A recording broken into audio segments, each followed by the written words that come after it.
Chapter 503. Troy. The next morning, the king summoned the people to the plaza to prepare a sacrifice for Zeus, Poseidon, and Apollo. The priest brought the bull over. Its fur was glossy, and its muscles were strong. Anyone who had seen it before would constantly praise it. Good bull, good bull. However, it seemed to have a premonition. It looked at them suspiciously and neighed from time to time. The priest raised the pot and sprinkled water on the altar, the people participating in the sacrifice, and the bull. He then raised his hand towards the sky. Son of Cronus and Rhea, father of the gods, ruler of all living things, king of Olympus, god of the gods, great and wise Zeus, please accept the sacrifice of the lowly mortals. The surroundings were silent. Everyone prayed earnestly. The priest then slaughtered the bull. The blood flowed on the altar. The priest then removed the innards and bones and separated the meat. Pei was of low status and could only watch from afar. Then, something that should never have happened in a godless world happened. On the altar, the tastiest part of the bull disappeared. The priest praised. The sacrifice was effective. God has accepted the sacrifice. Only the parts that God did not need would be divided up. At the same time, a feast would be held. Of course, this feast could not be attended by ordinary people. In real history, in Greece, cows, sheep, and pigs were also slaughtered. Only the organs and bones that were not eaten were used for the sacrifice. The rest were divided up. In fact, it was just for show. Only on important occasions would they burn the meat to show their sincerity. However, in a world where there were gods, the gods would take the parts that the gods wanted to eat. The rest would be shared among the mortals. Looks like the previous sacrifice did not attract the attention of the gods. At the gate of the tower, a shepherd walked over from the crowd and said excitedly, "Paris, the prize for this year's 200M race is a sheep, and the winner of the archery competition will not only get a cow, but also an extra set of armor. He might even be able to represent Troy in the Olympia Games." Pagoda Gate's face was flushed red as he waved his fist excitedly to express his excitement. Olympics. Pei was speechless. However, in his heart, he was very cautious about his plans. The scene just now had a huge impact on him. This is a world where the gods often descend and interfere with. The relationship between the gods and humans cannot be predicted using the original world. Fortunately, I was cautious and did not talk too much with Jess. I only asked him to recite the words of the gods. According to my calculations, this can reduce my responsibility by 70 to 80%. Not that there was no further plan. I would also say that Paris, in the presence of the gods, declared his love to Anon, never touched the handmaiden the king had given him, and that his love had stood the test, and that perhaps only a blow from the bow of the goddess could change his mind, for mortals could not resist the gods. This was sung in advance, and there was no responsibility at all. Now that I think about it, it was a suicide. Completely throwing the blame to God and exposing the plan ahead of time will attract Zeus's killing intent. Zeus will kill Paris and choose a new prelude to trigger the plot. Don't place too much emphasis on the value of mortals in the world of gods, because even the sons of gods are disposable props on the stage. It is possible to say that Paris expressed his love for Anon in front of the gods. Thinking this way, Pei ran over. There were competitions for wrestling, long jump, running, and archery. Many young nobles were competing, including the sons of the king. Now, the first race of the day had finally begun. Standing at the starting line, both sides of the track were filled with cheering crowds. Some people were even fighting to get a good viewing position. The scene on the first day of the competition was evident. In Pei Yun's original world, without the support of Tao arts, he could guarantee that no one would be able to outrun him. In this world, there were descendants of gods everywhere. Pei Yin didn't have absolute confidence that he could win the competition by relying on his physical strength, but he would still give it his all. "Paris, you can do it." Tamin cheered Paris on. "Paris, I bet all my money on you. You have to win." This was the cry of a gambler in Paris's memory. With the referee's order, the preliminary round of the 200M race soon began. The moment the contestants rushed out, Pei Ziyun ran to the front of the pack. Amidst the cheers of the crowd, he was in the lead. In the end, he was 2 body lengths ahead of the runner in second place. He ran to the finish line, and the audience cheered him on. Although Paris was a shepherd, it didn't affect the enthusiastic crowd's cheers. They cheered and danced. The moment Pei Zi-yun crossed the finish line, the atmosphere reached an unprecedented climax. Some people were so excited that their voices became hoarse. This was the passion that ordinary people had for sports in ancient Greece. If one didn't see it with their own eyes, they wouldn't be able to understand the passion that the ancient Greeks had for sports. Most people were eliminated in the preliminary round. Only the best of each group could participate. Next was the official competition, where the first place of the 200m race would be decided. Just as Pei Zi-yun was resting, someone suddenly came over. Behind him were 2 guards, both holding spears. They stared at him fiercely, which surprised him. Pei Zi-yun knocked on the door and pointed at the person staring at him. He asked in a low voice, "Who is this?" "It's Prince Ephabus," the door answered. "So it's Prince Ephabus." Pei Zi-yun smiled coldly. This person was Paris's younger brother. Originally, Paris had won the archery competition, but Ephabus was humiliated and angry. He waved his spear and rushed at Paris, wanting to stab him to death. Paris fled to the altar of Zeus in panic and met Princess Cassandra. She was a prophet, so he was spared from being recognized.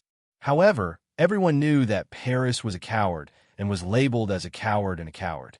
Pei Zi-yun had originally wanted to change this. Because of this reputation, Paris was destined to have no future in this world. Who would follow a coward? Now it seemed that Ephabus was very cooperative. The final soon began. Quick! As soon as the command was given, Pei Zi-yun ran. As he ran, there was a faint wind around him. The crowd around him screamed and cheered. The distance of 200 meters was a very short distance. In just a few breaths, Pei Zi-yun had overtaken Prince Ephabus and the other contestants. At the finish line, Pei Zi-yun was far ahead of the rest of the contestants in the 200-meter race. Everyone cheered, jumping for joy and cheering for him. Most people were happy, but some were angry. Prince Ephabus's face was green. He had thought that he would win the 200-meter race, but a shepherd had appeared out of nowhere. If it wasn't for the fact that he was in the middle of a race and the citizens of the city weren't watching, he would have taught this shepherd a lesson and let him know what it meant to be noble and lowly. Dong! A gong was struck, and someone shouted, "Next match, archery." This was different from a race. In this world, martial prowess was the most important. Archery was the most important martial skill, and almost all the princes would participate in the competition. Many of the princes were good at archery. If Pei Zi-yun wanted to win the archery competition, it would be much more difficult than the 200m race. According to history, Paris was the one who stood out and gained the recognition of the king. He became a prince again and started the war. However, it was unclear whether he had the help of the gods. Pei Zi-yun looked at Prince Ephabus and laughed in his heart. At that moment, a bull was led to the race. The bull was shiny and shiny. It was from the herd in Mount Ida. This bull was Paris's favorite and was raised by him. However, he couldn't stop his owner and the king from taking it away. Now it was time to bring it back. Don't underestimate the value of a bull. Even if the king offered sacrifices to the gods, he would only get one bull. The lesser gods could only enjoy the treatment of a sheep and a pig. Some of the weaker cities would even get into conflicts over a bull. This was the prize of the competition, and it was very generous. It could stimulate the contestants to perform to the fullest extent, causing the race to enter the climax. At that moment, Prince Ephabus, who was in the same group as Pei Zi-yun, lowered his voice and said, "You lowly shepherd, why do you dare to stand side by side with me?" Pei Zi-yun pointed at the laurel and olive wreath he had just put on and said slowly, "Because the gods like the champion, and I am the champion of the race." Prince Ephabus' face turned red, and he subconsciously reached for his bow. At that moment, the tall and strong Hector walked over, causing everyone to cheer. Hector! Hector! Hector was the bravest and strongest of all the sons of King Priam. He was also the best archer. From his past experiences, Hector had proven to everyone that he was worthy of being a hero. Pei Zi-yun looked over. and with just one look, his heart sank. The Hector in front of him was like a giant. Not to mention, the blood that was rolling in his body seemed to be flowing like mercury. The huge flow of power gave Pei Zi Yun a heavy sense of oppression. This is the bloodline of the gods. It's even stronger than those who have cultivated their entire lives. I am no match for him now. Pei Zi Yun thought to himself. However, I will definitely win, because the gods will not allow Paris to fail. The archery competition soon began. Compared to the 200-meter race, which was a feast for the commoners, archery was undoubtedly more popular among the nobles. This was also considered a sport for the nobles in this era. Ordinary commoners could not afford to cultivate outstanding archers. At that moment, the entire archery arena was filled to the brim. Even the king and queen had arrived, and they sat on the high platform. Pei Ziyin looked at the king and queen on the high platform and had a plan in mind. He saw Pei Ziyin calm down, and a sense of familiarity washed over him. Paris had always been an outstanding archer. Now that he had inherited all of his memories, coupled with his own understanding of archery, his archery skills had improved to the next level. "Shoot! Begin," the starting officer said. Pu. Prince Ephebus drew his bow, one arrow after another, without any pause in between. It was obvious that he had been training for a long time. 7 rings, 8 rings, 10 consecutive arrows, all 7 rings. This was a very good result, enough to surpass many outstanding archers. One had to know that modern Olympic archers could not achieve such a result, and they were chosen from 7 billion people. Prince Ephebus was obviously very pleased with his results. Pei Ziyin laughed coldly, pulled out an arrow, knocked it, and shot it. There was a sharp whistle as the arrow flew towards the target. 10 rings. Before the audience could react, Pei Ziyin took out a second arrow and shot it. In an instant, all the arrows were shot. 10 rings. Another 10 rings. This is unbelievable. Pei Ziyin had shot 10 arrows and 10 points. Everyone on the competition grounds stood up and applauded Paris. Even King Priam's eyes lit up as he stood up and asked, "Who is this?" "Your Majesty, this is the son of your loyal servant, Agrias," someone reported. "Just Agrias's son?" The king was a little disappointed. "Yes, Your Majesty. He has now inherited Agrias's profession and has become a shepherd, taking care of the cows and sheep for you," the soldier replied. "His status is too low." The king had originally wanted to recruit Pei Ziyun as a captain, but after some thought, he decided to recruit him as his own soldier. After all, he is only the son of a palace servant. Although his archery skills are not bad, his knowledge and vision are not enough to make him a captain. Perhaps with more training, he can be promoted to a captain in the future. The king thought to himself. Even without the oracle, the king was still very clear about the situation of his country. The land of Troy was fertile and rich in gold. It also controlled the Dardanelles Strait, which was very important for transportation. It connected the Aegean Sea and the Black Sea. This was the Bronze Age, but bronze had a weakness. It was easy to rust. If the surface of bronze was plated with tin, this problem could be solved. Therefore, tin was very important in this era. It was an indispensable strategic resource. Whoever lacked it would not be able to work or fight. Tin, on the other hand, had to be transported in ships from the Black Sea. They had to pass through the Dardanelles Strait. Troy controlled the Dardanelles Strait, so they could split the money. This caused many Greeks to be envious. "I need more warriors to deal with this situation," the king thought gloomily. In order to maintain the prosperity of the kingdom, he needed more warriors. Therefore, the king had his eyes on this shepherd at first sight. Not to mention, King Priam was not stupid. He also smelled the ominous aura coming from the gods. At this time, the first round of the archery competition was coming to an end. Prince Ephebus did not understand the king's mood.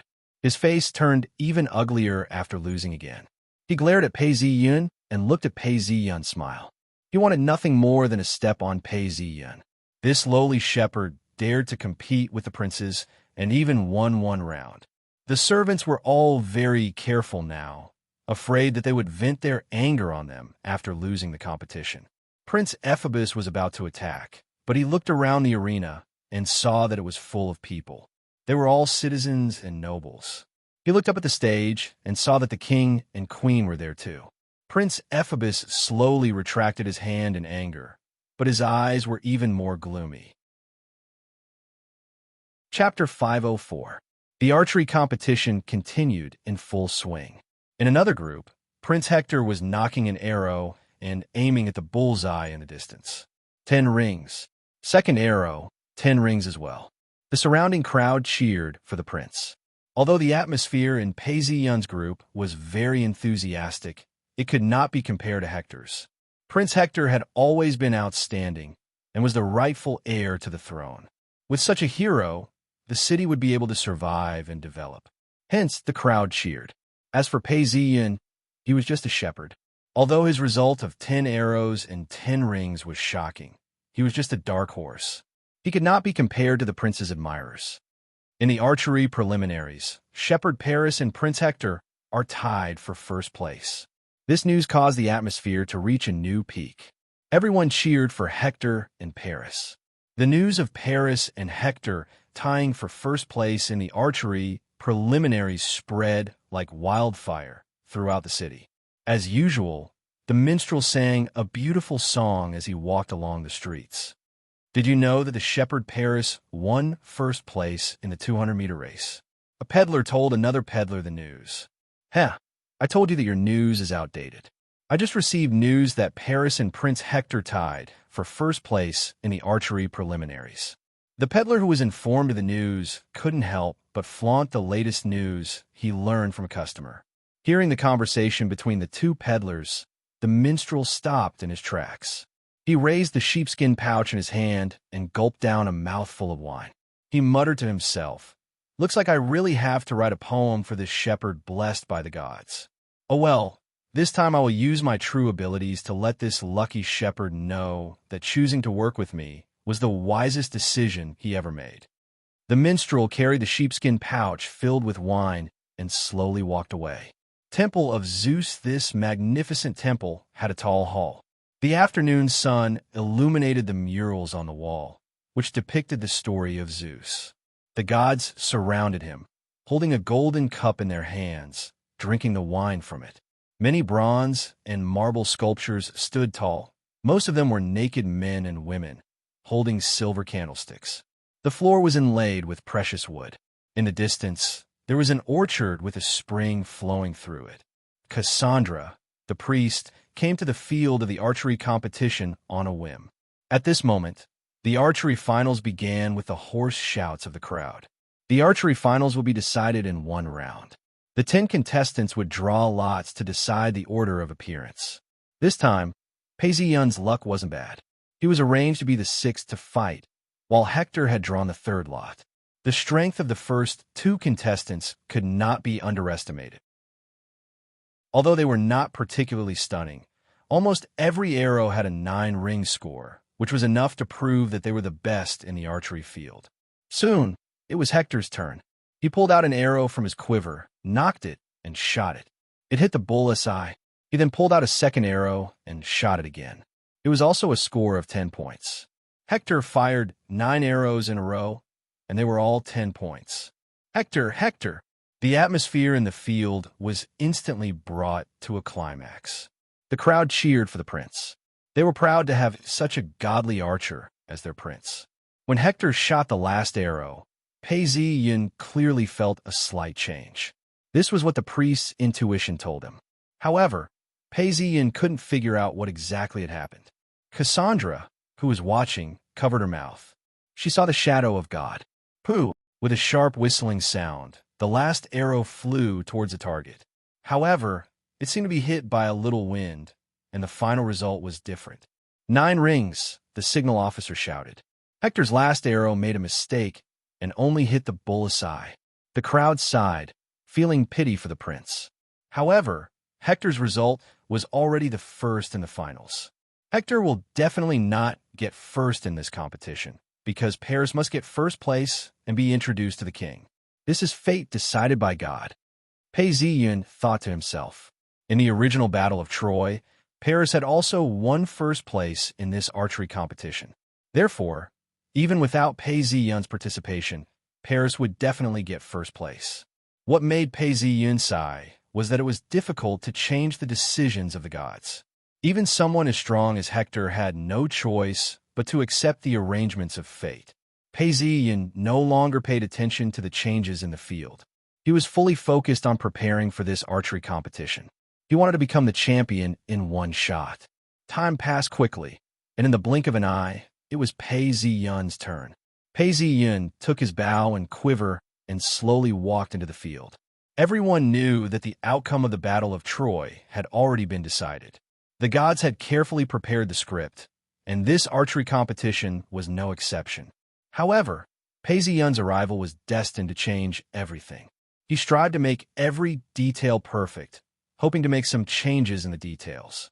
In the end, all the small changes would add up to form a huge change. This kind of change was difficult for even the gods to overturn. In the end, they agreed that it was reasonable. At that moment, Pei Ziyun cleared his mind of distracting thoughts. He calmly aimed at the bullseye and shot the arrow. Xiao, xiao, xiao. The first arrow, 10 rings. The second arrow, 10 rings. The third arrow, 10 rings. Although everyone knew that it was best to be quiet during the archery competition, every time an arrow hit, the crowd could not help but cheer. They quickly quieted down. When it came to the last few arrows, the king, queen, and all the princes held their breath, afraid that they would miss a single shot. Prince Ephabus picked up his spear and gestured, as if he could pierce through Pei Ziyun with it to appease his anger and regain his dignity. Pei Ziyun did not have the time to pay attention to this. He continued to shoot. 10 rings. After a series of 10 rings, the final result was 10 arrows, 10 rings. Paris! Paris! The whole crowd shouted Paris' name. The atmosphere had reached its peak. Paris has become the champion of the race and archery. In an instant, the news of Paris's victory spread throughout the city. The whole city was filled with cheers, happy that this shepherd had achieved such an outstanding result. Most importantly, the shepherd's status was low. Everyone felt a sense of joy, as if the winner of the competition was not Pei Ziyun, but them. What an amazing archer. To be able to compete with a prince and win under such pressure, King Priam changed his mind. He felt that someone as outstanding as Paris could be a captain and not just a soldier. Prince Ephabus saw that Pei Ziyun had won the archery competition. In an instant, it was as if a barrel of gunpowder had been ignited. His whole face was red with anger. It's fine that you defeated me, but you lowly shepherd, how dare you defeat my elder brother, the future King Hector? If Paris's status was slightly higher, perhaps Prince Ephabus would not be so angry. But what Prince Ephabus could not accept was that Paris was a lowly shepherd. He had actually lost to a shepherd, and even won against his own great elder brother. Prince Ephabus was so furious that he could no longer care about the fact that he was in the presence of all the gods. With a loud shout, he raised his spear and charged towards Pei Ziyun. There was only one thought in his mind: kill this lowly shepherd. He's coming. After the competition ended, Pei Ziyun had been paying attention to Prince Ephabus. Because he knew the key point in history, he knew what would happen after he won the competition. At this moment, Pei Ziyun saw Prince Ephabus rushing towards him with a face full of killing intent. In the original timeline, Paris had won the archery competition. Suddenly, he saw Prince Ephabus rushing towards him with a spear. His face was pale, and he scrambled to escape to the altar. Although Paris had escaped with his life, he had lost his dignity. From then on, everyone looked down on him. Very few people were willing to treat him as a friend, and even fewer were willing to rely on him. Changing history had to start from here, from this small detail that no one paid attention to. Thinking of this, Pei Ziyun did not retreat at all. He looked as if he was stunned. "Stop!" King Priam roared. Killing a shepherd was not a big deal, but this was an archery competition. All the citizens of the city were watching, and even the gods might be watching. But it was too late. The distance between the two of them closed quickly. As soon as they got close, Prince Ephebus stabbed his spear towards Pei Ziyun's chest. It was a fatal attack. Pei Ziyun tilted his body slightly and dodged the spear. In a flash, he was close to Prince Ephebus, and his right fist landed on Prince Ephebus's nose. Ah! Blood gushed out of Prince Ephebus's nose, and his face was covered in it. However, the prince did not care. He shouted fiercely and pounced towards Pei Ziyun again. Bang! Pei Ziyun snatched the long spear from Prince Ephebus and swung it backwards. The body of the spear landed heavily on Prince Ephebus' body. Prince Ephebus spat out a mouthful of blood. Pei Ziyun did not hold back. Under the premise that he would not kill Prince Ephebus, he tried his best to injure Prince Ephebus and make him suffer. Prince Ephebus was knocked to the ground. He shouted, "Go! Kill this despicable shepherd!" A few soldiers obeyed and pounced towards Pei Ziyun. Bang, bang, bang. A series of sounds of people falling to the ground could be heard.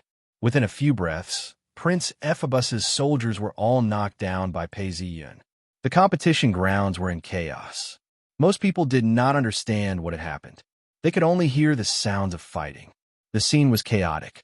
Some were crying for their parents. Some were calling for their servants and guards. And some were calling for the gods to protect them. It's done. My archery is better than Hector's, and I've defeated Ephebus. As long as I gain the king's recognition and become a prince, I will immediately become the second prince of Troy. Not to mention, this is much better than being the archery champion. How much reputation will I gain? Pei Ziyun thought to himself. Chapter 505.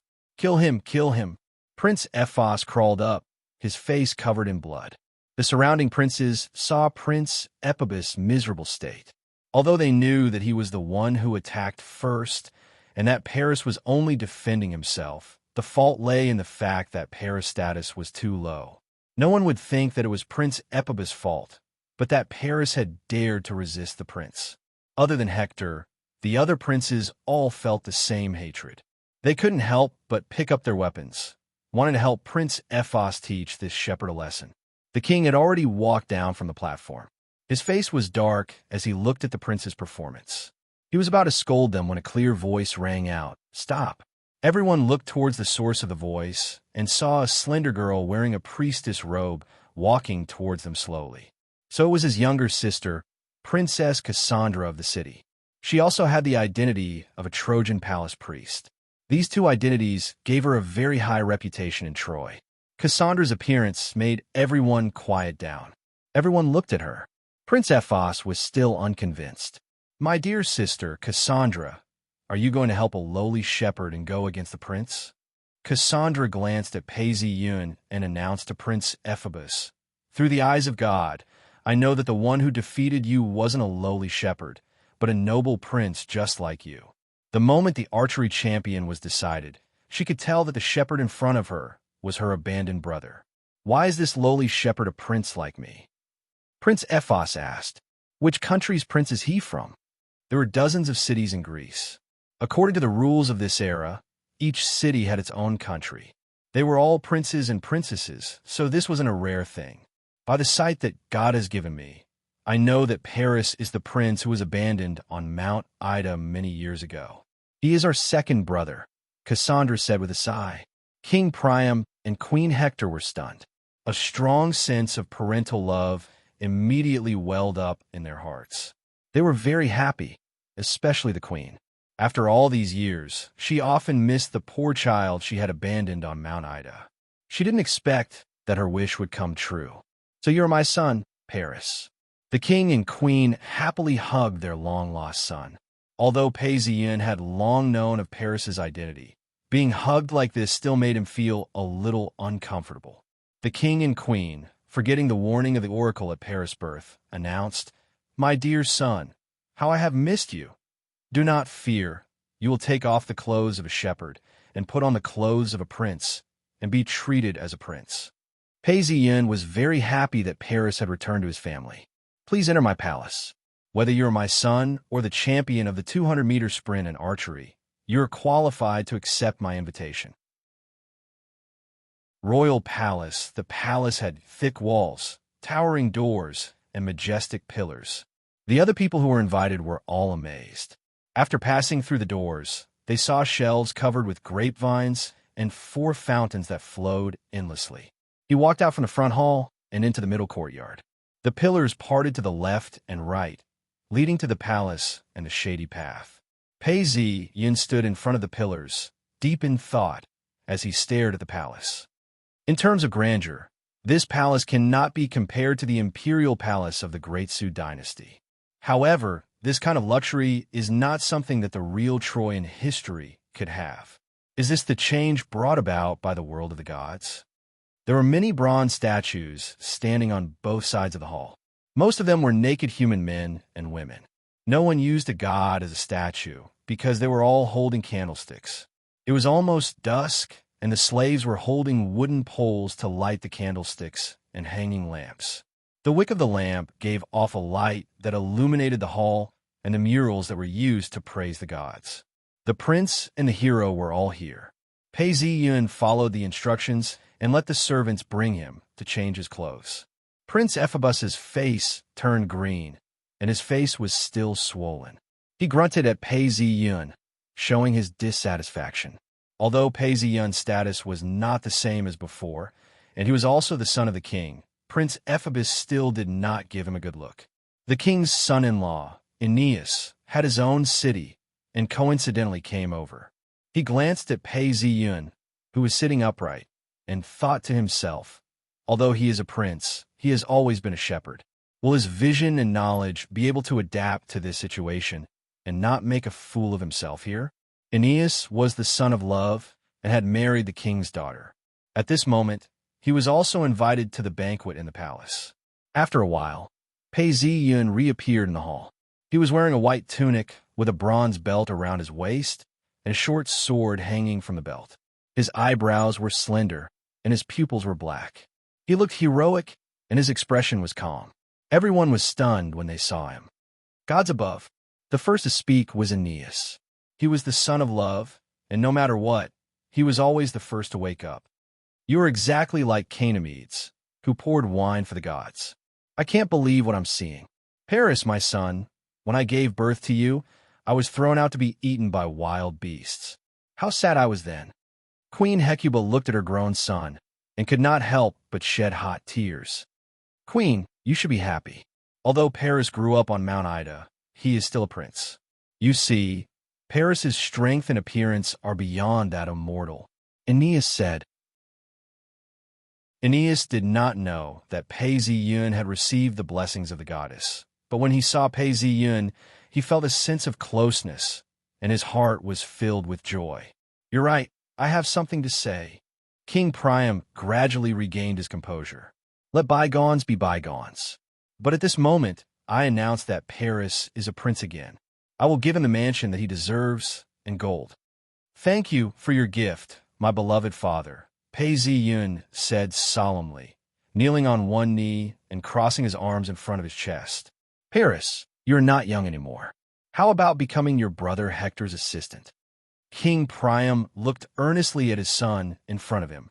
This son was strong and handsome, and was exactly what the city needed. He also wanted to make it up to him. Thank you for your trust, but I feel that it is not appropriate.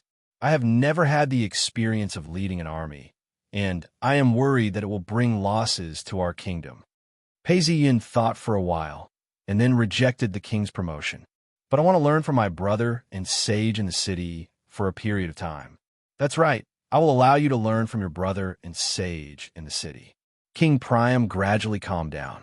No matter how dignified his son was, he had not received any education.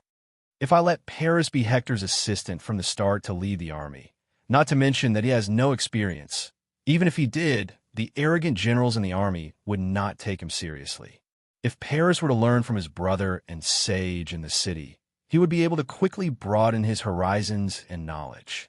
He would also be able to build a good relationship with the princes and his brothers. Paris had been a shepherd for many years. If he were to be directly asked to do the work of a prince, he might not be able to do it. It was better to let him learn for a period of time. The king thought and raised his cup. Come, let's drink to Paris. Cheers! The banquet became lively.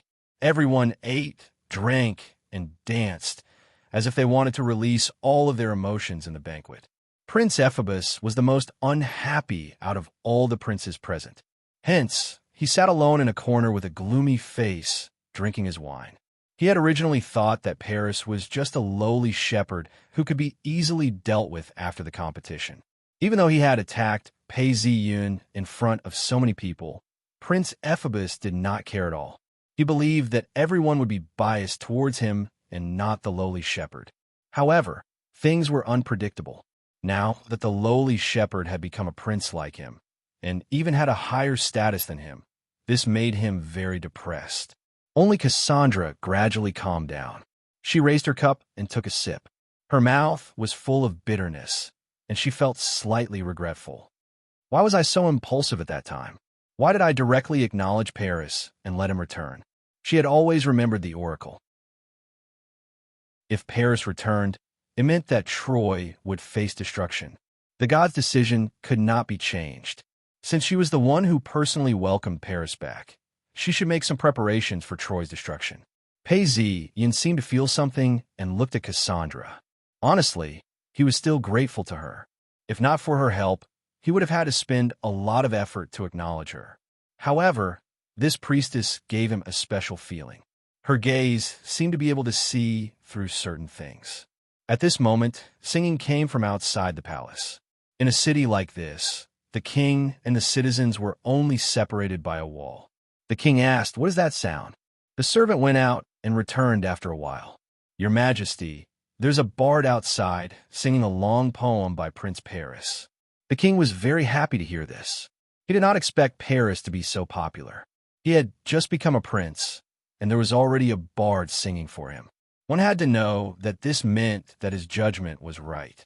Paris was a well-respected person. Whether it was in terms of appearance or ability, he was one in a million. At this moment, Hector's wife, Enroma, glanced at her husband who was drinking to his heart's content and did not seem worried at all. She frowned. Originally, Hector was the undisputed heir to the throne. Now that Paris had become a prince, there seemed to be some changes. This change was not obvious, but Hector's wife, Enroma, felt uneasy in her heart. The banquet in the palace lasted for a few hours. Everyone had enjoyed themselves to the fullest and dispersed. Pei Ziyun had just walked out of the palace when a servant walked up to him. "Prince Paris, His Majesty has instructed me to bring you to your mansion." The servant said, Lead the way." Pei Ziyun nodded.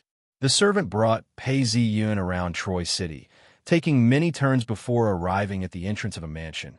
"Prince, this is your mansion." Pei Ziyun looked around. This house was also decorated with bronze and marble statues. However, the murals were simpler.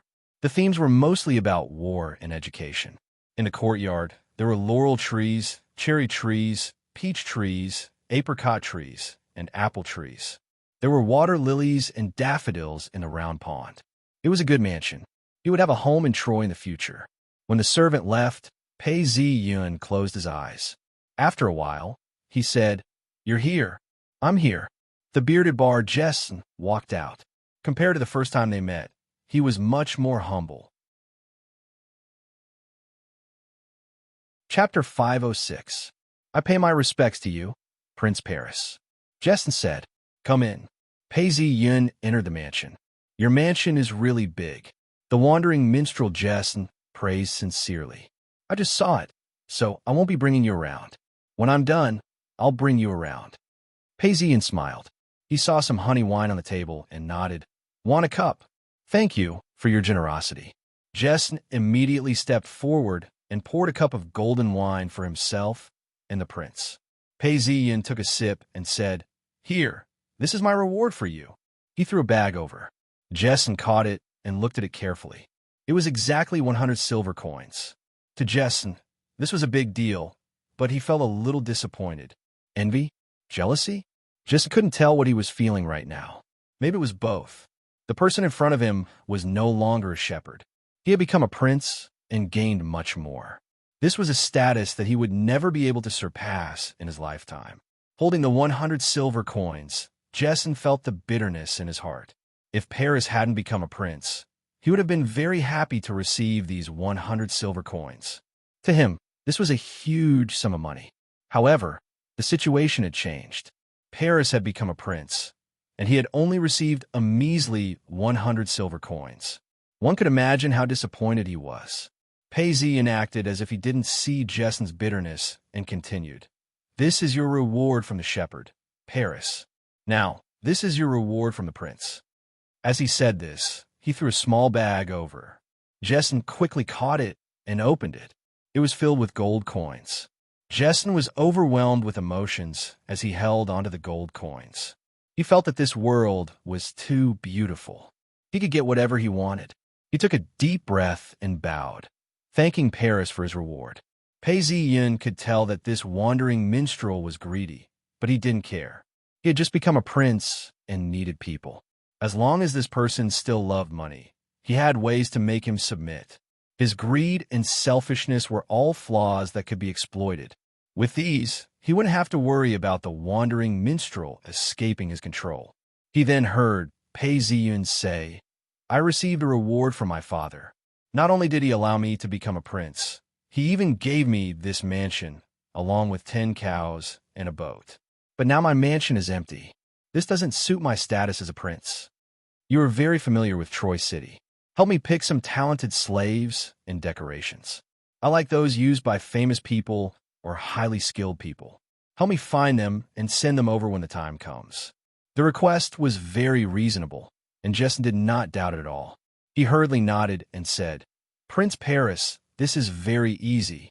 I will definitely find the strongest and most skilled slaves for you. As for the items you mentioned, I think I know where to find them. Very good, just go and do it. This is your initial funds. Keep it well. As he spoke, he handed over a small bag. Nyers caught the bag, but this time he did not open it. Pei Ziyin nodded his head. This wandering minstrel knew the big picture and wasn't greedy by nature. Although he was a little greedy, that was human nature. Then do you know what is the most important thing for me to do now? Pei Ziyin asked. Prince Paris, the most important thing for you now is to visit the palace more often. Let your parents and brothers get to know you better. Nyers said, giving a pertinent suggestion. This reply from Nyers was quite reasonable. If there were no gods participating in this game, the first thing he would do would be to visit the palace and familiarize himself with himself. But in this world, the gods were participating and the matter was imminent. No, the first thing is to thank the gods. Pei Ziyun said, I turned from a shepherd to a prince, all because of the grace of the gods. I should express my gratitude to them. Pei Ziyun's performance could be said to be impeccable. To those who didn't know him, Prince Paris was a devout believer. At this moment, Nyers thought so too. Indeed, Prince Paris, may the gods be with you. Jessen raised his hands and said. Pei Ziyun nodded and smiled. The first thing he did as a prince was to thank the gods. This would give people the first impression that Paris was a man who loved and worshipped the gods. In this world where the gods were showing their divinity, he didn't expect the gods to change their opinion of him, but he would undoubtedly gain the favor of many mortals. This would allow many of his plans to be carried out more smoothly, and he would be able to reduce many obstacles. Next is to marry my maiden, Anon.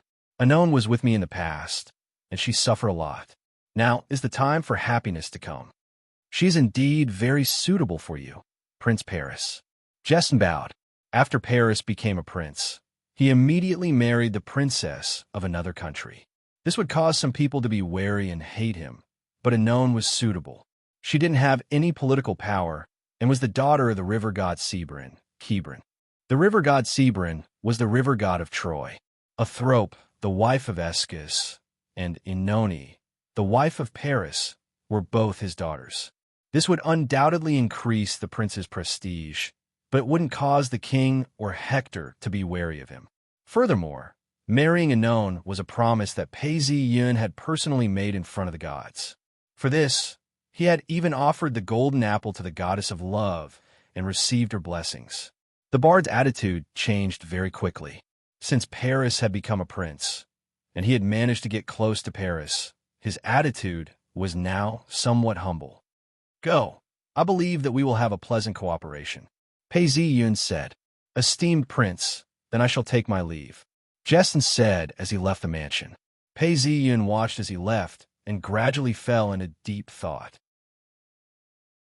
Now that he had become a prince, he was in a predicament where he didn't have anyone he could use. Although the king would reward servants, they weren't people he had groomed himself. This bard could be considered the first person he could use.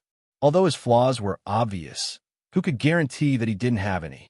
Once Jest had found a group of people and filled up his mansion, he could then proceed to the second step of his plan.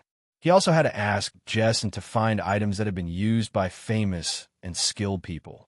Pei Ziyun believed that with his abilities, he would be able to find a batch very quickly. At that time, he would be able to verify whether this world could also be used for sustenance. If it was possible, his improvement would be much faster. After the bard left, Pei Ziyun took a look around the mansion. He realized that the mansion was built in the style of an ancient Greek garden. The entire mansion was laid out in a quadrangle. The front was the main hall, while the two sides were rooms. There was a courtyard surrounded by pillars and a large garden at the back. There was a fountain in the garden. After looking at the general layout of the mansion, he was quite satisfied. Pei Ziyun found a list of items that he had requested for this trip.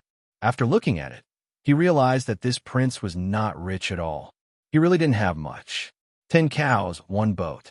Other than what was given to me just now, I still have 500 silver coins and 100 gold coins. These are all my assets. Oh yes, there's also a mansion that I can't move away from. Suddenly, Pei Ziyun felt that he was the poorest prince. However, when he thought about the productivity of this era, he understood. Odysseus was the king of Ithaca and was doted on by Athena. His servants boasted that Odysseus had 12 herds of pigs, 12 herds of sheep, and 12 herds of cows. Each herd had 50 animals. This did not seem like much, but it was all the assets of the kings of 20 cities. Not a single cow can be kept. I will give them all to the gods. Only then will people know that I love and respect the gods. Furthermore, this action is not only for the citizens of Troy to see, but also to gain prestige. The king and queen will also praise me. When that time comes, I will definitely reward them. Most importantly, all these actions will be seen by the gods. I want them to understand how much I love and respect them. Although to the gods, there are too many people who worship them. Perhaps this will not increase their goodwill, but at least they will not feel ill will towards me. You have to know that the last person who did not worship the gods was the son of Zeus, Tantalus. He was also sent to hell to suffer endless torment. Tantalus was the ruler of Lydia, Zeus. He was famous for his wealth, and because he was the son of Zeus, the gods gave him some face. But because of his arrogance, Tantalus offended the gods and was banished to hell, where he suffered and suffered. Pei Ziyun, who had read Greek mythology, knew clearly how cruel and sensitive the gods could be. He then said in his heart, "System." A plum blossom appeared in front of him and quickly enlarged. It quickly became a translucent information interface with a row of words on it. Hero, level 1, 21, 7%. Within a day, it had increased by 6%. It seemed that the business with the bards was not bad. The bards only wrote a poem for him, and it was sung only in the city of Troy. Just like that, the progress of his hero had increased by 6% in a day. If he could find more bards to write poems about his deeds, it would be sung more widely, and more people would praise him. Would the progress of his hero increase even faster? Pei Ziyun felt that he could give it a try. After coming to this world for nearly half a month, he could finally be considered to have a firm foothold. Next, he would have to implement a series of plans to improve his strength. First, he would have to go around and sing his poems to gain reputation. This would speed up his advancement. Secondly, he would collect items used by famous people and skilled people. Through the plum blossom, he would be able to improve his strength. Not only his martial arts skills, but his own martial arts skills had already reached the pinnacle. Even the martial arts skills of this world would at most be refined and would not change much. However, knowledge, etiquette, demeanor, and understanding of the gods had to be quickly supplemented. If he did not even understand the power of the gods, he would be restricted no matter what he did. Finally, he was ready to go out to sea, In this world, going out to sea was the eternal theme of the Greeks. Chapter 507. City of Troy. There were still traces of a storm on the streets of the city. A piece of news quickly spread throughout the city. Prince Paris loves the gods. The king rewarded him with 10 bulls, and he sacrificed them all to the gods. He also shared the meat with his fellow shepherds and the citizens. This news caused a strong reaction in Troy. More and more people rushed to the temple. They all wanted to witness the process of Prince Paris' sacrifice. He has already sacrificed to Zeus and Athena. Now it's Apollo. The temple was surrounded by the citizens of Troy. They were all discussing whether Prince Paris would come as scheduled. To them, there was no need to sacrifice all 10 bulls. They believed that the gods would forgive him. Everyone had to eat. If they sacrificed all of them, they wouldn't be able to fill their stomachs. They would have to trouble the gods to help them. Pei Ziyun was a prince. He didn't have to worry about not having enough to fill his stomach. However, sacrificing all his bulls to the gods was something that had never happened before. At least, it had never happened in Troy. At this moment, someone shouted, "He's here!" On the street, Pei Ziyun humbly led the bull. The priest came over and asked, "Respectable Prince Paris, are you sure you want to sacrifice this bull to the gods?" Pei Ziyun answered, "Of course. I heard that the god of Meng is happy. No matter how poor you are, you will be compensated.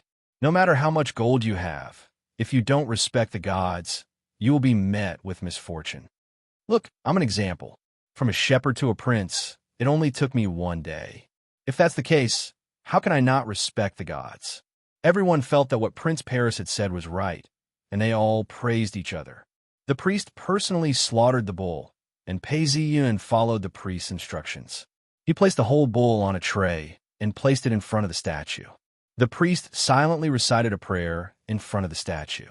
Then, an unbelievable scene appeared again.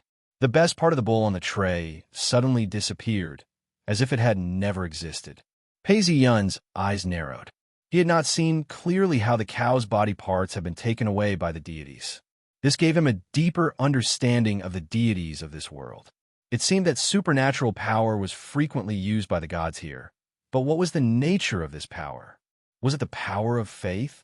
The priest smiled and said, "Prince Paris, God is very satisfied with the offerings you have provided. Now that the ceremony is over, you can go back." Ancient Greek religious activities were frequent, but the sacrificial rituals were quite simple and plain. Generally, only libations, grains, fruits, grease, garlands, or decorations were needed, but this did not affect the grandeur and enthusiasm of the activities. Zeus and Athena didn't take it. That's right. To the gods, using something is a sign of satisfaction. It seems that Apollo still cares about me. Don't look at me. It said that Apollo is currently the most favored person in Troy. Pei Ziyun walked out. "Give the best meat to the king and queen, as well as my brothers. The rest shall be divided among the citizens of Troy." Prince Paris, you are so generous. God will always protect you. When the people heard Prince Paris's words, they all cheered and expressed their respect for the prince. Prince Paris, you are the messenger that God has sent to the human world. May your light exist with the world. Dear Prince Paris, how merciful you are.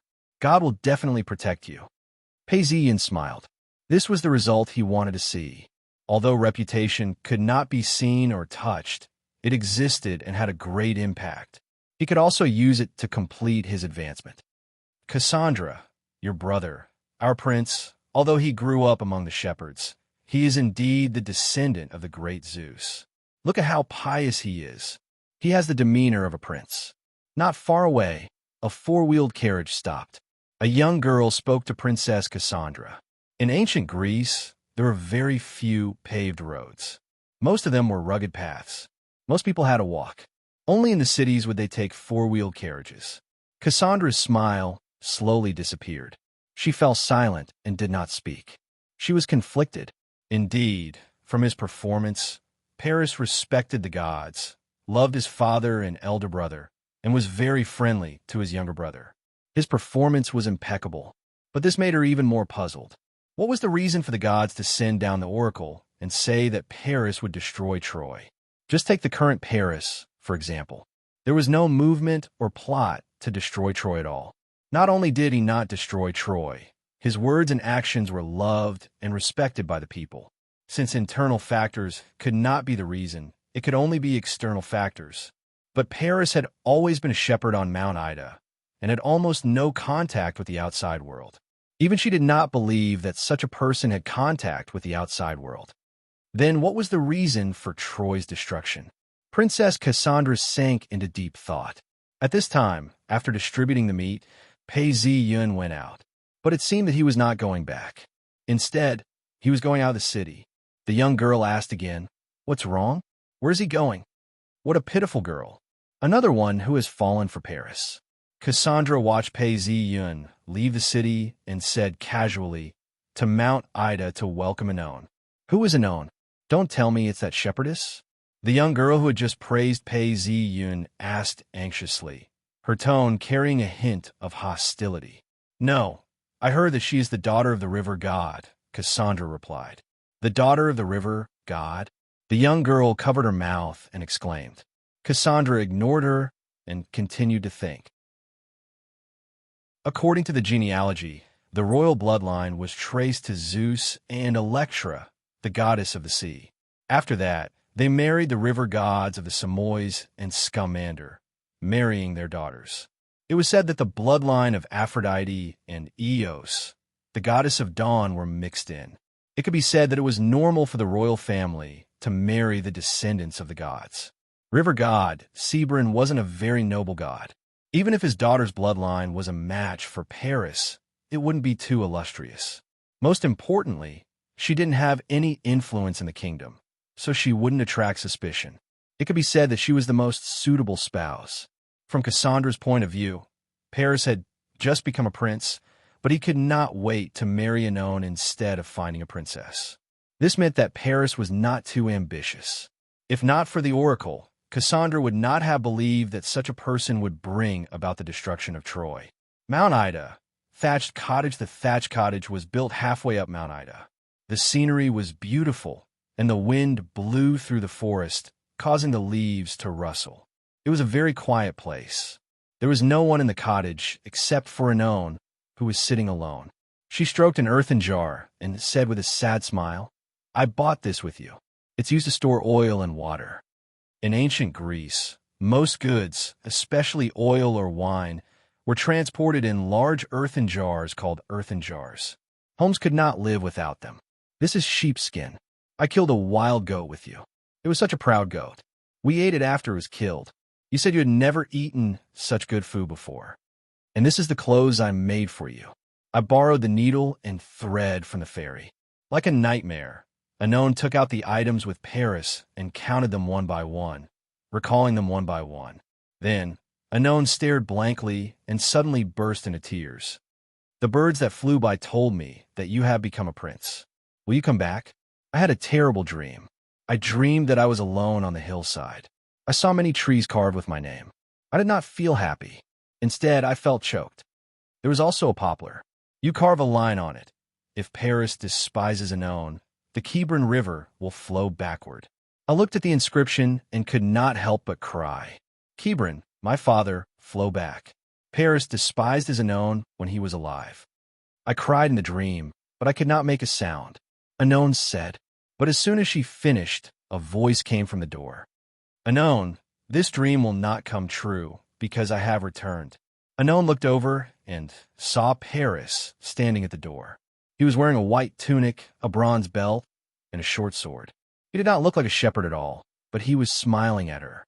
Her tears turned into a smile. She happily ran over and jumped into Paris's arms. She murmured, "Paris, I thought you would never come back. How could that be?" Pei Ziyun then said, "I've made a promise in front of the gods. The goddess of love even blessed me and witnessed our love. Paris, I was worried that you would not come back. Don't worry, Anon. Am I not back now? You have to promise that you will never abandon me again," Anon said. "All right, I promise. As long as I am still immortal, I will not abandon you." I sacrificed 10 cows to the gods and brought some beef for you. After lighting a fire and roasting the beef, Anani leaned on Pei Ziyun and listened to the story that had happened in the city. She then muttered, 10 cows can already breed calves. In a few years, they will become a herd. If you sacrifice all the cows to the gods, how will you live? My dear Anon, don't worry. Riches will come. Pei Ziyun was indeed not worried. In this era, being a bandit was not a shameful job.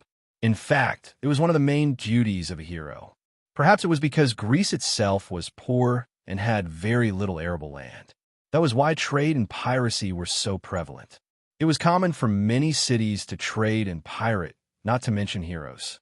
Of those heroes who were admired by the gods and praised by the cities, which one of them was not a bandit by nature? On the contrary, those who were not good at fighting and robbery would be looked down upon. This was the complete opposite of the morals of the great Sue dynasty. When the great Hercules had accomplished his great deed, he invited Peleus, king of Aegina, and Telamon to join him in a campaign against Troy, slaying Laomedon and his son, robbing the princess Hesione to be the second wife of Telamon, and allowing her to buy the freedom of one of the captives. The young Portarchus was chosen. This was the current king Priam. After killing his father and marrying his daughter, it was no wonder that the king was filled with the flames of revenge and supported the war with the Greeks. Piety and banditry, heroes admired by the gods. How could he go against the Tao of this world? Chapter 508. Mount Etna. The mountain was very tall, and there was a lot of snow on top of it. But at the very top, there was billowing smoke, and from time to time, there was the sound of gas being ejected. But the soil at the foot of the mountain was very fertile, full of all kinds of plants and monsters.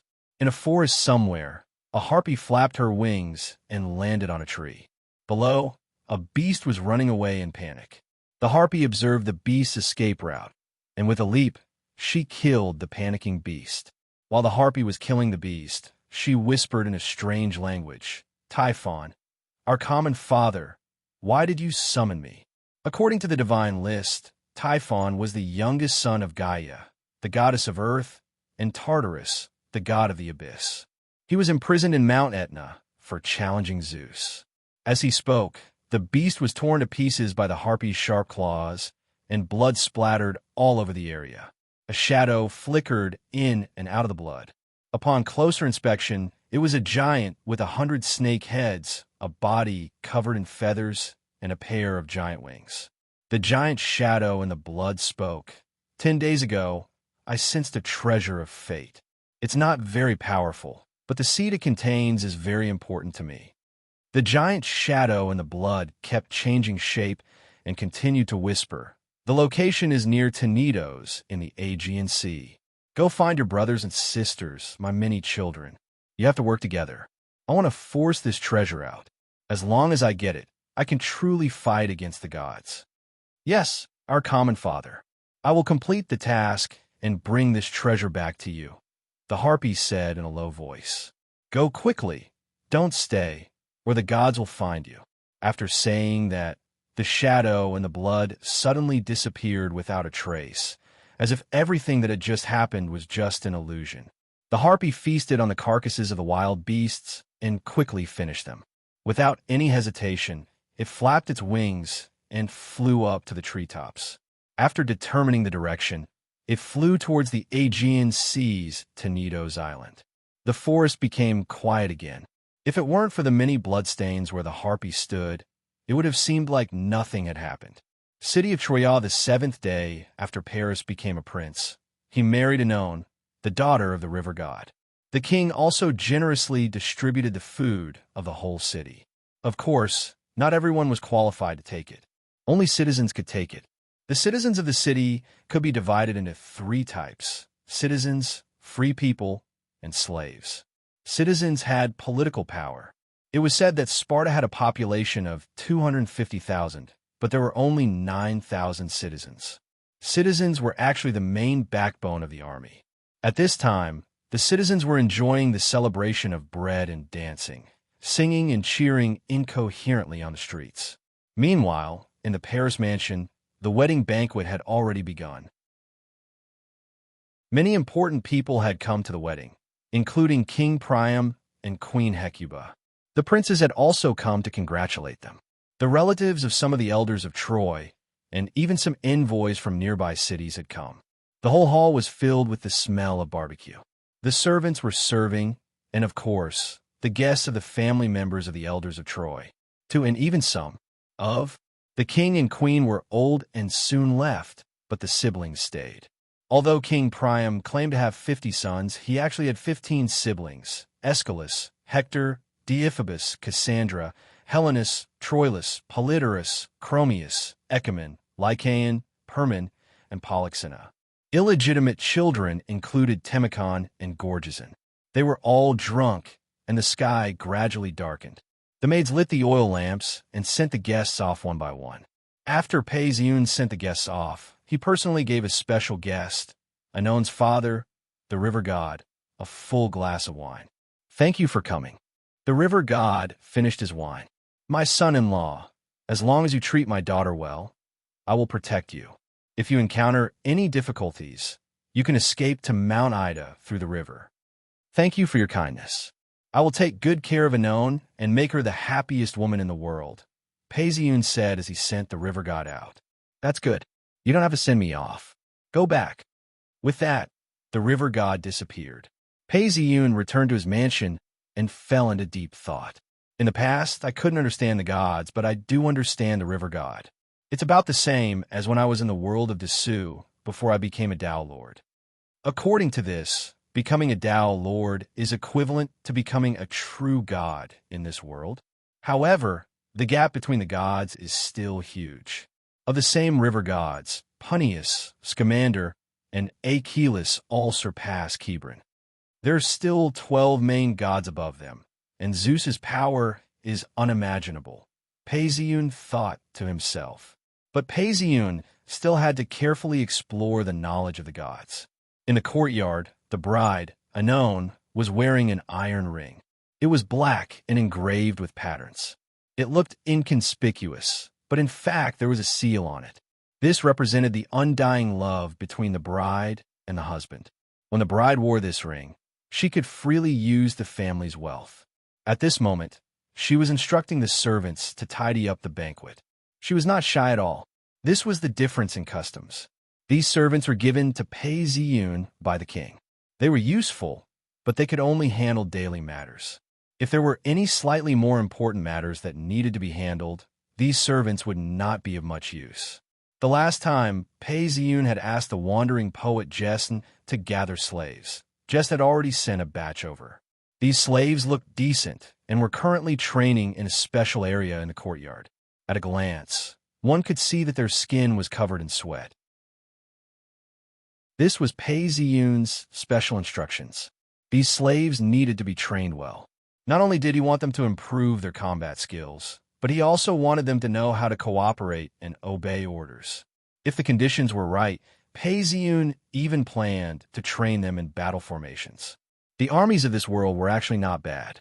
In the future, the Roman battle formation would be famous throughout the world. Now it was in its embryonic form. However, because the individual's combat skills were too high, battle formations were not very useful. Heroes could rely on their individual bravery to fight on the battlefield.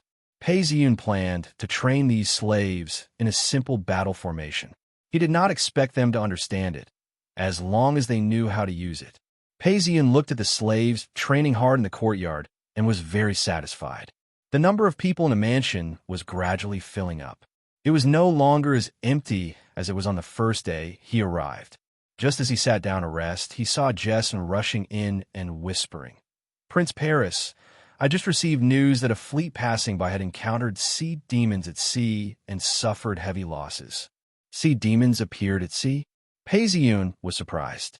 However, when he thought about it, it was not that strange. The gods of this world had produced a large number of monsters. It was not surprising that there were sea demons. Yes, near Tenido's island, many ships were sunk by sea demons. This has a huge impact on navigation and our business. Jesson said. He could not help but be anxious. Originally, Prince Paris had already planned to sail out to sea. Although the business on the sea was a little exaggerated, it was still profitable. Prince Paris did not have the time to care about such trivial matters. It was very likely that he would arrange for Jess to take care of it. He would have a share in the future business. Is it a siren or another monster? Paisiun asked. Sea demons were a very large category. In fact, any monster that lived in the sea could be called siren. What kind of monster is it? Did any prince respond to the call to exterminate it? Yes, Prince Paris. There have been princes who have gone to exterminate the sea demons. Jess replied. Did Hector go? Paisiun asked. Not yet, Prince Paris. Should we also respond to the call to exterminate the sea demons? Jess asked. Paisiun did not speak and looked at the charcoal fire, deep in thought. Among the princes, Ethicus was the son of his ex-wife. He was a prophet and knew how to interpret dreams. Hector was the son of Priam and Hecuba. He was the bravest and most powerful. It could be said that he was one of the two main characters of the Battle of Troy. Ephobos was the one who held the competition and wanted to kill Paris. Cassandra was the princess with the ability to prophesy. Helenos was a prophet who was proficient in divination. Troilus was a young man full of vigor and vigor. Polydorus was the favorite son of the king. It was said that he could lead warships in water battles. The king sent him to the king of Thrace, but he was betrayed. The illegitimate sons, Temicorn and Gorgizon, did not have many achievements. Chromius, Ecumene, Lycaon, and Palmon were all very ordinary. As for the youngest daughter, Polyxena, she became a sacrifice. So, among the princes, besides Hector, only Ephobos and Troilus can fight. As for Polydorus, although it is said that he will be able to fight in the future, he is still a child. Thinking up to this point, Paisiun smiled. No, let's not worry about this for now. When my brother Hector is about to make his move, I will go and plead with my father. I believe that when that time comes, my father will definitely agree to let me set sail. What do you mean? I don't mean anything. It's just that Ephobos and Troilus will definitely want to fight. If I fight with them, it will be too embarrassing. If Ephobos and Troilus can deal with them, then everyone can rest assured. If they can't, then my brother Hector will have to take action. But my brother Hector is the core heir of the city. How can he be sent out so easily? When that time comes, it will be time for me to share the burden of my father and brother.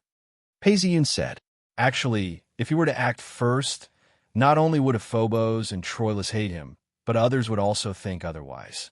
But if Ephobos and Troilus were to fail, not only would he be justified, his reputation would also increase, with the failure of the two princes as a foil. Seeing that Jason was deep in thought, and that the hall was almost cleaned up, Paisiun waved his hand. Go back. I still have to accompany my bride, Anon. Chapter 509.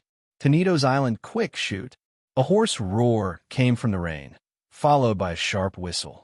A harpy fell to the ground, but there were many harpies, and they were extremely fast.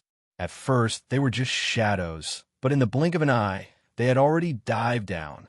Prince Ephobos could see their pale faces, as well as their sharp claws and ears like a bear's. As it dived down, its tiny eyes flashed with cruelty as it stared fiercely at Prince Ephobos.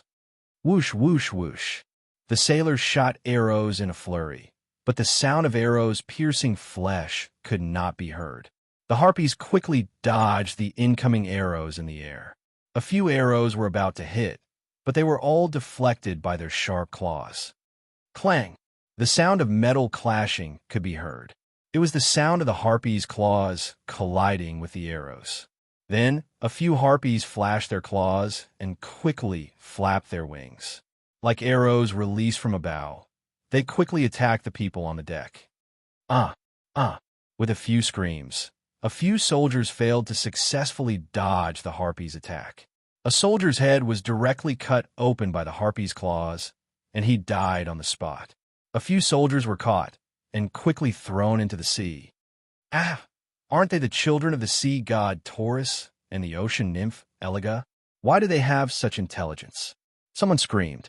Humans were land creatures. In fact, there was no need to kill them on the sea. As long as they were thrown into the sea, even the strongest sailors would die. A soldier who was thrown into the sea struggled to float up, and the harpies dived down in response. This time, the soldier in the water could not resist at all and could only accept his death. With a scream, his scalp was clawed off, and blood immediately dyed the sea red. In just a single exchange, Prince Ephabus had lost 7 or 8 soldiers. More importantly, a few harpies had already surrounded his younger brother, Prince Troilos. One of the harpies, with a foul aura, clawed at him. "Harpy, I am the Prince of Troy." Prince Troilos swung his sword, and in an instant, blood splattered everywhere. A part of the sail on the ship was cut in half. This was not a boast, but rather a statement. "Prince, with the blood of the gods flowing in my veins, I am no weakling." However, he was still young, and this was the first time he had encountered such a situation. Another harpy took advantage of this opportunity to claw at him, and claw marks immediately appeared on his shoulder. Even though he was wearing leather armor, blood still splattered everywhere. Seeing that there was an opening, several harpies surrounded him, their eyes filled with greed and cruelty. This was a descendant of a god, and the taste was the best.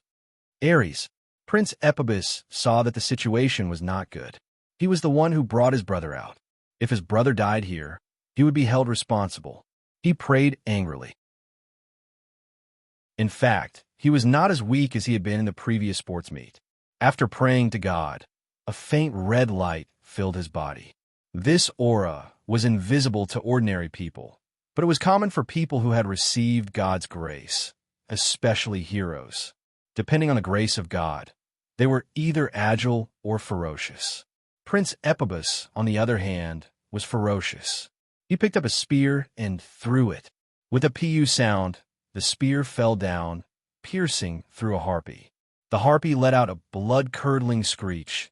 Her face contorted as she desperately tried to grab something. But although her claws and teeth were sharp, they were useless. Then, the veins on Prince Ephabus' forehead bulged, and his eyes were like those of a raging bull. He swung his sword and rushed out. A wooden barrel that was blocking his way was instantly shattered into pieces by the swing of his sword, and he slashed at a harpy with the body of a human. Wah! Suddenly, there was a scream. The harpies seemed to have realized the danger. They flapped their wings and quickly retreated a few feet, but they did not leave. Instead, they circled and danced around. Damn it, they are not the children of the sea god Taurus and the sea nymph Araga, but the descendants of Typhon and the snake woman Mykenna. Why do they have such intelligence? Prince Ephabus could not help but scream. God's grace was limited. How could he fight against the harpies in the sky? Boom! At this moment, there was a huge crash, and the ship shook violently. Prince Ephabus could not stand and fell on the deck. 2 sailors screamed and rolled into the sea. Before they could call for help, they were swallowed by the underwater giant. There are sirens underwater hitting the ship. Sirens are attacking. The soldiers and sailors screamed, and Prince Ephabus rolled up. He was so depressed that he was about to vomit blood.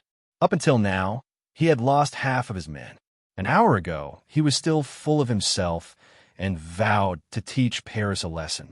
The king had more than a dozen children.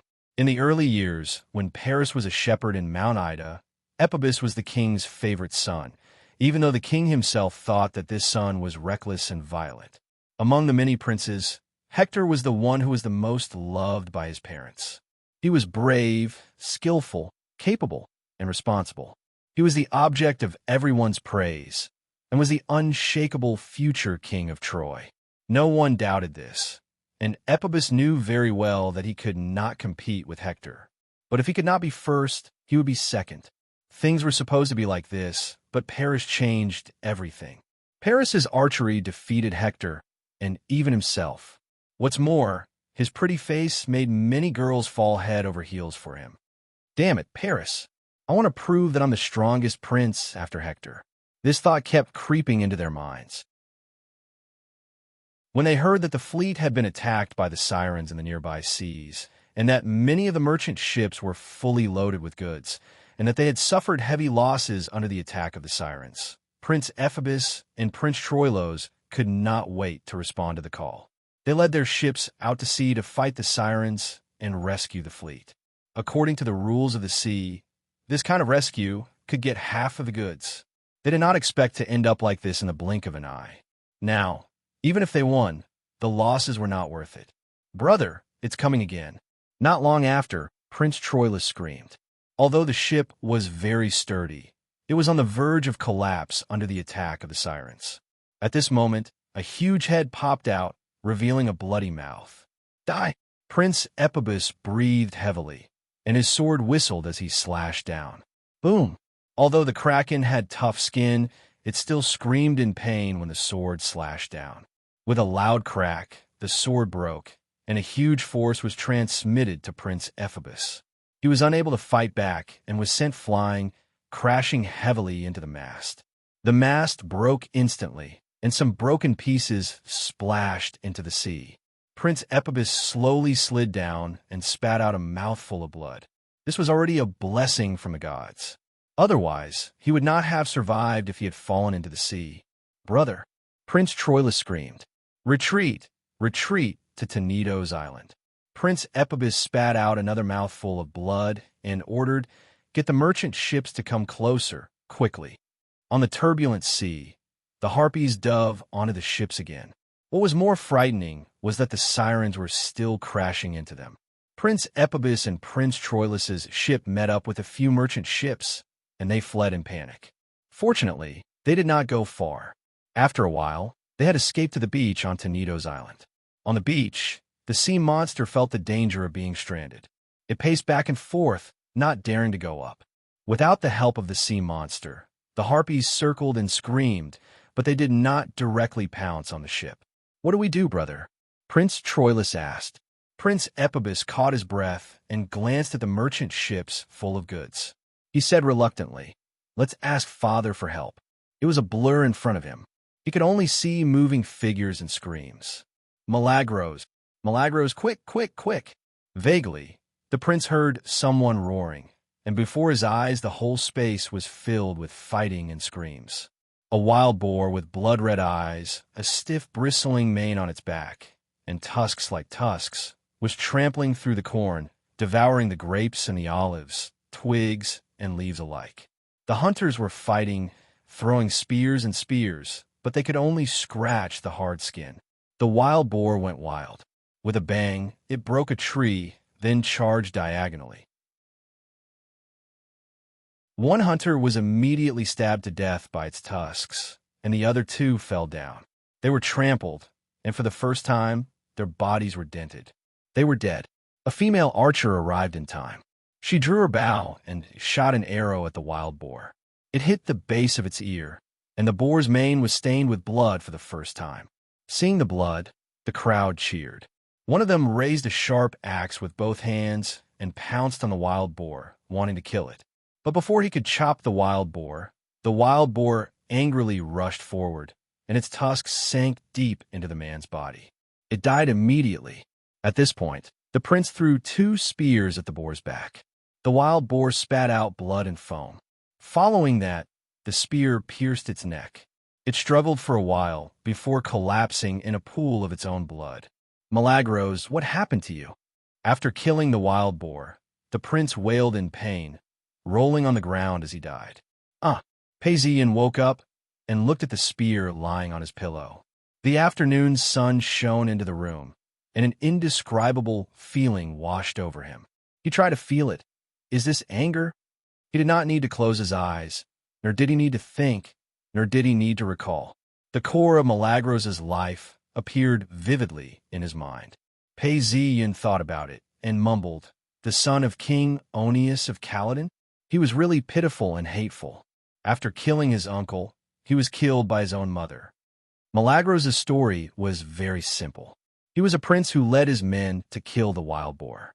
However, he fell in love with Atalanta, a huntress, and gave her the boar's head and skin. In the end, his uncle snatched them away, and in a fit of rage, he killed both of his uncles. Then his mother, Althea, took revenge for her brother. She killed her son, and died in front of the stove. This was a tragedy, but Milagros himself had to bear a large part of the responsibility. His uncles were wrong to snatch the prey, and yet they were killed? Wasn't this too cruel? However, Milagros and many others did not think this way. Perhaps it was because of this great obsession and unwillingness that it left its mark on the long spear. It contained a lot of knowledge, which Pei Ziyun was able to absorb today. This prince who died prematurely had decent martial arts skills. To Pei Ziyun, it could only be said that he had borrowed the fighting styles and techniques of this world. But Milagros had received a complete education as a prince. What was the most important knowledge in a royal family's education? In this world of the gods, it was not about politics or military affairs. It was about understanding the gods. If one were to accidentally offend the gods, even if one was proficient in politics or military affairs, one would immediately die. Even if the wild boar could not kill you, the gods could directly descend and kill you. For example, during the Battle of Troy, Achilles killed Hector. The city of Troy no longer had any power to resist and was invincible. Then, it was said that Apollo shot Achilles to death. If you don't accept it, you can die. Therefore, the most important thing for a prince was to understand the gods. He had to treat them with respect and not offend them. Pei Ziyun absorbed the legacy of the spear, and to a large extent, his knowledge of the royal family was supplemented. Many things that he did not understand in the past suddenly became clear. Gods? So that's how it is. Pei Ziyun's eyes were blurred as he looked at the items and muttered to himself. Chapter 510. Prince Milagros' Spear. Craftsman's Hammer. Poet's Harp. Jessen found him a few items that had been used by famous people and people with great memories. Luckily, this era did not care about antiques, unless the item itself had a certain value. Hence, these items were not expensive. He just needed to put in some effort. Pei Ziyun slowly digested the items that had been entrusted to him. Among these items, 3 were effective, and the Spear of Milagros was the most valuable one. The knowledge of the poets and craftsmen only allowed me to understand the common knowledge of this world. But the Spear of Milagros not only supplemented the language and knowledge, but also the news and knowledge of the gods that only the royal family knows. This allowed Pei Ziyun to have a deeper understanding of this world. Of course, he had also mastered some skills. He carefully recalled his memories and focused on one point. Prince Milagros' wild boar hunting this time. The hero of the previous generation, Ison, also participated. The spear he threw did not hit the wild boar, but hit the hunting dog of his own people. As he thought about it, he could not help but shake his head. Ison was too good at playing tricks.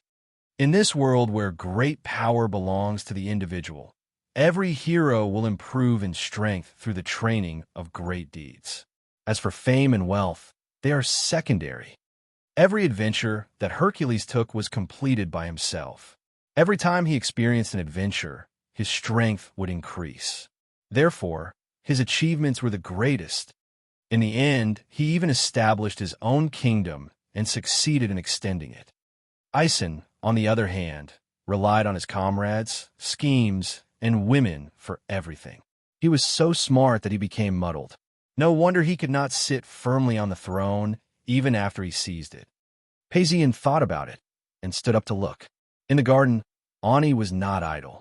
She was currently instructing the servants to work. Actually, she did not need to do these things herself. She could totally let the servants handle these things, but Ani liked it that way. Pei Ziyun wiped his sweat and walked to the window.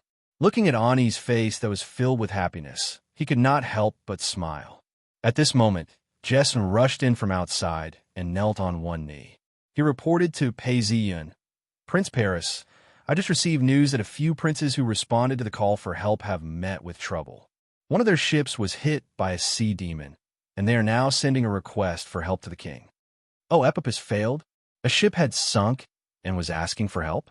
Although I knew that Ephebus wouldn't be able to do much and that he would definitely return in failure, I didn't expect him to be defeated so quickly. Although that guy's abilities aren't that great, he should be able to escape unscathed against some ordinary sirens, right? Are the sea demons that powerful this time? By the way, how is Hector? Prince Paris. Prince Hector has already left for the palace after hearing the news. It seems like he's ready to go to war. Nais said his responsibility was to keep an eye on all sorts of movements in the city. Then let's go immediately. When Pei Ziyun heard that Hector had gone to the palace, he immediately stood up and called out to him.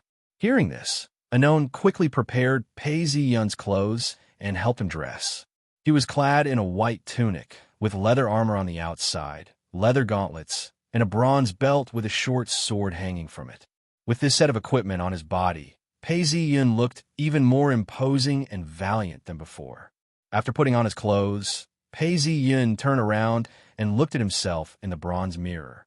He smiled at Anon and said, "My dear, the financial problems you were worried about will not be a problem very soon."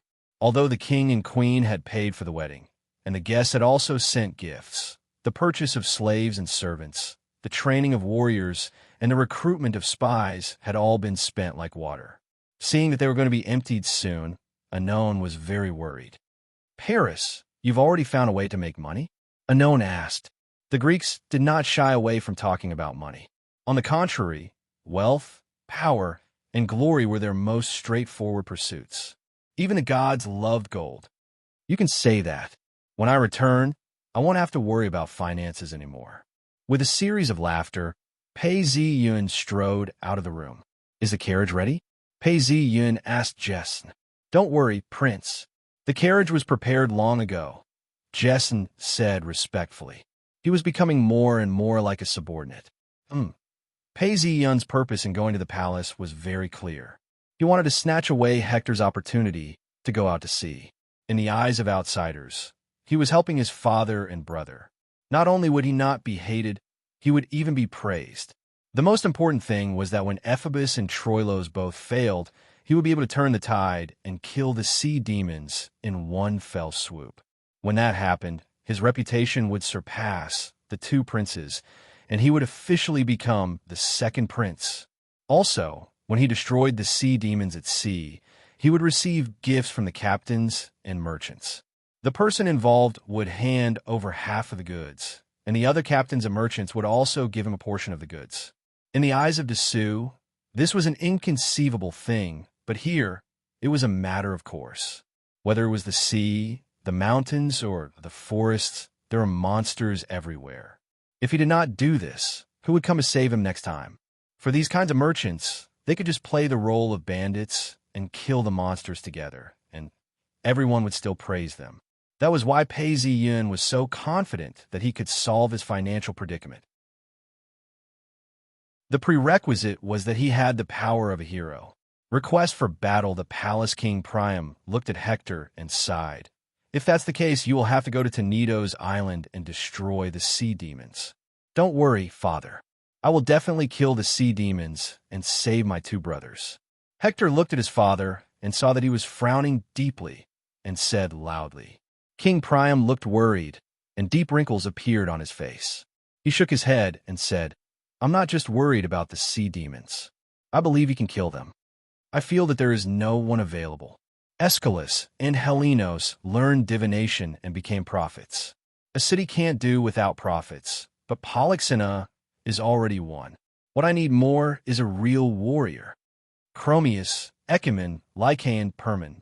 Sigh. I can be a captain of 100 men, but I won't be able to go beyond that, let alone Temicon and Gorgitson. I had placed my hopes on Ephebus and Troilus, but I didn't think the whole of Troy can only rely on you, right?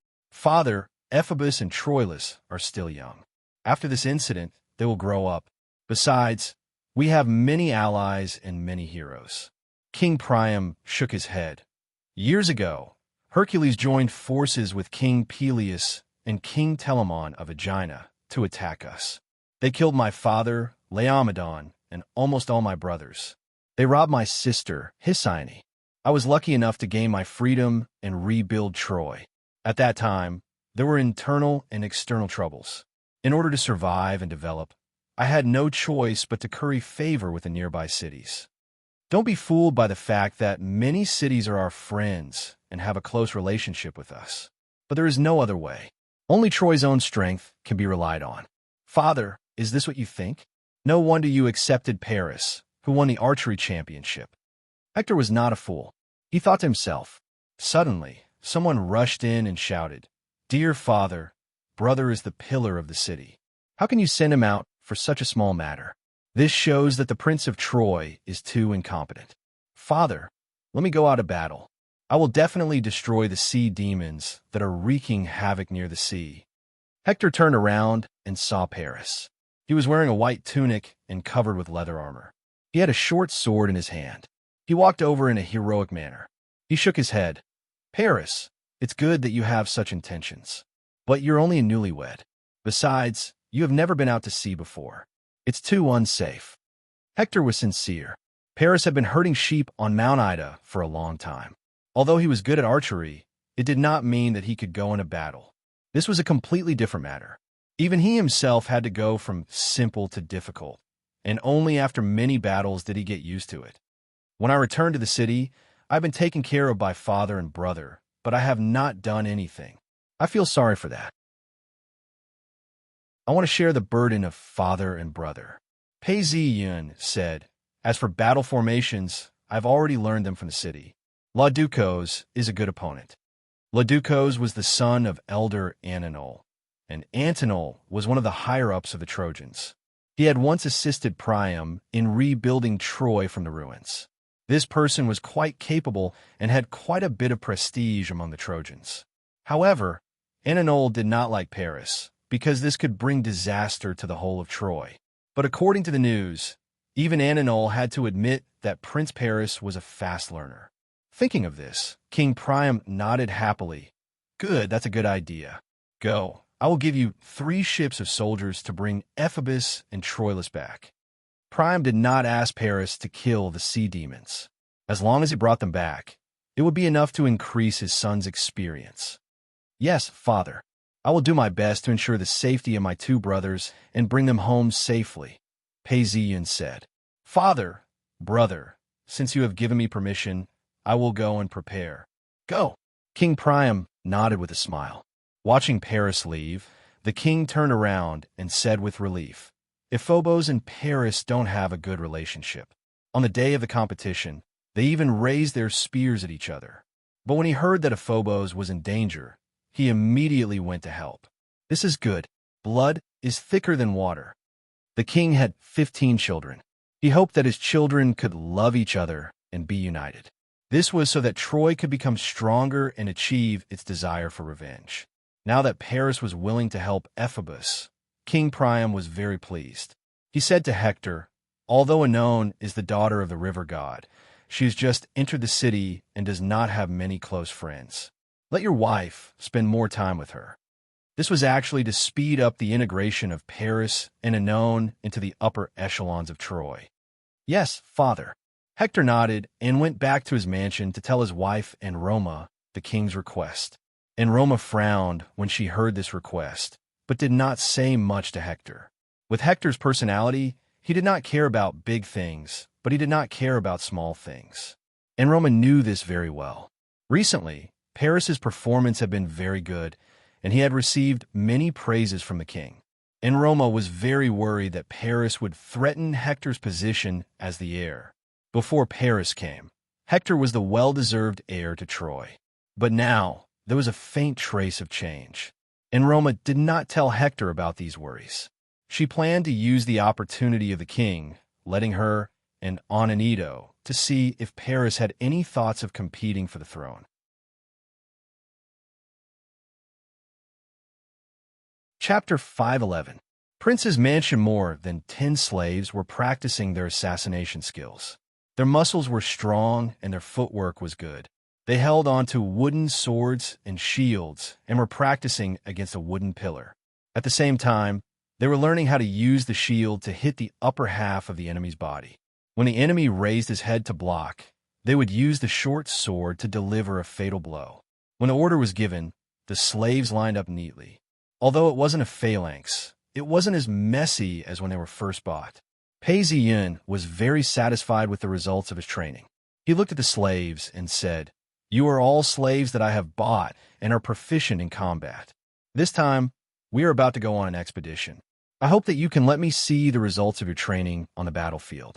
I don't care what you think, whether you are willing to participate in this expedition or not. As slaves, you do not have the right to choose. On the battlefield, I only want you to understand the meaning of obedience. Do you understand?" "Understood," they replied in unison, making the group of slaves seem to have some form of respect. Pei Ziyin laughed coldly. He was in charge of hundreds of thousands of soldiers in the Great Su dynasty. These people were nothing to him. He only said, "For this expedition, I only have one requirement: courage and achievements.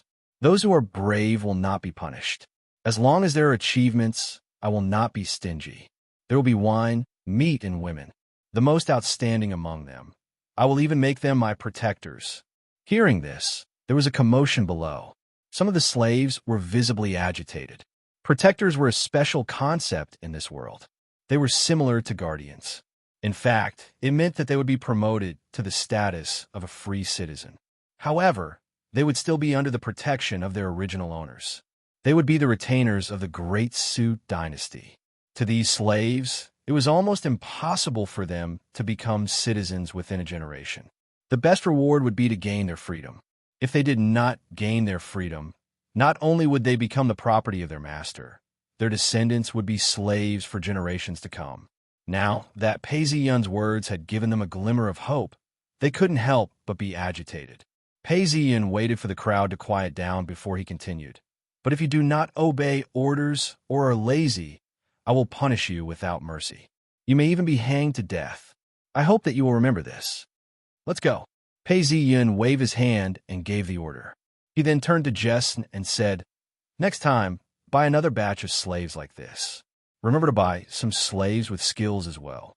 It was said that the entire world was vast and sparsely populated, but this was not the case for Greece. Greece's terrain was divided by mountains, and the land that was suitable for farming was very limited. It was very easy for Greece to overload its population, and the frequent city-state conflicts resulted in many captives. These captives were the main source of slaves, and their lives were very miserable. "I only need people who are close to me and who have made contributions," Pei Ziyin thought to himself as he bade farewell to Ani. He hadn't even enjoyed the joy of being a newlywed for a few days before he had to go to war. Ani reminded Paris repeatedly that he had to be careful and protect himself. In this era, it was a great honor for a man to make a name for himself. Even though it was a newlywed, Anon did not object, but like any worried wife, Anon was also worried that Paris would meet with an accident on the battlefield. Pei Ziyun led the slaves in an orderly fashion to the pier. There, the boats were already prepared. 3 of them were even filled with soldiers. "Prince Paris, this is our largest warship and our most elite soldiers." The person sent by the palace bowed and handed over another jar. "This is specially given to you by His Majesty, your father. Before the battle begins, have the soldiers apply it on you." "What is this? Could it be an ointment that can make me invulnerable?" Pei Ziyin joked. This person was a middle-aged man. He bowed and said, "Prince Paris, you must be joking. There might be an ointment that can make one invulnerable, but it has to be bestowed by the god Ares or the goddess Hecate. This is a secret medicine from the palace. When the soldiers apply it, they will be energized and full of energy for a short period of time. So, it's a temporary stimulant." Pei Ziyin understood. As for why there was such a medicine in this era, it was not considered rare. Not to mention stimulants, there was even an ointment that could make one invulnerable. Furthermore, it was not too long ago, during the Golden Fleece incident, this was the life-saving item that Medea had given to Ison. Pei Ziyun immediately understood. This was something that the king had given to him to protect him. He had really put in a lot of effort. He smiled and said, "Thank you, father. Don't worry, I will definitely win." As he spoke, he turned around and instructed the slaves to enter the ship. These ships were all warships with 50 oars each. Only the bow and stern of the ship had a deck. Pei Zi-yun arranged for the slaves to sit on the long benches of the warship and row while facing the stern. These rowing jobs were originally assigned to specialized personnel.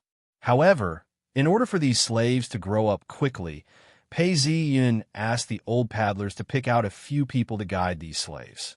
He believed that by the time they reached their destination, these people would have completely mastered the skills of rowing. The soldiers stayed quietly in the cabin. The cabin was not dark, and most of them had participated in several battles. Compared to the new slaves, they were more relaxed.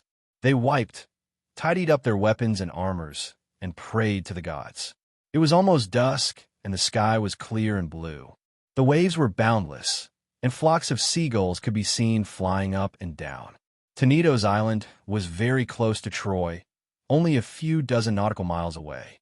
Pei Zi-yun stood on the deck and said, "There's no need to wait until tomorrow. Let's set off immediately. I will crush all the sea demons that stand in our way." Following the order, the three ships set sail.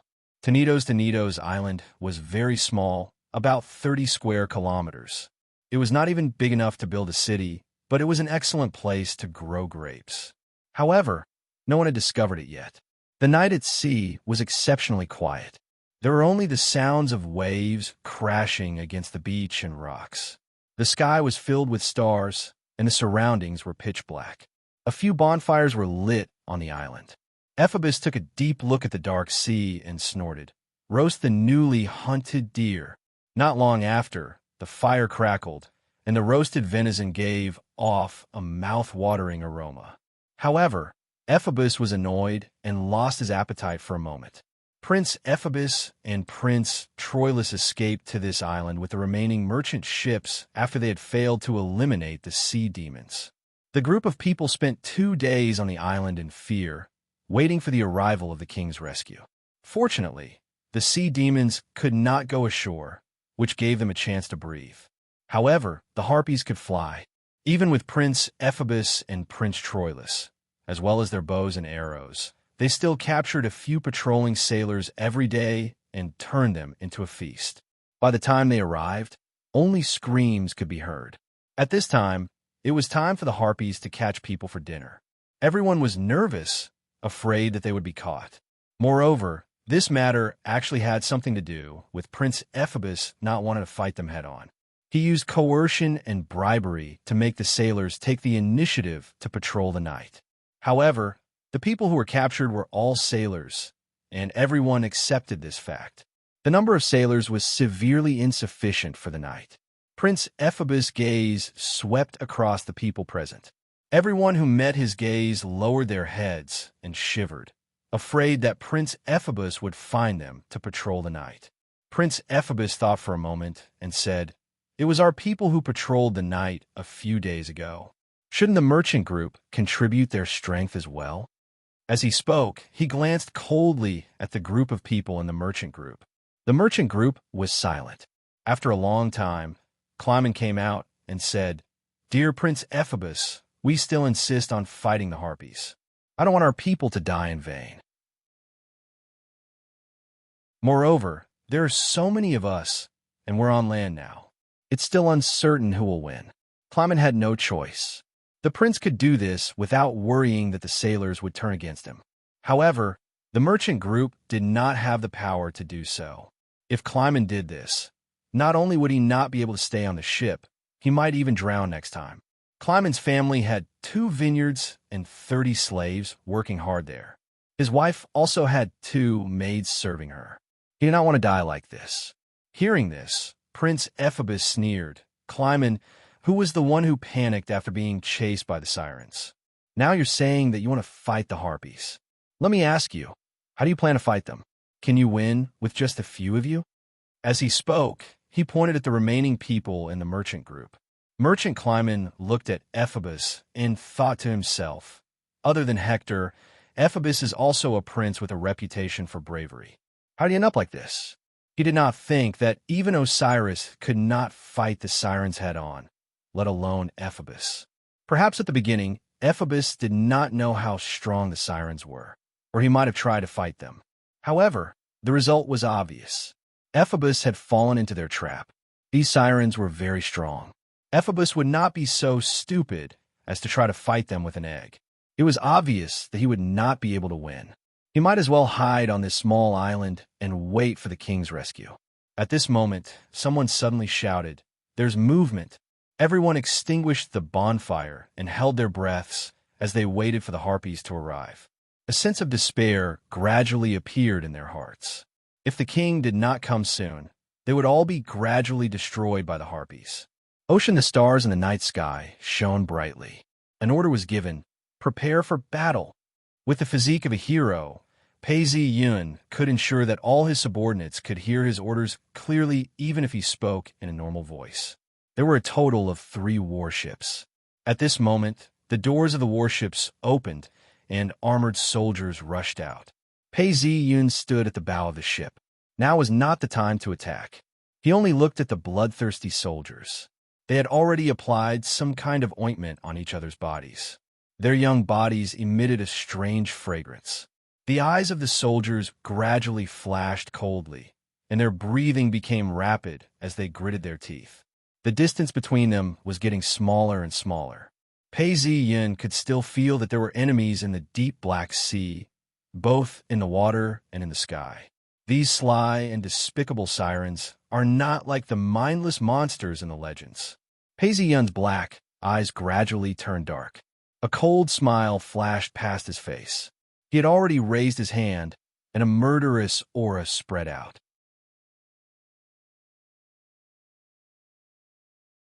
Chapter 512. Teneto's island prince Ephesus, Prince Troilus, and Climon couldn't care less about their differences.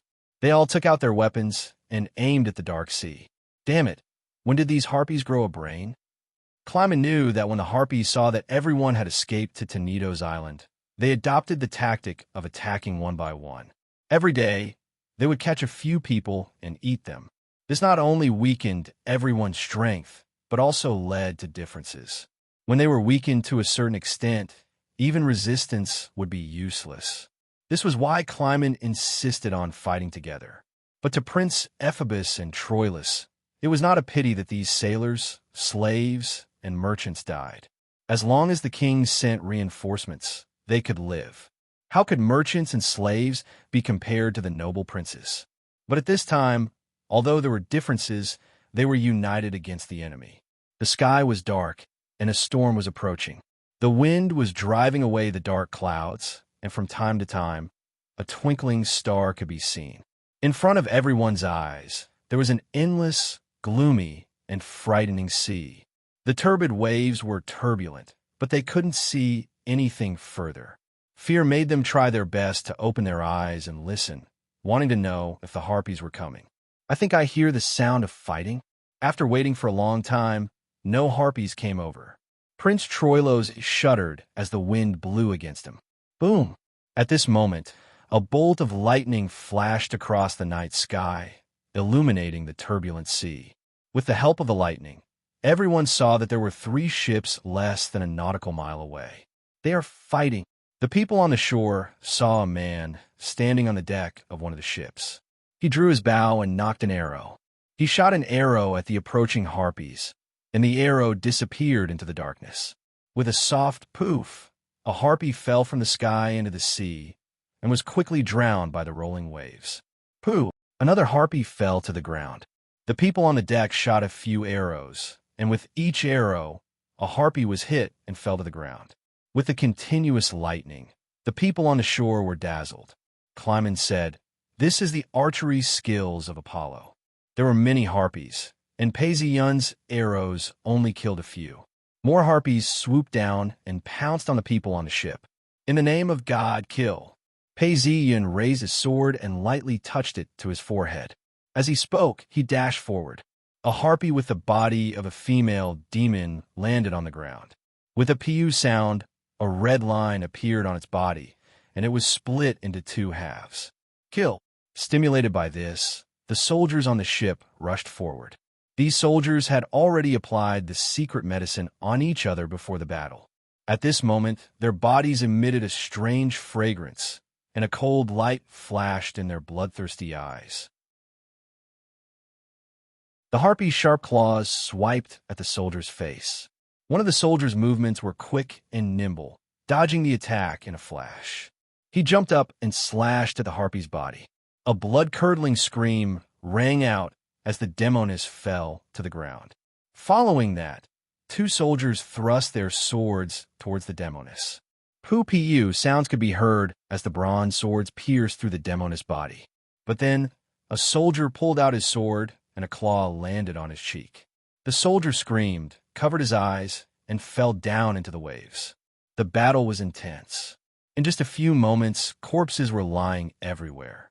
One of the harpies on the deck saw that the situation was not good and suddenly screamed.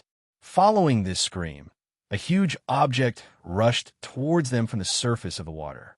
The wind and waves it stirred up gathered into a whistling sound, forming a straight line in the direction of the battleship.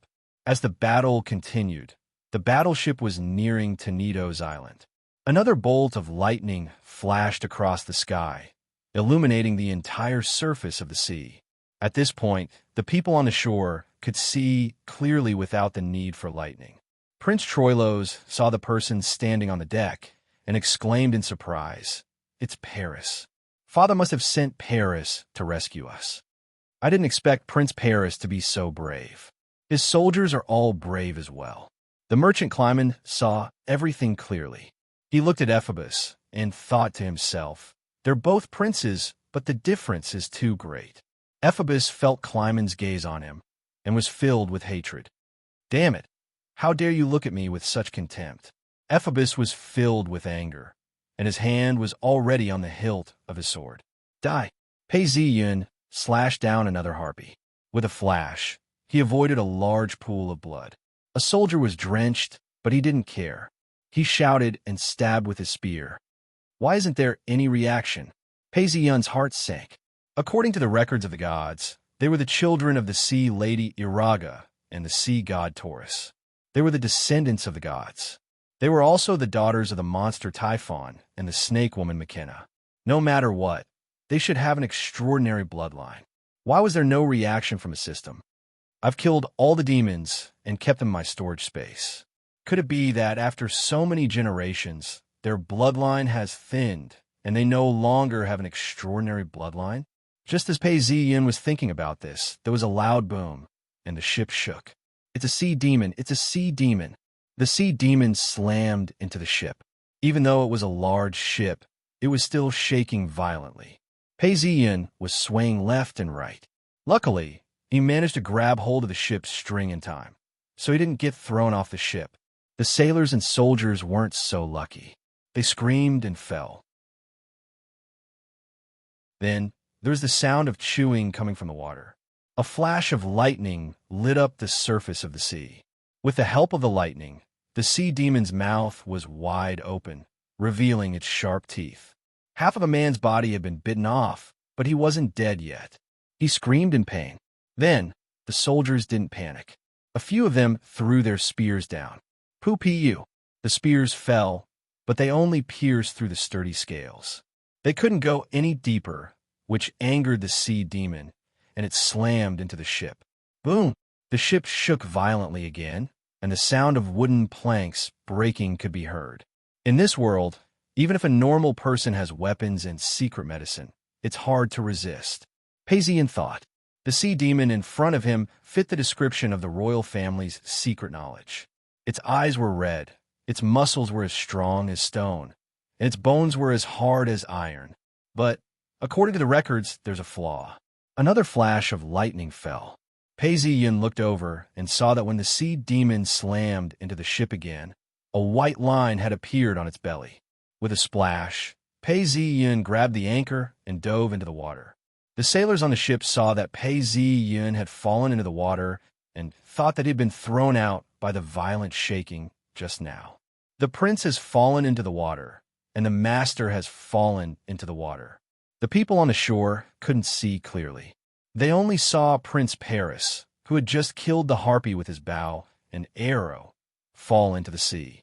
Almost everyone was panicking. The sea demons were wreaking havoc in the sea. Prince Paris had fallen into the water, and it seemed that he was in danger. It wasn't easy for the king to send people to rescue him, but he had died in the belly of the sea demon before they even met. The hearts of these people sank. Only Prince Ephabus, although he knew that he shouldn't have, couldn't help but show a hint of joy. Paris had died in the sea, and the humiliation that Ephabus had suffered previously could be considered avenged. Most importantly, there would no longer be anyone who could threaten the position of the second prince. Yin dove into the sea, drew a half circle with the anchor in his hand, and hit it heavily. Boom! The moment the bronze anchor hit, there was even the sound of metal and stone colliding. Then there was the first real scream of the sea demon. The people on the ship saw that the bronze anchor had been broken in two, and the sea demon's head was a bloody mess. This was a great victory, but Prince Paris didn't retreat. He dove like a fish and went close to the belly of the sea demon. Wind and thunder cut. Although this world wasn't the Great Sioux dynasty, and there was no wind and thunder, the bronze sword still had a crescent sword. In an instant, a huge wound was torn open, and a thick mist of blood sprayed out. Ark!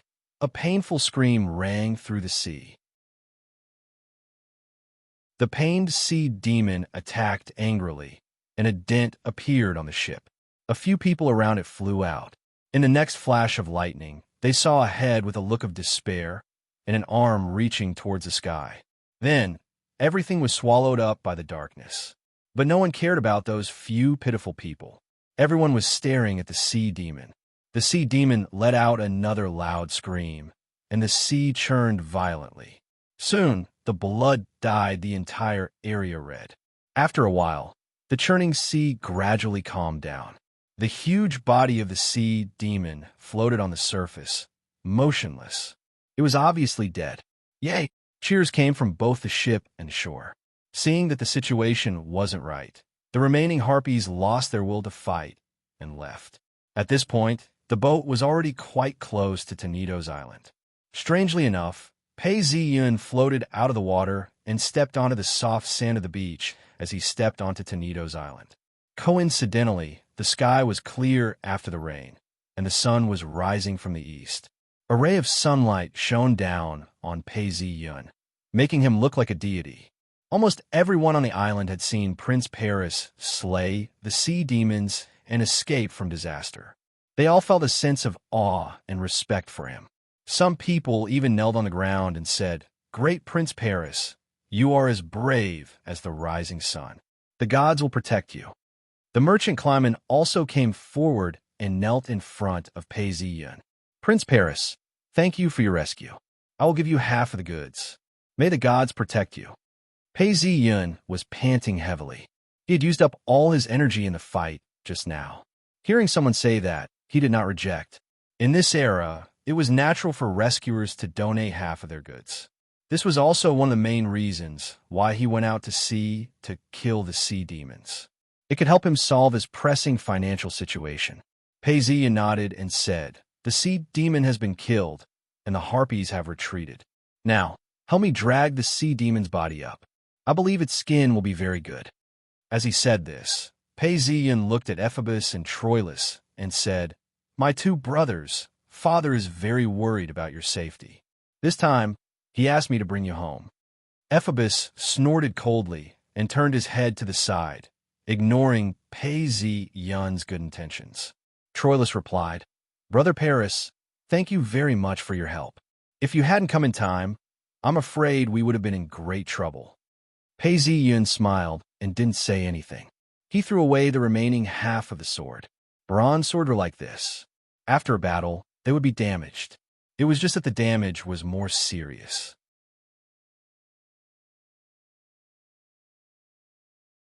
Chapter 513. Dawn was breaking.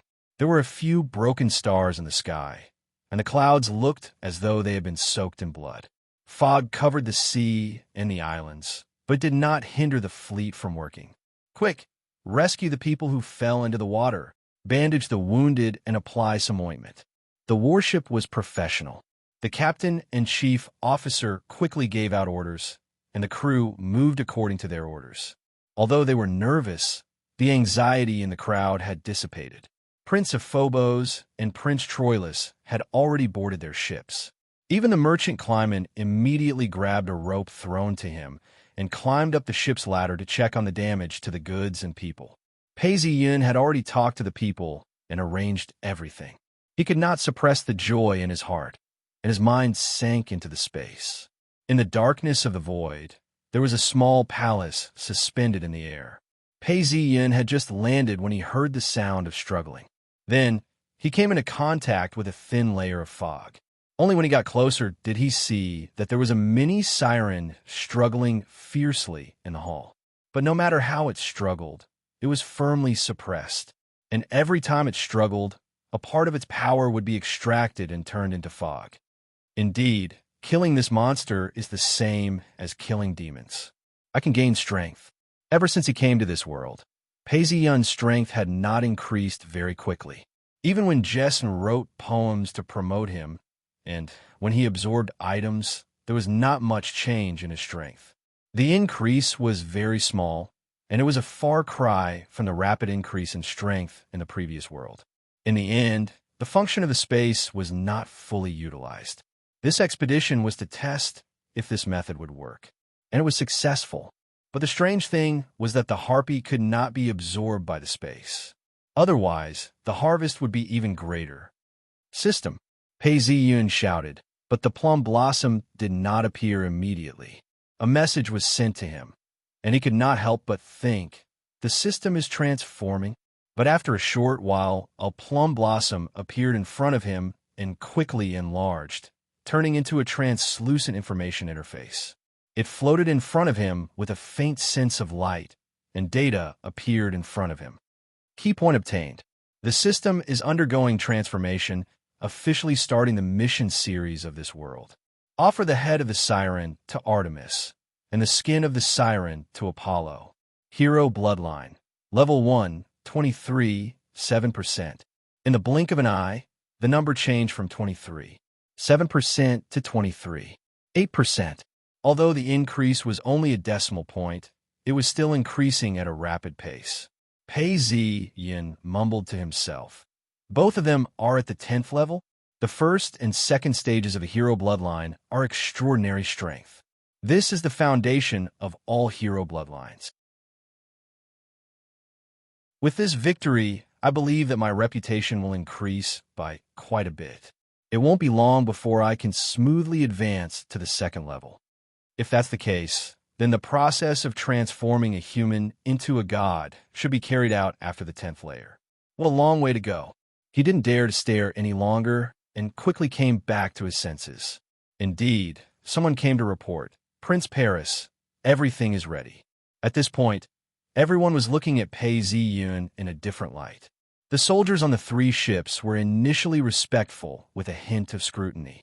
Although they knew that this prince had defeated Hector in the archery competition, this was a battlefield, and it was completely different from a competition. At that time, they had respected the title of prince, but now it had become respect and love. Not only was Prince Paris an excellent archer, but he was also so brave that he could even defeat the sea monsters alone.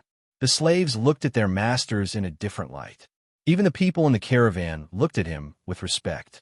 Pei Ziyun nodded and asked, has the sea monster's corpse been disposed of? Prince Paris, the merchants are very experienced. They used thick ropes to tie up the sea monster's corpse and used a few ships to drag it.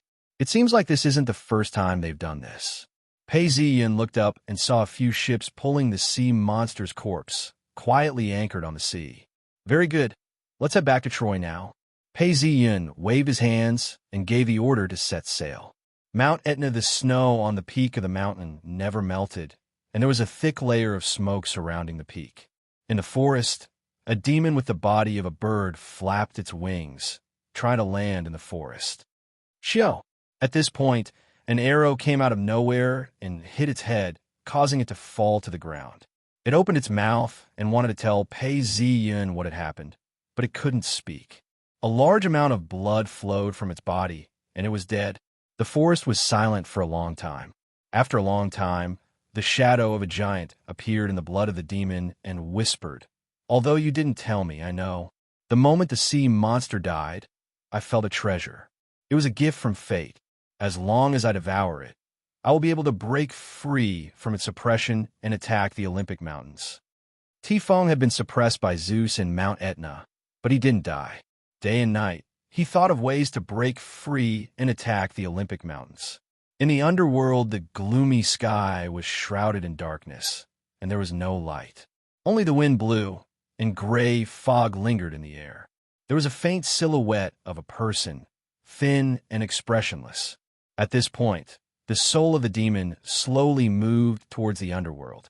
Just as it was about to land on the ground, a woman's hand grabbed it. A light flashed in her eyes, and she whispered, "Troy, Paris." Aren't these Troy and Paris part of Zeus's plan to clean up the land? Why did Tifong and I come? I sent an avatar here. Is there something wrong with Zeus's plan? The woman said doubtfully. After thinking for a moment, she squeezed the soul of the demon in her hand and crushed it. Anyway, it's good to cause some trouble for Zeus. But the sudden appearance of sea monsters near the Aegean Sea's Tenedos Island might attract attention.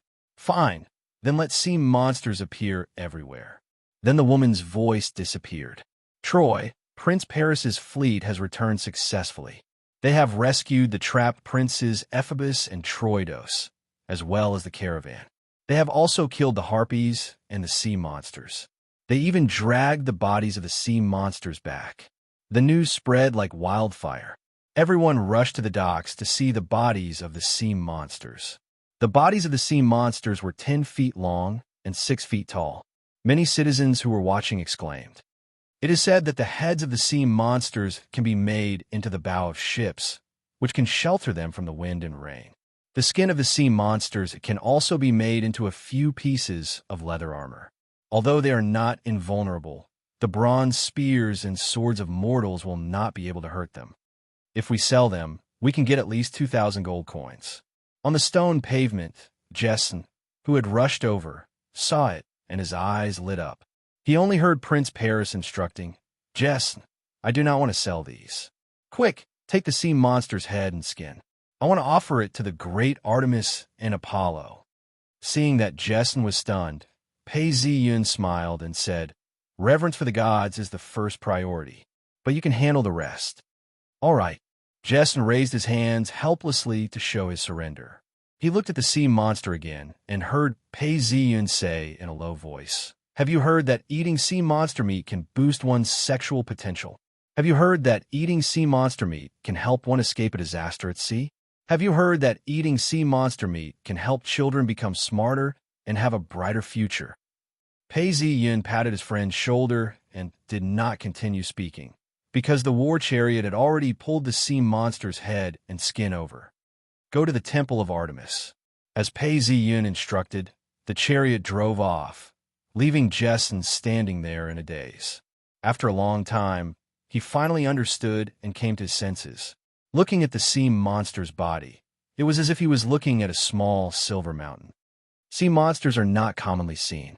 According to the rumors, 1 pound of its meat can be sold for 1 silver coin. Just by selling the meat, I can earn 20,000 silver coins. Moreover, the sea monster's penis can be sold for 1 pound of gold. After calculating this number, Jessen cried out involuntarily, Oh, Prince Paris, on this point, looking at you is like looking at the Hydra. If you become a merchant, you will definitely be rich enough to rival a country. Temple of Artemis, there was a sacred forest around them, with some sick deer wandering around. There were servants guarding the entrance, and a few ladies from the temple were plucking flowers from afar. They wore garlands of flowers and looked extremely youthful. Paris led the soldiers into the sacred forest and immediately felt an influence. A pair of eyes stared at him from above. Feeling the gaze, Pei Ziyun's heart skipped a beat. It seemed like his actions had attracted the attention of the gods. Some of the people who came out from the temple looked at the huge sea monster's head on the chariot and exclaimed in shock. At this point, the priest came out from the temple, and Pei Ziyun shouted, I am Prince Paris. I have rescued the trapped prince and the merchant group, and even killed the harpy and sea monster. All of this was the will of the gods, which allowed me to achieve victory. I am willing to offer the sea monster's head to the mighty Artemis." Hearing Pei Ziyun's loud shout, the priest was taken aback. He looked at Pei Ziyun with a hint of respect. "So it's Prince Paris. May the god of hunting, Artemis, continue to protect you." The priest spoke to Pei Ziyun. Since the gods were aware of this, the priest did not say anything more and led Pei Ziyun into the temple. The corridors of the temple were made up of pillars and were all carved out of marble. The pillars were carved with different shapes and sizes. In the middle of the temple, there was an altar where the statue of the goddess Artemis was placed. The statue was taller than a real person. According to the legends, the goddess wore a crown on her head and was flanked by beasts. She held a staff in her hands and carried a bow and arrows on her back. Pei Ziyun bowed and received the sea monster's head from the slave and placed it on the altar. As soon as the sea monster's head disappeared from the altar, Pei Ziyun understood that the gods had taken a liking to this sea monster. The priest stood respectfully by the side and seemed to have heard the words spoken. He knelt down in front of the altar and saw a golden cup appear in the air and land on the altar. Seeing the golden cup appear, the priest's face was filled with jealousy. This was a gift from the gods and a sign of their grace. Although he had served the gods for decades, he had never received such a gift. At this point, he knelt down in front of the gods. The gods then whispered into the priest's ears, "Go and offer this to the prince who has offered his sacrifice. Tell him that this is my gift and that I am very satisfied with the sacrifice." The priest then knew that this prince had received the attention of the gods. "Prince Paris, the gods are very satisfied with your sacrifice and are willing to bless you. You will be lucky in your hunt." The priest announced this to the crowd. The soldiers who remained in the temple and the onlookers all shouted, "Paris, Prince Paris."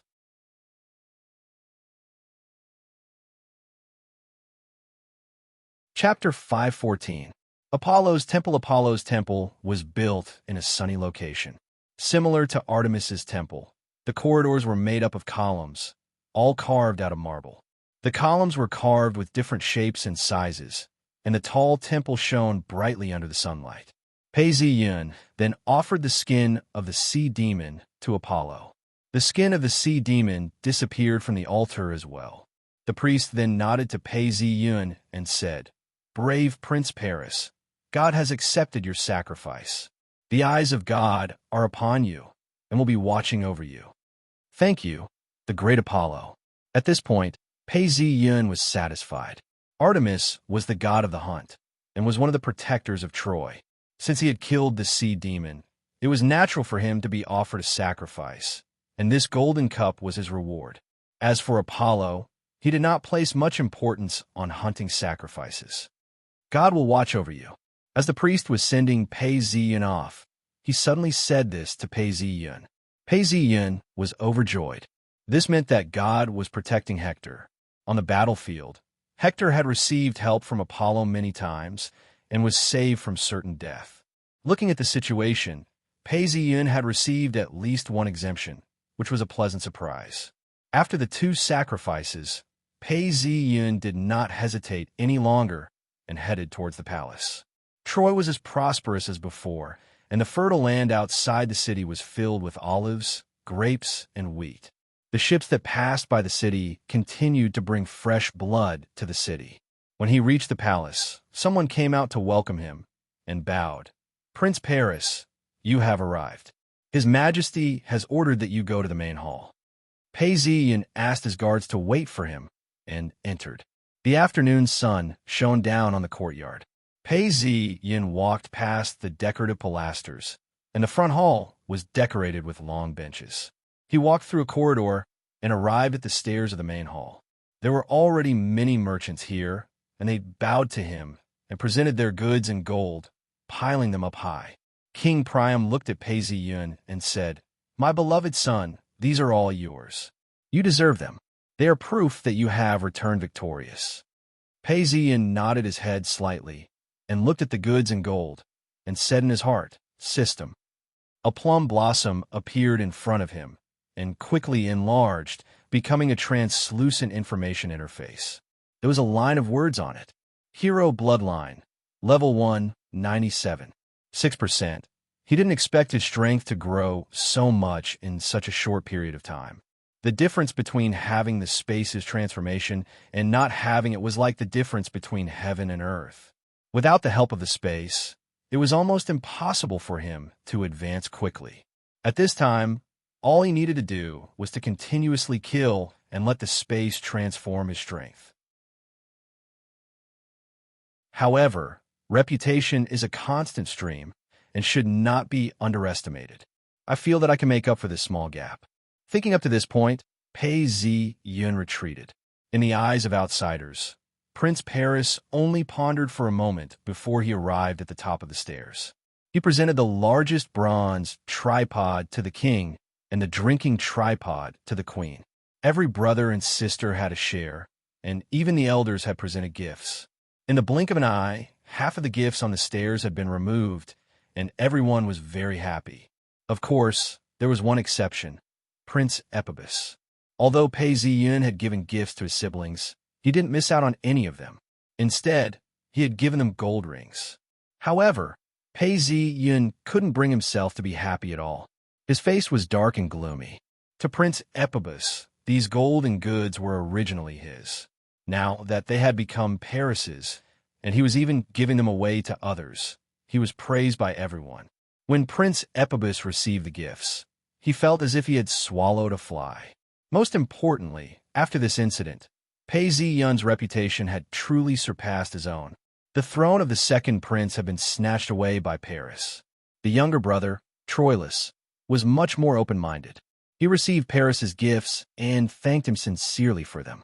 In his mind, it was already a blessing from the gods that he was able to return alive. As for the gold and goods that didn't belong to him, he didn't even think about it. After Pei Ziyun gave out half of the gifts, he didn't forget to thank the gods. He said to the king, "Father, I have to thank the gods for their protection. Not only did I kill the harpies and sea monsters, I even received gold and goods as gifts. What else do I have to be dissatisfied with? What reason do I have to not offer sacrifices to the gods? I have already offered the head and skin of the sirens to the great Artemis and Apollo. However, I must not neglect the other gods. I would like to ask you to send a priest to offer sacrifices on my behalf." "That's easy." King Priamus nodded his head. Actually, normal sacrifices were divided into major, minor, and regular sacrifices. The major sacrifice was just the slaughter of a cow, sheep, or pig for the gods. The losses caused by the sacrifice were not great. The gods would rarely take a portion of it directly. Most of the time, they would only get the aroma of the meat, and most of it would be shared with others. As for the minor sacrifice, it was just a portion of the meat. Most of the time, the regular sacrifice and the minor sacrifice were not separated. Cakes, fruits, grapes, honey, wine, milk, and olive oil were all good choices. This cost wasn't too much. In the past, Pei Ziyun had sacrificed 10 cows in one go. This was a very large sum of money. Generally speaking, the king's annual major sacrifice was about the same scale. Secondly, the clan festival is coming soon. I want to hold a sport competition. All the expenses will be borne by me. As he said this, Pei Ziyun took out another half of the treasures. There was only a quarter of the treasures left. In ancient Greece, there were no holidays. However, there were many sports competitions. During the opening ceremony of the sports competition, people would offer sacrifices to the gods. Some would last for 1 day, some for 3 days. During this period, there would also be some entertainment. These were all plays and music that were used to express gratitude to the gods. During this period, even the slaves could get some free food. This was actually a tribute to the gods and a bribe to the people. King Priam also nodded in agreement. His son Paris had become a hero, and the people had to be happy. Otherwise, some people would be dissatisfied. Half an hour after this was said, the temple of the gods was filled with the fragrance of sacrifices. When the people heard the news, they couldn't help but cheer. The banquet in the palace lasted until late into the night. Pei Ziyun returned to his mansion drunk and passed through the Greek pillar of Clinth. The servants hurriedly greeted him, and Anon hurriedly made a hangover soup. Paris, why did you drink so much today? Anon said worriedly. Pei Ziyin shook his head. I'm happy today. I went out and obtained a lot of things. Your financial problems can also be solved. Anon thought he was talking about the golden goods he had obtained today. She smiled. Paris, I believe you can definitely solve this problem, but you can't get yourself drunk in the future. It's so uncomfortable. I remember that you never drank when you were on Mount Ida. Like all wives in the world, Anon, as Paris's new wife, saw her husband drunk and felt sorry for him. Then, Anon checked the goods. A bronze, three-legged sacrificial cauldron and a drinking cauldron. It was not very big, but it was more than enough for the use in a mansion. There were combs made of ivory, bronze sculptures, beautifully painted pottery, gold masks, and so on. In particular, there was a golden cup, which was extremely exquisite and carved with very special patterns. She couldn't help but pick it up and take a closer look. Her fingers felt cold and comfortable. This is a reward from the great Artemis, Pei Ziyun said. It's all inside. It's all yours. Go and organize it. Use what should be used, and put what should be put in the treasury. Pei Ziyun said softly. Anon blinked and didn't go immediately. Pei Ziyun saw her expression and couldn't help but smile. Dear, I'll drink less in the future. You seem a little unhappy? Anon looked at the goods and said, Isn't it too much? Not much, but it's worth it. Pei Ziyun smiled softly. I'm not pretending to be generous every time. This is the first time I became a prince, and I have to thank the gods. This time, I hunted the sea monster and became a hero. Except for Artemis and Apollo, the other gods were only worshipped. But I have to thank my brothers, sisters, and elders in the city. This time, I made up for it. Also, I became a prince and a hero, but I didn't give many favors to the citizens of the city, so the cost this time was relatively large. It won't be like this in the future. Also, dear Anon, I only have a quarter of the wealth I obtained today, but it's still 10 times the original wealth. Right? It's not just this much. In fact, in a few days, Jessen will bring at least 20,000 silver coins. 20,000 silver coins. Anon really put down the golden cup this time, measured it, and said, That much? Dear, what kind of money did you find this time? It's just an idea.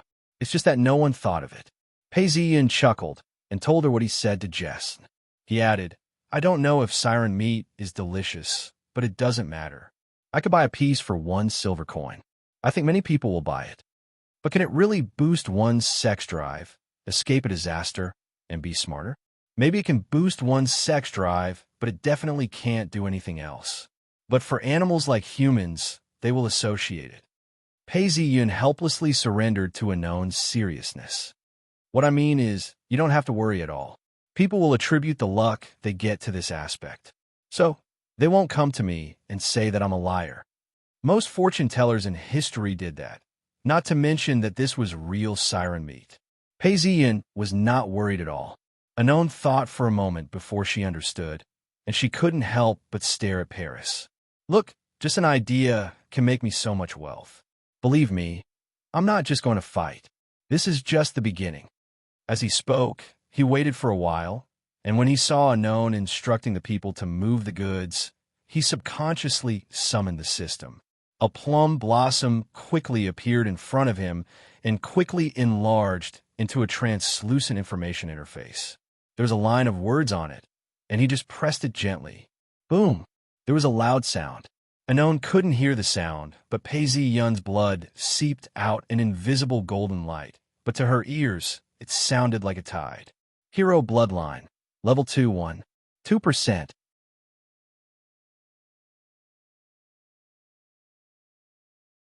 Chapter 5:15. Mansion. Early morning birds were singing as the sun rose. The sun shone down on the garden, painting everything in a golden hue. Pei Ziyun, who had been drunk the night before, woke up early today. He welcomed the rising sun and went to the garden to warm up his body. The moment he moved his arms and legs, Pei Ziyun could feel that his body's basic abilities had improved significantly. He could feel that his body's abilities were also improving. Endurance, agility, strength, they've all improved. Is this the way of martial arts in this world? Pei Ziyun thought to himself. If the way of martial arts in this world is based on the growth of these abilities, then it's very beneficial for me. In terms of martial arts techniques, I've already reached the level of a grandmaster. If these basic abilities, speed, strength, and endurance are all improved, then my abilities will improve very quickly. As he thought of this, Pei Ziyun immersed his consciousness into the dimension. It was the exact same darkness, but different from the underworld. There was no light, no wind, and only a small space appeared. A ray of light landed in front of the small palace. Pei Ziyun looked at himself and saw that he was dressed in a royal robe. He smiled. Only here can I appear like this. The legacy of the previous world had been left behind. Looking around, he saw that a pillar had appeared on the side of the small palace.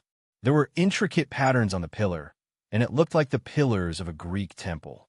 However, there was only one pillar. The space has grown a little, but it's very small. If I have enough statues, the speed at which the space expands will definitely be much faster. Around the small palace, there were many small statues of demons. On the side of the newly formed pillar, there was a metal statue of a sea demon.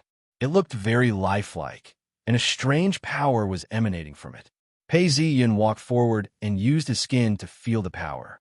Once this power was converted, it became a power that was different from Pei Ziyun's own Tao power. Is this a power unique to this world? Strictly speaking, the blood of the sea demons comes from the gods. Is this a power that is inferior to the gods? Pei Ziyun guessed. If this was the case, then he would have the same power as the gods. Although it would be weak, once he grew stronger, he would be able to change the space and break through. Pei Ziyun carefully felt the power emanating from the statue. He realized that every time a bit of power appeared, the system's numbers would jump. Although the data on the system was beating slower and slower, this was because the space had used up most of the sea monster's energy. Once he found a new source, the speed of the data would change dramatically. Thinking up to this point, Pei Ziyun realized that he had a thirst for such resources. He really had to find out where these beasts could be found. After reading all this, he shouted, "System!" A plum blossom appeared in front of him and quickly enlarged, turning into a translucent information interface. It floated in front of him with a faint sense of light, and data appeared in front of him. Offer the head of the siren to Artemis and the skin of the siren to Apollo. Completed. Pei Ziyun didn't press the button immediately. He was deep in thought. After obtaining a siren from this world, the system seemed to have a starting point. It officially gave out missions. These missions were not difficult, but they seemed to be very important. It seems that it's impossible to please all the main gods. Mortals can't be relied on like this. So the system wants me to focus on Artemis and Apollo. And according to God's reaction, this seems to be targeted. However, the original rituals cannot be omitted. Even if it is an enemy god, we must still maintain respect. This mission is actually for me to control the key point of fate. Thinking up to this point, Pei Ziyun pressed the button heavily. The strange thing was that there was no immediate reward, only one more. Additional one fate point. Fate point. This immediately attracted Pei Ziyun's attention. He immediately closed his eyes to feel it. Fate points are the power to change the course of fate. And according to different events, different points will be used. At this point, Pei Ziyun's consciousness entered the dimension and he could feel someone approaching him. He then exited the dimension and opened his eyes, waking up. Troilus walked in briskly from outside. Seeing Pei Ziyun in the middle of his morning exercise, he bowed slightly and said, "Brother, thank you for saving me and for giving me so many gifts." He smiled and continued, "If it wasn't for you the last time, we would have been in trouble. The sea monsters are too strong for us." Pei Ziyun looked at Troilus and smiled. This Troilus was originally Iphitus' follower, but now he had obviously turned to Pei Ziyun. This was not only because Pei Ziyun had saved his life, but more importantly, Pei Ziyun's strength and generosity were the most important factors. Now, not only did Troilus have a good impression of him, but Chromius, Ecumen, Lycaon, Permin, and even his illegitimate children Temacorn and Gorgithian were all close to him.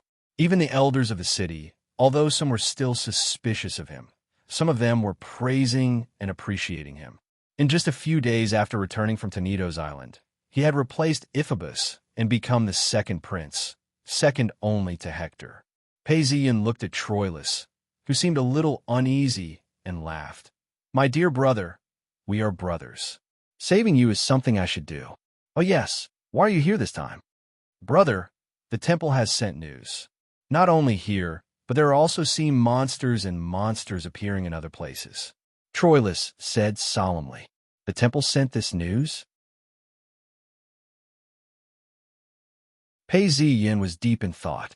In the past, he would not have understood, but after receiving some of Milagros' knowledge, he immediately understood. The priests of the Greek temple often passed on oracles and knew what was happening in distant places. Other than the priests, the prophets also had an important position. However, oracles were also divided into different levels. God's will was the most basic, followed by the prediction of the future. In the Greek pantheon, Zeus and Apollo had their own oracles. The higher-level ones were the oracles of fate. Even Zeus didn't dare to disobey them unless it directly threatened his life and power. Yes, according to the rules of the temple, unless the gods agree, the temple cannot directly interfere with politics and military affairs. However, this is not one of them. This is something that all the people need to know. Troilus knew that his brother Paris might not understand this, so he explained. After pausing for a while, he continued, "But, brother, this is not the reason why I came this time. Father has something for you to do." "Oh." Paisian suddenly had a premonition. Combining the time he was in and the information he had gathered, he was probably walking on the right track of history. This was the script that the gods had arranged for him. Although he had a rough idea, Paisian continued to ask, "Did Father say what it was about?" "I'm not very clear about this. When I came, Father only told me that he has something for you to do. He wants you to rush to the palace immediately, and he will announce this matter there. From the looks of it, he really wants me to visit Greece. But this is a crucial historical event. How should I choose to maximize the benefits?" Paisian thought to himself. Just as he was thinking, a plum blossom appeared in front of him and quickly enlarged, turning into a translucent information interface. It floated in front of him with a faint sense of light, and data appeared in front of him. Mission: the will of the people. The will of the gods cannot be disobeyed, but you, Paris, cannot bear the responsibility of starting a war. Looking at this, Paisian suddenly understood and said, "Let's go to the palace now." After saying that, he shouted, and Anon quickly ordered the servants to bring in a set of clothes.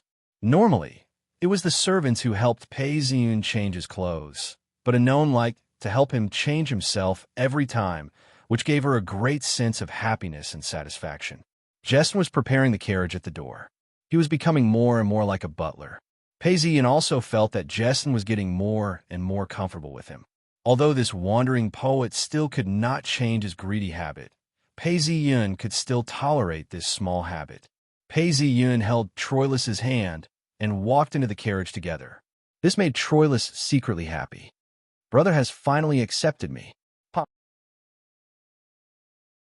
The coachman whipped the horse, and the horse galloped quickly. Palace, main hall. The main hall of the Palace of Troy was supported by 48 huge pillars, and the surrounding walls were made of pieces of marble. The door was a few meters wide and a few meters tall, and it could be said to be grand and magnificent. Paisian, who had arrived in a hurry, walked briskly through the door. As soon as he walked in, he saw that most of the people with power in the kingdom of Troy were already there. The king was sitting on the marble throne, which was rare. The princes stood on the left side of the entrance, and the elders stood on the right side. The city-states of this world were very different from Dessau. The so-called city-state was a city and the surrounding villages, forming an independent sovereign state. These independent sovereign states had very small territories. The largest kingdom in Greece, Sparta, was only about 3,000 square miles, 8,000 square kilometers.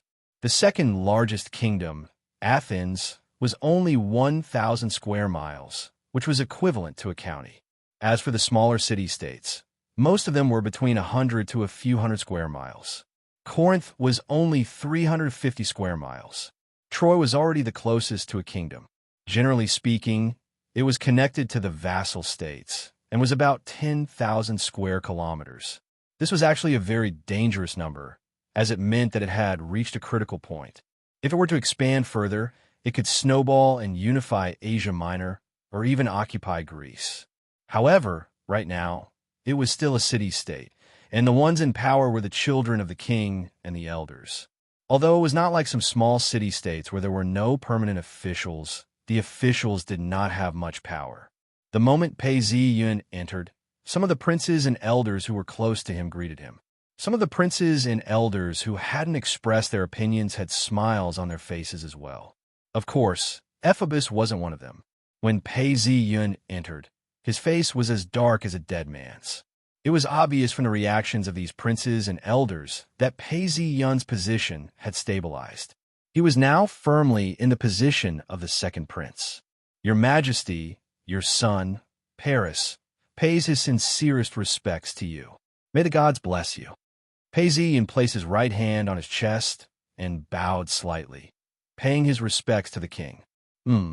Paris, it's good that you're here. Take your place first. We'll talk about you later. King Priam said. Yes, father. Pei Ziyun replied. King Priam glanced at the princes, elders, and ministers in front of him and spoke slowly. Everyone, when I was still a child, Hercules conquered Troy and killed my father, Laomedon. He kidnapped my sister, Hesione, and gave her to his friend, Tramon, as a wife. Although Hesione became the queen of Salamis, we were still defeated and destroyed. This is a great humiliation. If we want to seek justice and stand up again, we must first erase this humiliation and go to Greece to redeem my sister. As soon as the king said this, everyone started discussing. Pei Ziyun looked at the angry young people and the worried old people and suddenly understood. The current world could actually be divided into two camps. One was Greece, and the other was the new colony of Asia Minor. To deal with the new rising power, Greece's usual method was to harvest them again and again, destroying the city-states of Asia Minor. The last time Hercules conquered Troy, it was also for this reason. Now that Troy had recovered and was strong, it was time for revenge. Today, the king had gathered everyone to discuss this matter. This revenge would be divided into several steps, and the first step was to redeem the king's sister, Hesione. In the first step of the plan, I have to follow the will of the gods and act as the crow messenger, Pei Ziyun thought to himself. In fact, this war of revenge, in general, was political. Greece wanted to harvest the city-states of Asia Minor again and again, and these city-states would definitely resist. The sharp conflict between Greece and Asia Minor was irreconcilable. The second was the side of the gods.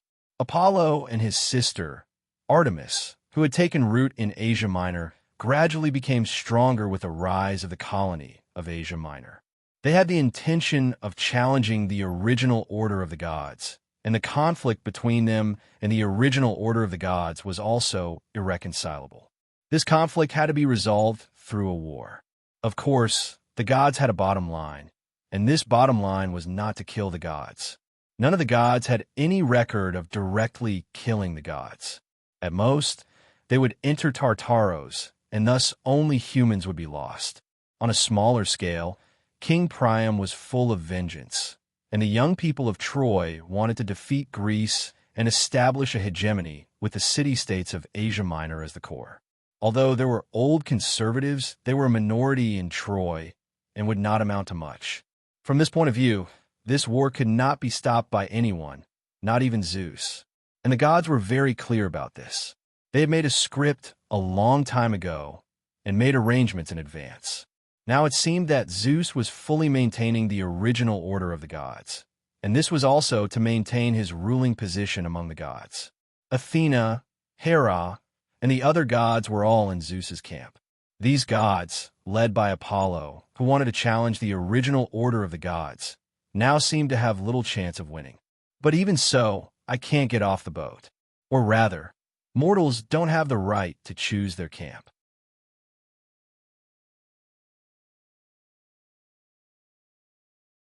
Chapter 516. Troy Palace. After King Priam's speech, everyone started discussing fervently. Pei Yin also understood that Troy was planning to take revenge step by step. The first step was to go to Greece and redeem the king's sister, Hesione. Actually, Hesione was the queen of Salamis and had many princes. It was hard to say if she wanted to be saved. No one had asked her opinion. But through this step, the legitimacy of Troy's revenge could be confirmed. You destroyed my city and stole my princess. We are now here to punish you. If there were no accidents, they would be able to establish Troy's righteousness and cause a change in the hearts of the people. They might even be able to take the opportunity to defeat Greece and establish Asia Minor. They might even be able to unify Greece. But the gods living high up in the Olympic mountains immediately understood the meaning. Hence, Paris was guilty of betraying the king and robbing the queen. This caused Troy to be in the unjust camp. Looking at the heated debate, Pei Ziyun sighed. Even if he could see it clearly, what could he do? This was the bottom line of the gods. If Pei Ziyun dared to do anything to this red line, he could throw the blame to the Greeks or the gods. Do you believe that the gods would directly descend and kill Paris to change the trigger? Don't think too highly of yourself. This is the first rule in the world of gods. Pei Ziyun shook his head. He did not think about these strategic matters and thought about his own mission. Hector was the first heir and could not leave. Paris had to go to Greece himself. After receiving the system's notification, although I knew that the king had summoned Paris because he wanted me to go, I couldn't ask to go at this time on my own volition. I had to be forced to go, and I had to pass the responsibility to the citizen assembly. Otherwise, I would be in a very passive position. According to the script of the gods, when Paris heard the news, he immediately jumped out and said that if he led a fleet to Greece, with the help of the gods, he would definitely be able to use force to take back his sister. In the end, he abducted Menelaus's wife, Helen, halfway through the journey. This was an idiot. When the countries besieged Troy, Paris would be the main culprit of the war. Although the old king thought that war with the Greeks was inevitable, so he sheltered Paris. It also caused Paris to lose the support of the people, and even the Trotters did not like him. In this world, he might not necessarily develop according to the script, but he couldn't step on the red line. Otherwise, forget about the gods directly descending to kill him. Even if some so-called oracles descended, he, the Crow Prince, would have to weep and sing a prisoner's song. Hence, Pei Ziyun didn't jump out of the conversation. He ignored the king's glances and listened intently. He had the look of "I'm new here, I don't know anything, I'm just listening" look on his face. However, fate was always irresistible. The altered script would always return to its original path. He didn't say anything, but Troilos was the first to jump out. "Father, Brother Hector is the pillar of Troy and cannot go to Greece easily. But I think Brother Paris is very suitable for this trip to Greece." The king nodded his head slightly, obviously agreeing with Troy's words. Ephabus clenched his fists, gritted his teeth, and glared at Troilos. When he returned, he said softly, "Traitor." Ephabus was really angry. He didn't expect his younger brother, who had always followed him, to speak for the enemy. He also saw that Troilos had been getting closer to Paris recently, but had distanced himself from him. If this wasn't betrayal, then what was? Troilos looked straight ahead, as if he didn't hear Ephabus' words. He had thought it through the last time he came back, and from now on, he would follow Paris. Ephabus' performance in the battle against the Sirens was terrible. On the contrary, Paris was like a god. Whether it was in terms of strength or strategy, he was much better than Ephabus' older brother. Most importantly, Brother Paris was very generous. Wasn't it obvious who he should choose? After listening to Troilos' words, many people were in favor of Paris going to Greece. After all, Paris had proven his ability in the battle against the Sirens. However, some people had a different opinion. The son of Priam's first wife, Helenus, was a master of divination and a prophet. He stood up and said, "Father, the prophecy shows that if Paris goes, he will bring back a woman from Greece. Because of this woman, the Greeks will chase her to Troy. When that happens, they will destroy the city of Troy and kill you, King Priam, and all your sons." Everyone's expression changed when they heard Helena's prophecy. The will of the gods was very important in this era. Everyone expressed their opinions on this prophecy and started arguing. Ephesus was the first to stand up and support Helena's prophecy. "Father, I don't agree with Paris going to Greece. Helena's prophecy has always been accurate, and this time will be no exception. If that's the case, Paris's trip will bring disaster to Troy. I hope that you will consider it seriously, Father." Troilo stood up again and said, "Father, Ephesus' worries are reasonable. However, Brother Helena's prophecy may not always be accurate. Furthermore, Paris knows about the prophecy and will definitely take precautions." Ephesus looked at Troilos darkly, his eyes almost spitting fire. He never thought that his former follower would go against him so many times. King Priam's face was gloomy as he asked, "Helenus, is your prophecy reliable? If Paris knows about this prophecy, I will make him promise not to bring back any woman from Greece. Will the result of the prophecy change?" "Father, the will of the gods cannot be changed," Helenus said with a wooden face. Pei-Zi-Yun immediately stood up and said, "Father, as a prince, I am duty-bound to help you and the city. However, I just returned from Mount Ida. It's fine if you ask me to kill the sirens, but this is a diplomatic mission to another kingdom. My understanding of etiquette is still shallow. Won't my lack of etiquette damage the reputation of Troy? Furthermore, with Brother Helenus's prophecy, all the more I cannot go. If the gods cause me to make a mistake and cause Troy to be destroyed once again, I won't be able to redeem myself even if I die 1,000 times." As he said this, Pei-Zi-Yun laughed coldly. "Little guy, in history, it was Helenus who jinxed it first. Then Paris insisted on going. In the end, Paris was the one who took the blame. I'm not taking the blame now. You're dying of anxiety." Pei-Zi-Yun's actions caused everyone to argue even more fiercely. "I think Paris is completely capable of going on this mission. As for the prophecy, it's hard to guarantee that there won't be any deviation. How can you doubt the decisions of the gods? If Paris goes to Greece, he will attract endless trouble. How can Helenus's prophecy represent the will of the gods? I support Paris's decision to go to Greece. If the prophecy comes true, Troy will face destruction. We cannot be careless." Everyone was arguing intensely because of this prophecy. Some of them were even arguing until their faces were red with anger. King Priam had no choice but to stand up from his marble throne. He waved his hands and calmed everyone down. "If that's the case, let's call for a citizens' meeting. Let's leave this decision to the citizens of Troy." Contrary to what many people thought, in Greece and Asia Minor, a war could not be decided by the king alone. Only a citizens' meeting could decide. This was different from Dessau. In Dessau, a war could be decided by the king alone. At most, he would have to discuss it with his ministers. Although they were discussing whether or not Paris could go to Greece, in the end, it was still about the war that Paris's trip to Greece could trigger. The king and the youths of Troy supported the war of revenge against Greece. However, this was planned and carried out step by step. It was not brainless. If Paris were to go to Greece, it could very well trigger a war with Greece.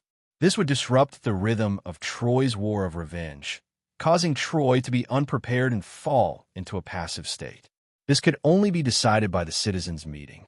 At that moment, the king ordered the bell ringer to ring the large bell that was hung at the highest point of the palace. The sound of the large bell could be heard throughout the entire city. It could quickly transmit important information. This time, all the citizens of the city would gather in the Troy Square. When the bell ringer rang the large bell, all the citizens of Troy would rush to the square to participate in the meeting. Everyone in the palace left the palace and went to the square to participate in the citizens' meeting. Before everyone left, King Priam asked Paris to stay behind. He said in a slightly reprimanding tone, "Paris, You're the most suitable candidate. Why don't you go? Father, I just married Anon. I want to stay in the city for a while longer. If I go to Greece, it will take at least a year. That's too long. I won't be able to see my new wife, Anon, for at least a year. This time, Pei Yun could not use an official tone to reply to his father. Instead, he used a gentle tone to reply. This was also a reasonable reason. King Priam was speechless. Asking Paris, who had only been married for less than a month, to go on a diplomatic mission was indeed a little unreasonable. However, other than Paris, he had no other suitable son to send to Greece. Ephesus was originally a suitable candidate, but his performance in the battle against the sea demons had been too disappointing. Furthermore, he would have to deal with the complicated situation in Greece, so he did not dare to give him this mission at all. As for the other princes, Herther was not suitable to be sent to Greece as the heir. The others were either too young and could not be entrusted with such a heavy responsibility, or they had special professions such as priests and prophets. They were not suitable for diplomatic missions at all. Paris was the most suitable candidate, but there were too many unexpected things. He could only wait and see the results of the citizens' meeting. The king could not help but sigh deeply. He felt that there were too few people he could use. However, he heard Paris say in a low voice, "Of course, although I do not want to leave Anon, if the citizens' meeting decides for me to go, I will be a part of the city without hesitation. However, if that was the case, it was you who knew about the prophecy and still insisted on me going. The responsibility would not be on me." When the king heard this, he did not know what his son was thinking. He felt gratified. His son, Paris, was quite understanding.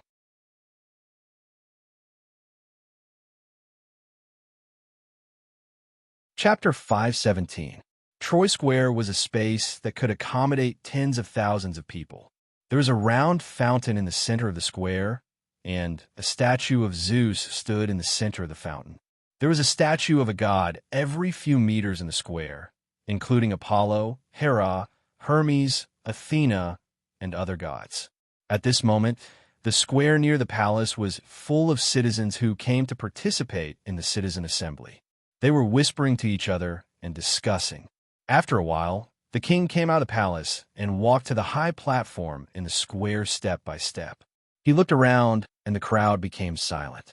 Everyone looked at King Priam with hope, waiting for him to speak. The king spoke slowly, his voice sonorous. "Dear citizens, I am King Priam. This time, I gather you mainly to decide who will be sent to Greece. You all know that I sent Antinavos as an envoy of peace to Greece, with the olive branch of peace, to ask the Greeks to make amends for the robbery of my sister Hesione, and to return her to their country. But the Greeks laughed at him, and Antinavos was humiliated in Greece, and was driven back by them." When the king said this, his face was full of grief and indignation. The citizens also showed the same expression. An envoy was driven out. This was a provocation to Troy. The new generation of citizens had long been used to the power of their city. How could they tolerate this? The king glanced at the people and was very pleased. In fact, when Troy was destroyed, the young Priam had single-handedly rebuilt it to its present size, and his prestige was very high. He then continued, "Since the Greeks could not make amends by peaceful means, and my sister Hesione could not return to her kingdom sooner, then I would like to send a strong army, and by force of arms achieve what could not be achieved by courtesy." At this moment, Antinavos stood up excitedly and was the first to support the king's suggestion.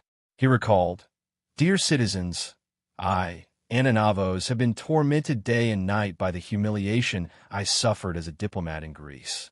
Whenever I recall the past, I am in great pain and blame myself for not being able to recover the lost dignity for the kingdom of Troy." Antinavos became emotional and waved his hands. "The Greeks are all peace maniacs and cowards. Last time, I went there with peace, but I was slighted and insulted by these maniacs. This time, we should use powerful force to make those cowards understand that the dignity of the kingdom of Troy cannot be violated and trampled on."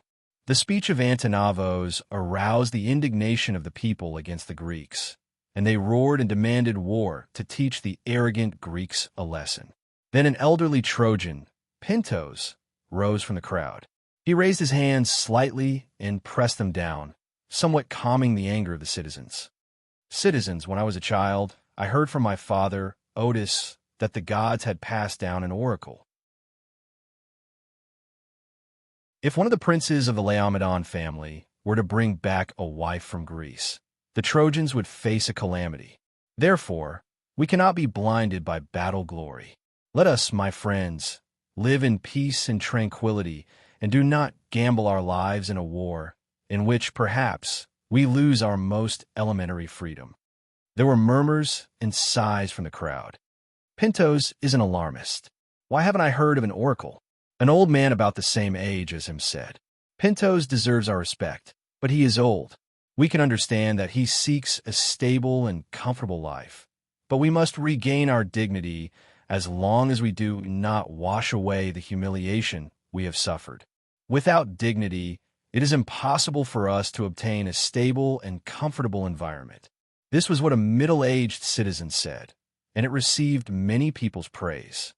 Yes, we can only use powerful force to make the cowardly Greeks understand that Troy is not the Troy it used to be. Every day, dozens of merchant ships from various Greek cities passed through the Dardanelles Strait. At this time, they all had to pay taxes. This was one of the reasons why Troy had been rich for many years, but the Greeks often had conflicts with them. This was because Troy had been defeated and destroyed by the Greeks. Therefore, this young citizen's words were strongly agreed by the citizens around him. Without dignity, how could they collect taxes from the merchant ships of other states? This was a matter of everyone's welfare. Pinto's proposal was strongly resented, and King Priam was urged to disregard the threats of a very old man and act boldly on what was in his heart. And everyone agreed that the most suitable envoy to go to Greece this time was Prince Paris. Prince Aeschylus and Prince Helenos are prophets, and usually suitable envoys, but now we need a prince of military force. Hector can't go. Prince Paris, who can kill the sirens, is our preferred candidate. Faced with the enthusiasm of the citizens, Pei Zi-yun had no choice but to go on stage. He walked up to the high platform. Dear citizens, just now, someone criticized me. Paris, you're the most suitable candidate. Why don't you go? But dear citizens, I have just returned from Mount Ida, and I do not know much about diplomatic etiquette. How can I go to Greece? And I have just married and known, and I want to stay in the city for a while. If I go to Greece, it will take at least a year. That is too long. The citizens below the platform roared with laughter. Because of Paris's straightforward words, they liked him a lot. Immediately, someone said, Antonavos is good at diplomatic etiquette, but he was humiliated and chased back. Now, we need a prince of military force to go to Greece. Another noble in the city said, As for Enon's embrace, it is very good, but we will compensate you. We can give Paris 10 virgin slaves as maids. At this point, there was another burst of laughter. Pei Zi-yun replied, But my brother Helenos and the respectable Pintos both said that there is an oracle saying that it is not good for me to go to Greece, and that it will bring disaster to Troy. The citizens below the platform replied, If the gods make a mistake, then we will bear the consequences together. Pei Zi-yun looked at King Priam and saw that he nodded slightly. Knowing that the time was right, he said, If that is the case, I will not decline. As soon as he said this, a plum blossom appeared in front of him and quickly enlarged, turning into a translucent information interface. It floated in front of him with a faint sense of light, and data appeared in front of him. Mission, the will of the people.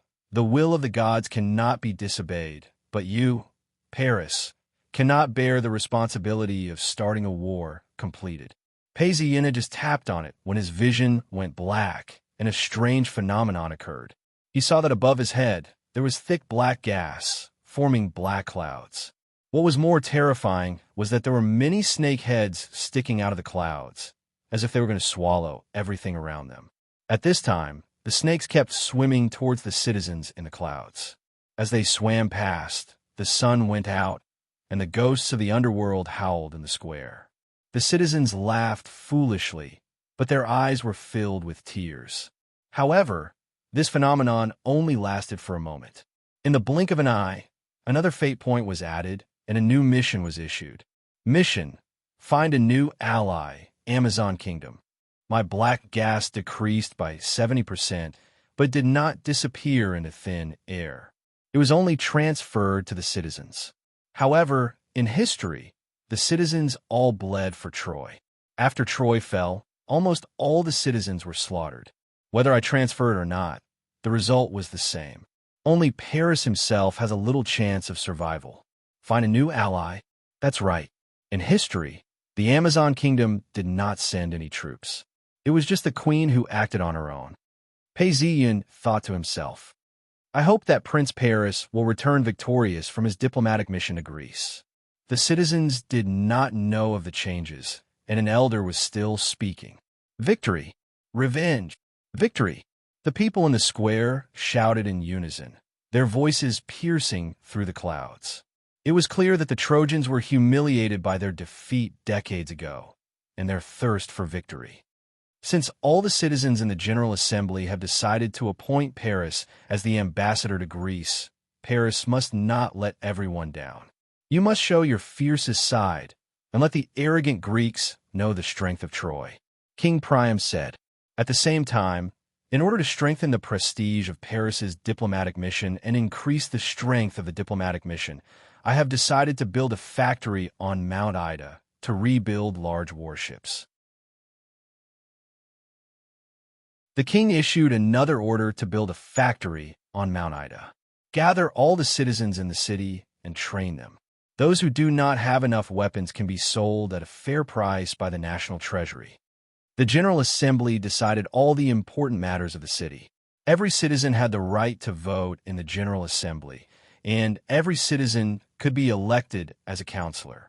Every citizen had to take turns to participate in the jury court, but they also had obligations, and the most important of these obligations was to fight.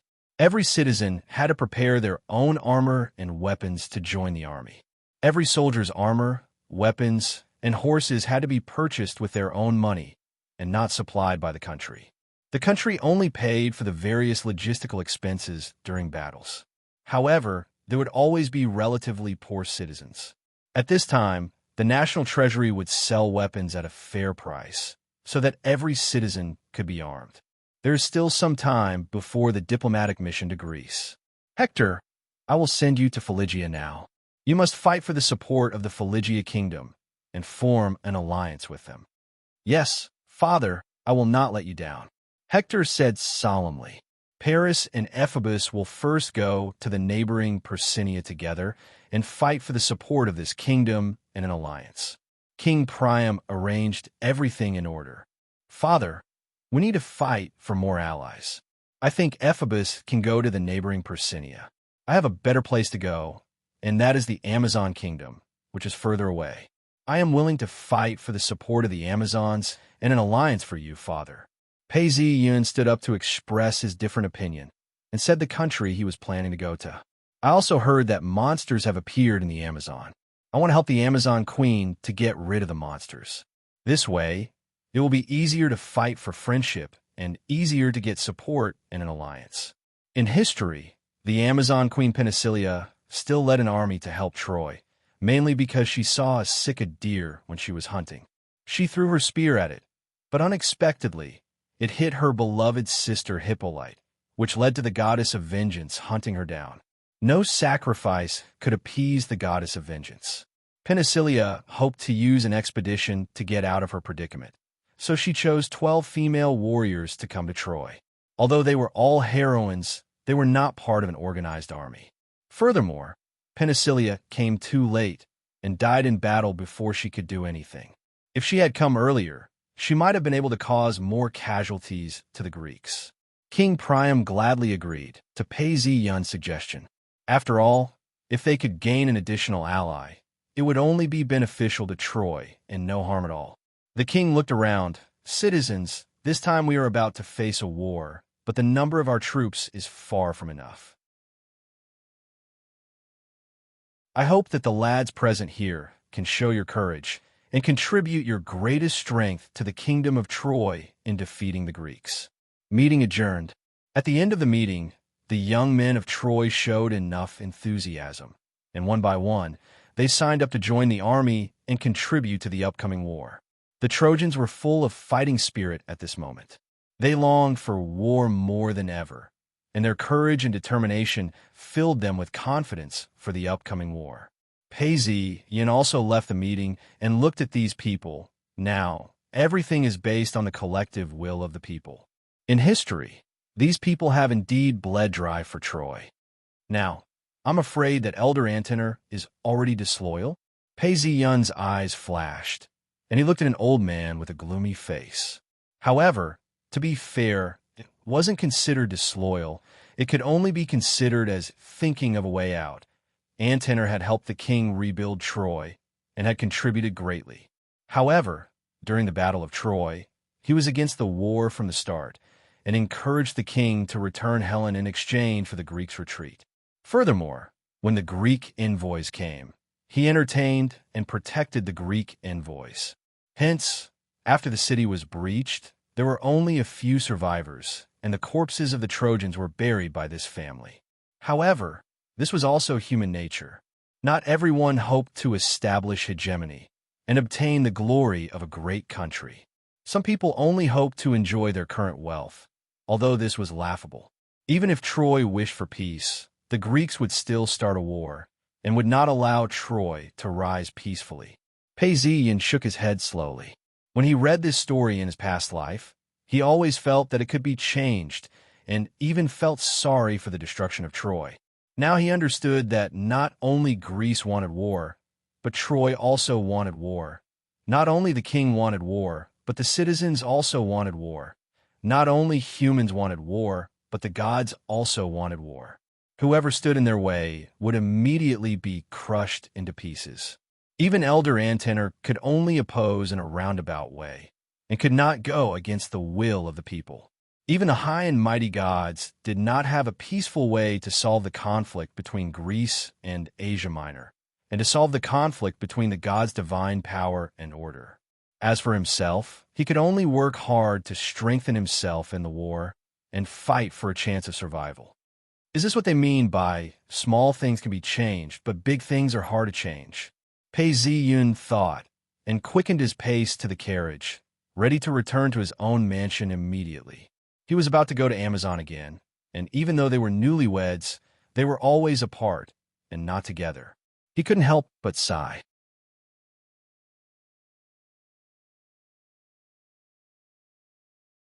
Chapter 518. The Olympic Mountains. The mountains were continuous, with the highest point being more than 2,000 meters. The top of the mountain was covered with snow all year round, and the foot of the mountain was filled with Greek palaces. If there were mortals looking for this mountain, they would not be able to find it in their lifetime, because this mountain was actually not in reality, and mortals could not see it. This was a sacred mountain that belonged to the gods, and the gods were located at different heights according to their ranks. The higher their rank, the closer they were to the top of the mountain. A stream of light fell, and the young man with the double snake cane landed at the middle and lower part of the mountain. The small white wings on his shoes flapped rapidly and gradually slowed down as he arrived at the colonnade. The colonnade was made of marble columns carved with the deeds of the gods and evergreen vines. These colonnades were connected to the palaces of the gods. There was still a law here. Hermes could teleport to the height of his palace, and any higher would have to walk. Although it was called walking, it was actually very fast, but when the footsteps appeared in the colonnade, all the surrounding plants trembled, trying to show their best color and posture. Hermes walked quickly. He knew that the gods were holding a banquet in the palace at the top of the mountain today. There was a magnificent palace at the top of the mountain. This palace had 240 huge colonnades to support the weight of the entire palace, and the palace was built almost entirely with white marble. When he came to the door, Hermes heard a soft voice. As soon as he entered, he saw Zeus sitting on a throne of gold and ivory, and the gods sitting around him. Apollo played the harp, the beautiful Calites danced, and the soft and sweet voice of Muse intoxicated the gods. "Oh, Hermes, you're back." As soon as Hermes entered, Zeus said with a smile, "Yes, great Zeus, it's done. I almost missed this banquet." As Hermes said this, he looked up and saw that the banquet was arranged in a circle. The table was filled with all kinds of fruits and wine, and the nymphs shuttled between the banquets, pouring wine for the gods. There was a thick layer of blood-red clouds in the middle, emitting a dark red light. It was the situation of the Troy citizens' assembly. It was already at the last stage, and the meeting had decided that Prince Paris would be the emissary. The gods all had different expressions. Athena looked at Ares with a smile, and so did Hera, Poseidon, and the other gods who supported the Greek side. On the other hand, Artemis, Apollo, Ares, and the other gods who supported the Trojans were unhappy. Hermes walked all the way back to his seat. The gods greeted him one after another. Even Apollo nodded in greeting. This showed how popular Hermes was among the gods. As soon as he sat down, Hermes looked towards the Trojan citizen assembly. He could see thick black gas shrouding many citizens. Hera happily poured a glass of wine for Zeus. "My dear, this result is very much in line with your wishes." "It's all fate, my wife," Zeus said happily. This result was indeed very much in line with his wishes. Originally, he only wanted Paris to automatically accept the mission, and then Greece would have a reason to destroy Troy. But what he did not expect was that Paris did not go according to the script and refused to go to Greece. Originally, he wanted to make a move to return the deviated plot back to the script, but his wife Hera stopped him and asked him to wait patiently. Unexpectedly, things took a turn, and the citizens' assembly finally decided to send Paris to Greece. It had to be said that it was fate, and it also said that the blame was on the people. In this way, Greece had even more reason to destroy Troy, because Zeus not only wanted to destroy the royal family of Troy, but also to destroy the people of Troy, so that the fluctuating divine order could return to a stable development. Apollo was drinking his wine with a displeased expression. The safety of Troy was closely linked to his interests. If Troy was destroyed again, it would be a big blow to him, his sister Artemis, and other related gods. "Oh, my dear Apollo, you don't have to worry too much. It's not over yet," Artemis said to Apollo. "Yes, I know," Apollo responded, a little perfunctorily, staring at the scene below. King Priam's strategy could be considered wise for a king, but for the gods, it was nothing more than a deathbed struggle. Paris went to the Amazon. Apollo frowned. Paris's decision to go to the Amazon was a little out of Zeus' original plan, but this change was more in line with his wishes. After all, the Amazon kingdom was also one of the targets he wanted to eliminate. Thinking of this, Zeus was a little suspicious. He looked at Poseidon, Athena, and the other gods, wondering if there were gods secretly helping Paris. This was too much in line with his wishes. So he said to Aphrodite, "Have you refined the love for Paris?" "Ah, I have refined it." Aphrodite smiled. "What is love?" "It's the strongest emotions extracted from humans. Even some gods would be addicted to it, and mortals would be even more addicted to it. Paris wouldn't be able to resist it, and all the developments and results would be as you wish, my esteemed main god." The goddess of love and beauty smiled, once again focusing her attention on the delicate singing. At this moment, Hermes put down the wine glass in his hand and said slowly, "Great Zeus, there have been monster disasters in various places recently. I have checked, and it may be Gaia." Gaia was the goddess of earth, the mother of all gods, the most respected of all gods, and also a primordial god born from chaos. Hearing Hermes' words, Zeus was a little puzzled. He asked, "What is she trying to do?" Although Gaia was the mother of all gods, her era had passed. Now, Zeus was the king of the gods, and it was his time to be in charge. He would not allow Gaia to mess around. However, although Gaia's power had waned a few times, it was still second only to Zeus, Hades, and Poseidon. In fact, it could even be said to be close to them. Therefore, Zeus only furrowed his brows before slowly relaxing them. He said, "This kind of small skirmish is probably just to make them give us some trouble. Don't worry about it. It just so happens that the heroes everywhere need to be honed." It's a good opportunity to use these monsters as practice. Yes, great Zeus. I will continue to observe the development of the matter, Hermes replied. The god saw that the situation in Troy had basically stabilized, and there would not be any changes, so they did not pay attention to it anymore. They did not speak, and they all drank the white wine. The sea blue waves rolled and crashed against the bottom of the battleship. Flocks of seagulls soared freely, flying above the battleship from time to time. Prince, we are almost at the port of Themyscira, Jason said respectfully. Seeing Prince Paris nod, he smiled and said, I heard that the shipyard in Mount Ida has already built battleships. When you go back, you will definitely see a batch. With this batch of huge battleships, sailing on the sea will be guaranteed. Things were not so simple.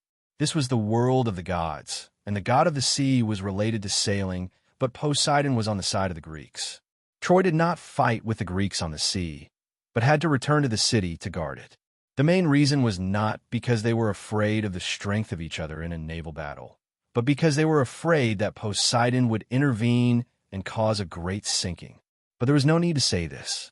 Paisian glanced slightly at the bowing Jess and said with a smile, The speed at which the shipyard is building battleships is very fast.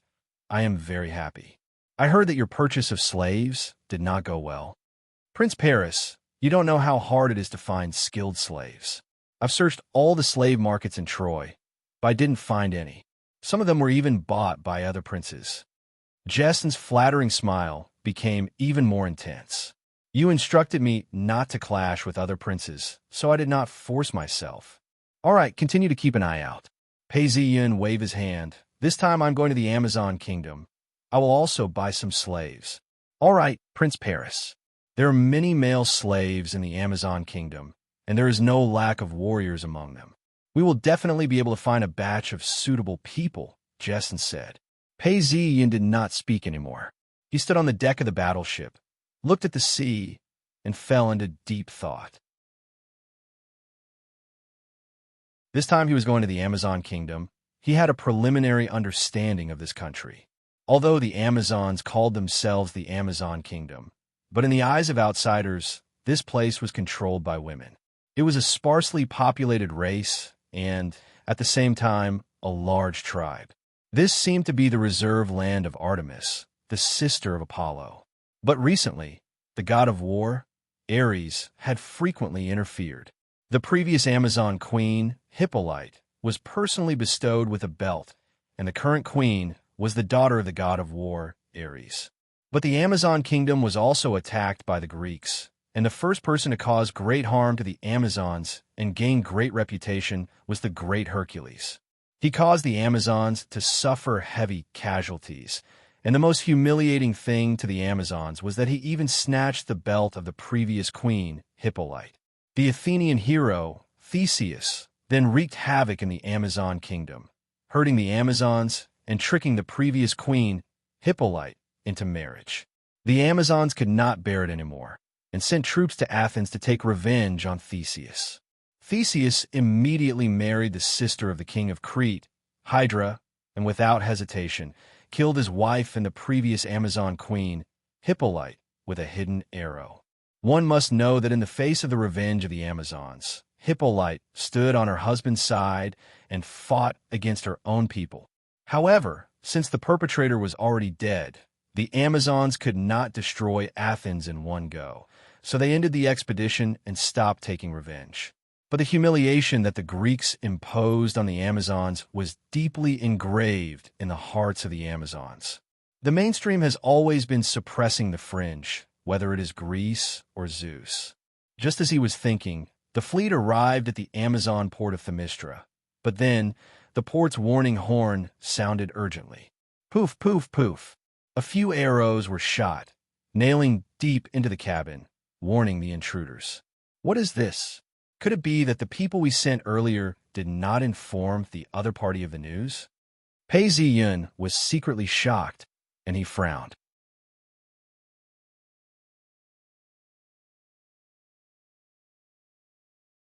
Chapter 519. Port Themyscira. When Pei Ziyun's fleet arrived at the port, he had sent a messenger to inform the Amazon Empire of his arrival. However, it did not seem to work, and all he received was a warning from the Amazon Empire. Just as Pei Ziyun was about to respond, the warning horn turned into a welcoming horn. What is the Amazon Empire doing? Pei Ziyun thought to himself. Under the welcoming horn, a group of female soldiers armed with weapons stood at the port to welcome him. The fleet slowly docked at the port. Pei Ziyun disembarked from the battleship. He was dressed in a white tunic with leather armor on the outside. He had leather wrist guards and a bronze belt around his waist, with a short sword hanging from his belt. He was dressed like a prince, and his aura was imposing and heroic. A female soldier from the Amazon Empire was smiling as she welcomed Pei Ziyun. When she saw Pei Ziyun disembarking from the battleship, she walked up to him. Prince Paris, the Amazon Kingdom welcomes your arrival. As for the misunderstanding just now, I would like to express my sincerest apologies. I hope you will forgive me. As she spoke, the female warrior crossed her arms in front of her chest and bowed slightly to Pei Ziyun. Such a small matter doesn't matter. It's just that I've sent an envoy to inform you of my arrival. Have you seen this envoy? Pei Ziyun asked. I have. However, the person stationed at the port was at home a few days ago. She just arrived today, and we did not inform her in time. It was our negligence. Oh, no wonder. Don't worry about it. Prince Paris, please board the chariot. The female soldier extended her right hand and pointed at the chariot. In front of him was a chariot pulled by 4 horses. It was 5 meters long and 3 meters wide. Pei Ziyun boarded the chariot, and as soon as he sat down, the driver pulled the reins and the chariot started moving towards the palace. Along the way from the port, there were many low buildings. The roads were simple and crude. As the chariot traveled, it was bumpy. Production is very low. Pei Ziyun saw women walking with their chests puffed out, while men did menial labor.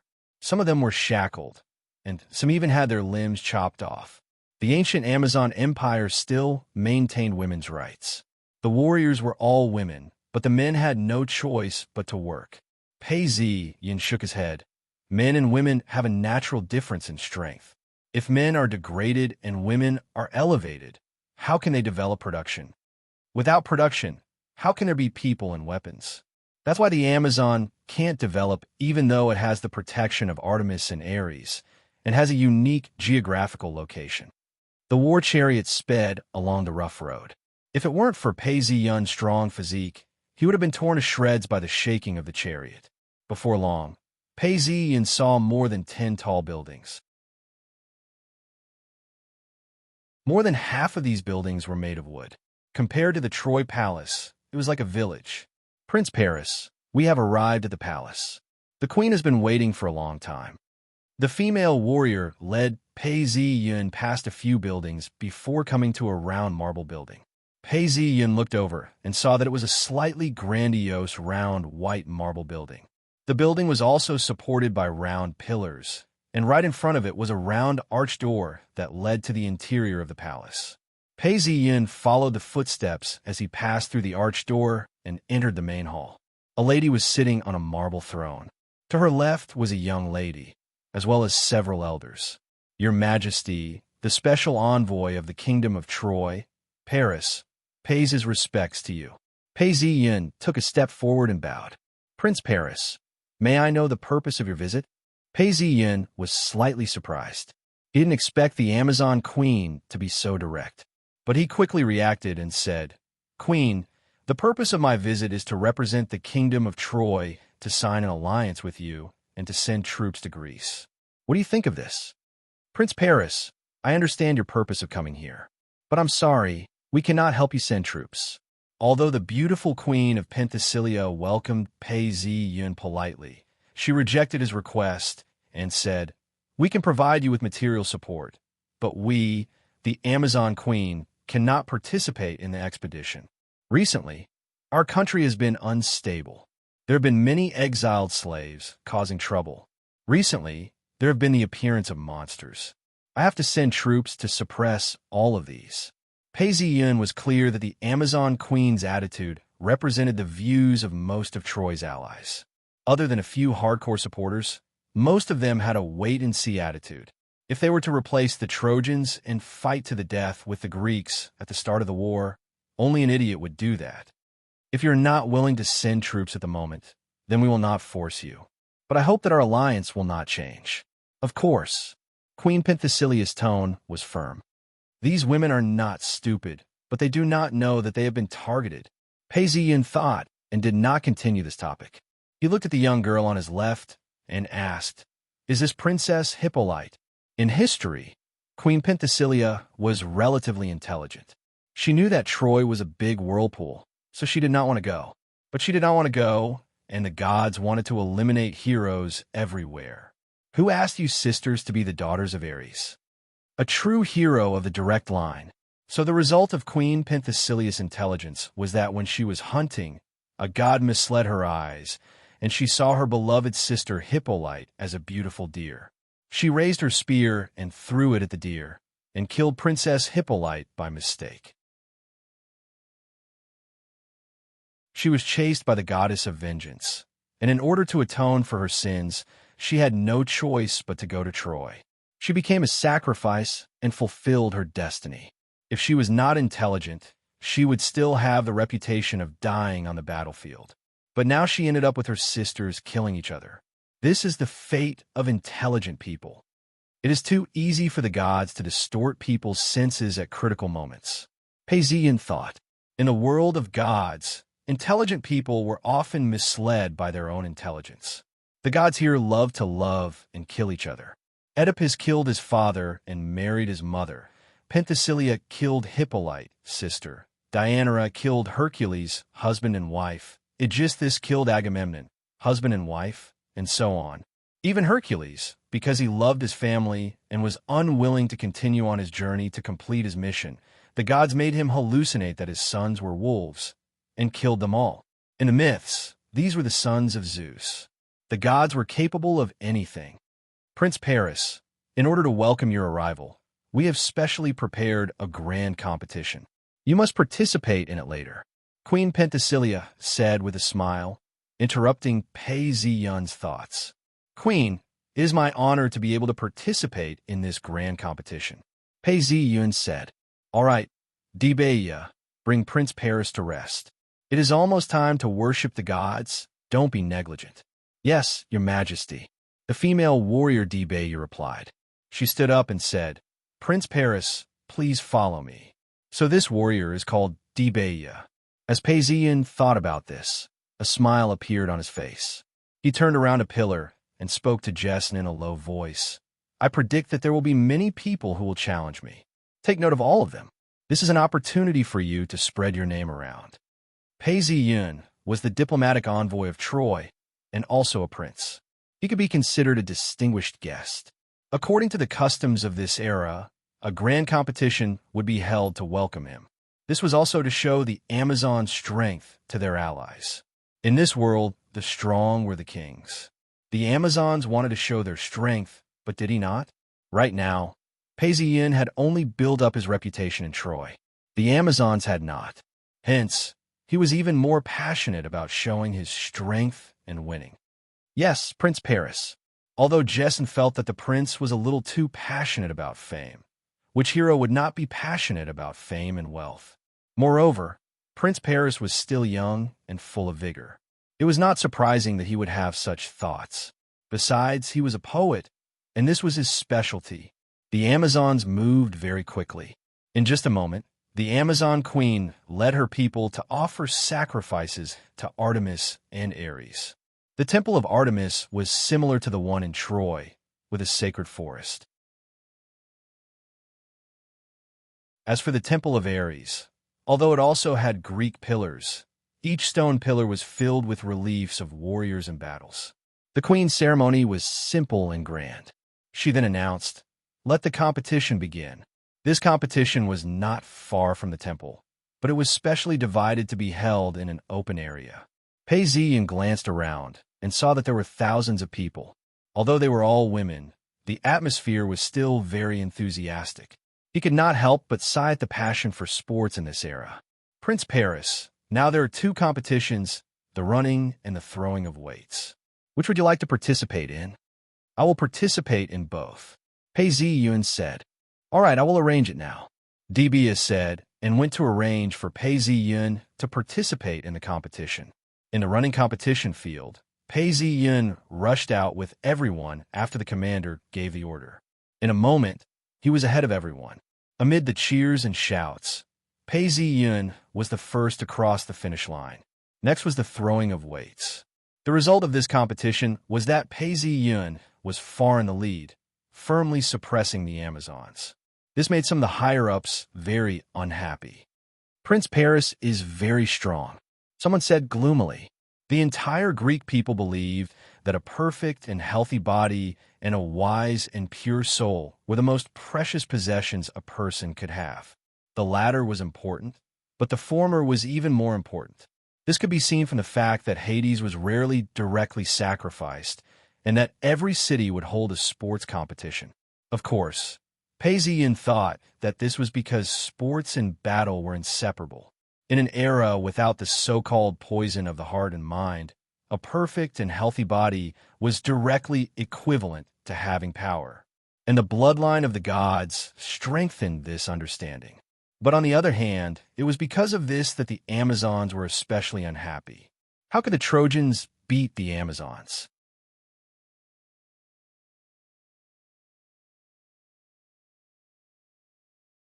Chapter 520. Prince Paris, you really are a brave warrior. But our female warriors are not convinced and wish to compete with you in archery. What do you think? Actually, Pei Ziyun had already seen the elders discussing. Hearing Debea's words, he understood. The Amazons were women after all. Although they were suppressed in terms of strength, they were still very good at archery. Hence, after losing in other events, they wanted to win back their pride in archery. The smartest thing about Pei Ziyun was that whenever he went to a mountain, he would sing a song. He had no intention of being humble. In this era, this world did not care about such things. Hence, when he heard that they were going to compete with him in archery, he was overjoyed.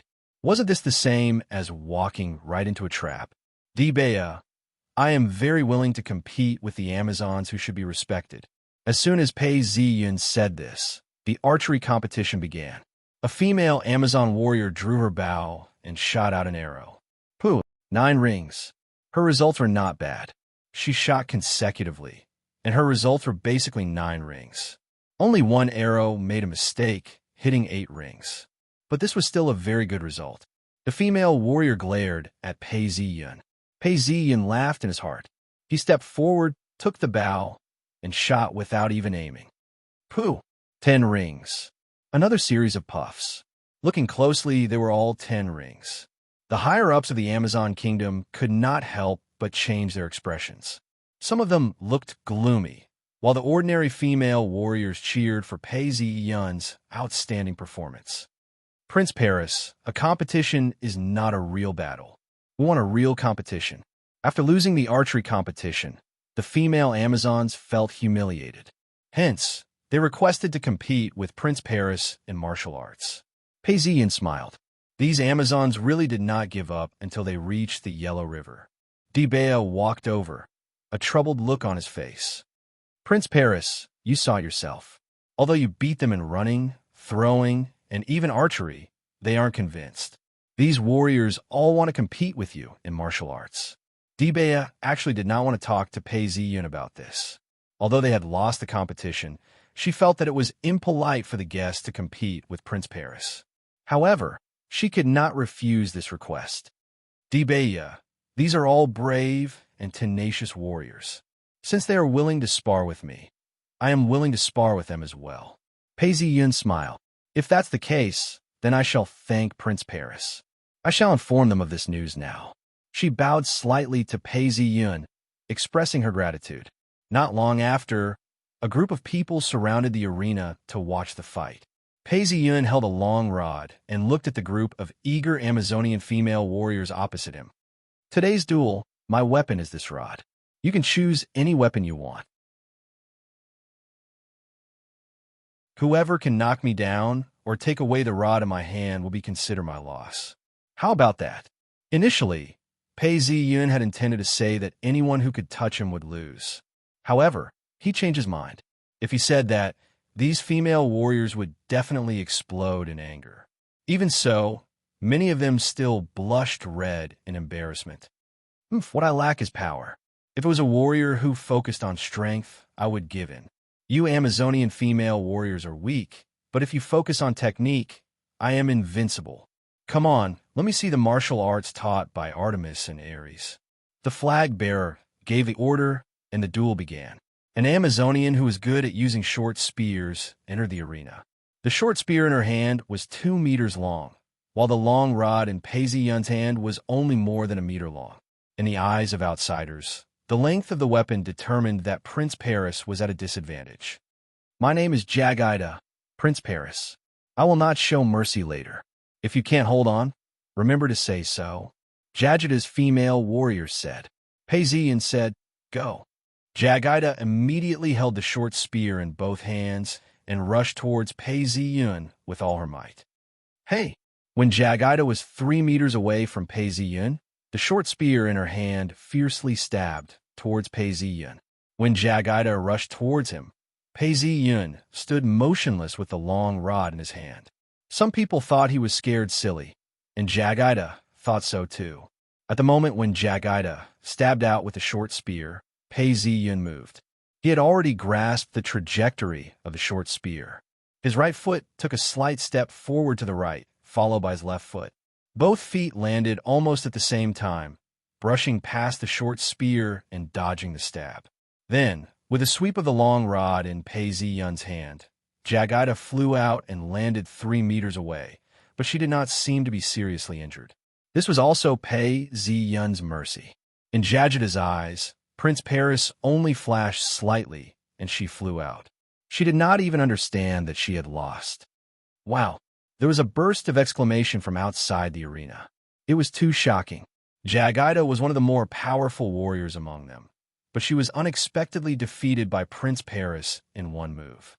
Next, there were a few other female warriors who were not convinced and wanted to compete with Prince Paris, but they were all quickly defeated. I didn't expect this Paris to be so strong. The Amazon Queen Ponsila thought to herself. Although it was natural for the descendants of God to be stronger than ordinary warriors, it should not be this easy. Princess Hippolyte was also unhappy that Paris had won so easily. She took out a long sword and walked in front of Paris. Prince Paris, I am Hippolyte. Oh, it's your royal highness. Do you really want to compete with me? Pei Ziyun looked at Hippolyte with a smile that did not seem like a smile. Yes, let us begin. Princess Hippolyte did not want to waste time and simply shouted begin. Then, she stabbed her sword towards Pei Ziyun's heart, accurate and ruthless. Pei Ziyun did not change his stance. He used his rod to block the sword. Hippolyte rushed forward. Since her attack had missed, she followed the sword and slashed sideways. Pong! The long sword was deflected again. For a moment, the sword flashed continuously. It's somewhat similar to the military sword techniques of the Great Sui dynasty. Is this what Ares taught me? Hippolyte's swordsmanship was fast, ruthless, and accurate. There were no unnecessary tricks in it. It was both dignified and murderous. However, compared to the swordsmanship of the Great Sui dynasty's army, even though Hippolyte was the one who used it, one could still see that it was well-tempered, simple, efficient, and almost perfect. It's a pity that Hippolyte is a princess after all. She has not experienced the battlefield and even lacks a shield. This set of sword and shield can only be maximized when used together. Since it was a military sword technique, there were not many moves. In just a moment, Pei Ziyun understood everything. Hippolyte stabbed her sword again. Suddenly, her vision blurred, and Paris's figure disappeared. A light force landed on her body, causing her to fall to the ground.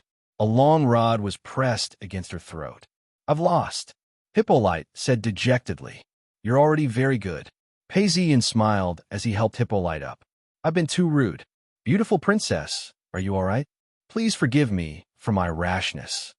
Princess Hippolyte was helped up by Prince Paris. She was still in shock as she looked at the radiant young man in front of her. She could feel the strength that belonged to this man. Paris! Paris! The Amazonian women shouted his name, their voices getting louder and louder. They worshipped their hero. Paris had defeated them in every competition and conquered their hearts. Pei Ziyun smiled and raised his hands to show his respect to the cheers of the warriors.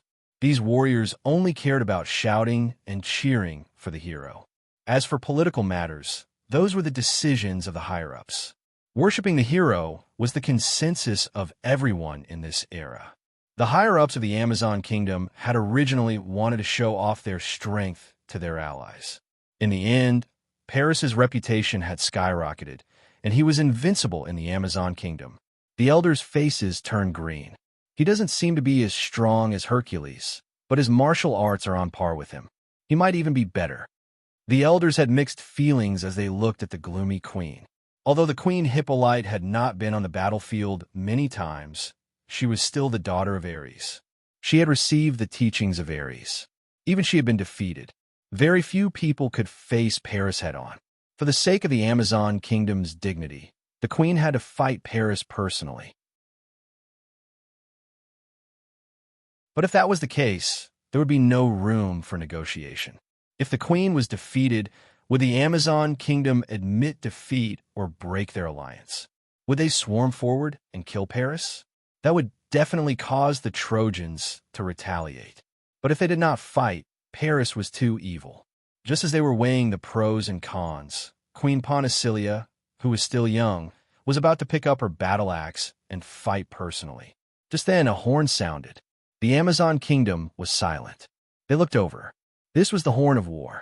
It meant that someone was attacking the Amazon kingdom.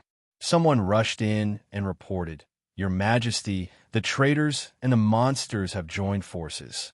They are now charging towards the palace." "Who are the traitors?" the queen asked calmly. "The traitors are the male slaves. There's also a monster attacking together. As for the number, we are not sure yet. We only know that there are about a few hundred of them." "All right, I knew it would be those lowly slaves. We should get rid of them as soon as possible," an elder said through gritted teeth. Hearing this, Pei Ziyun frowned. The elders went to the armory and put on their armor.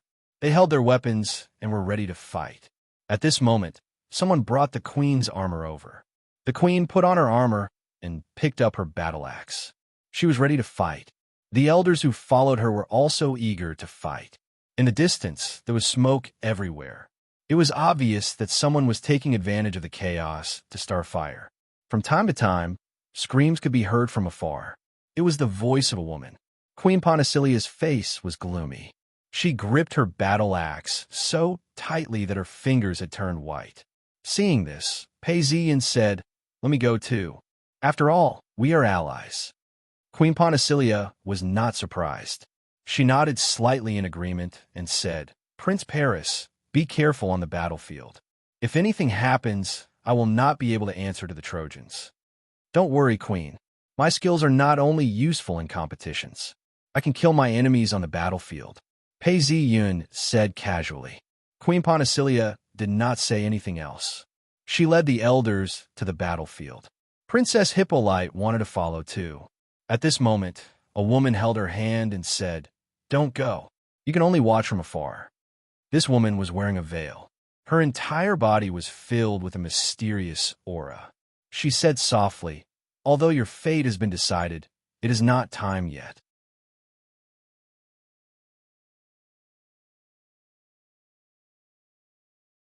Chapter 521. The wind blew, the dark clouds covered the sky, and the rain fell. The chill it carried was so cold that everyone was trembling and gasping for breath. Amidst the roars of killing, fire rose to the sky, and the entire vicinity of the palace was shrouded in a chilling atmosphere. Outside the palace, the Amazonian female warriors relied on the low buildings to form the first line of defense. At a glance, hundreds of men were emaciated, but their faces were filled with rage. They held weapons and charged forward without fear of death. The first line of defense was in imminent danger and could be broken at any moment. Once the line of defense was broken, the palace would be directly exposed to the attack of the traitors. This was a blasphemy to the Amazon kingdom, a blasphemy to Artemis and Ares. The city-states of this era did not have that many conventional armies, only a few dozen or 100. However, under the teachings of Artemis, the Amazonian women were flexible. Facing the fierce male slaves, many of the Amazonian women who were attacked at the first moment dodged with their agile skills. Shoot! There was an order, followed by several sharp whistles. Several arrows rushed into the male slaves, splashing blood. A male slave who had just rushed up was shot in the head by an arrow, and blood and brain were all thrown to the ground. This was the Amazonian female archer rushing over, hiding on the top of the low building, shooting the slaves from above. Her archery was fast and accurate. In just a moment, the sound of arrows and screams filled the scene. For our son, seeing that the male slaves were a little flustered, a hoarse voice came from the rain. Suddenly, the slaves who were a little flustered suddenly shouted. Seeing that they were blocked by the archers, they climbed the building with their bare hands to clear the archers. However, their bodies were not as flexible as the Amazonian women, and they fell one by one under the arrows. The male slave leader, Clesis, saw the situation and knew that he couldn't drag it out for long. He had to end the battle as soon as possible. He said something to the two-headed lizard, and with a roar, the two-headed lizard pounced on the female Amazon warrior in front of it. Puff! The two-headed lizard bit a female warrior, biting her whole body in half.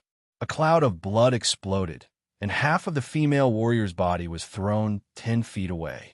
She was not dead yet, and let out a shrill scream. Roar, roar, roar! The two-headed lizard rushed into the crowd and wreaked havoc. In a short while, at least a dozen Amazonian women were killed by the two-headed lizard's attack.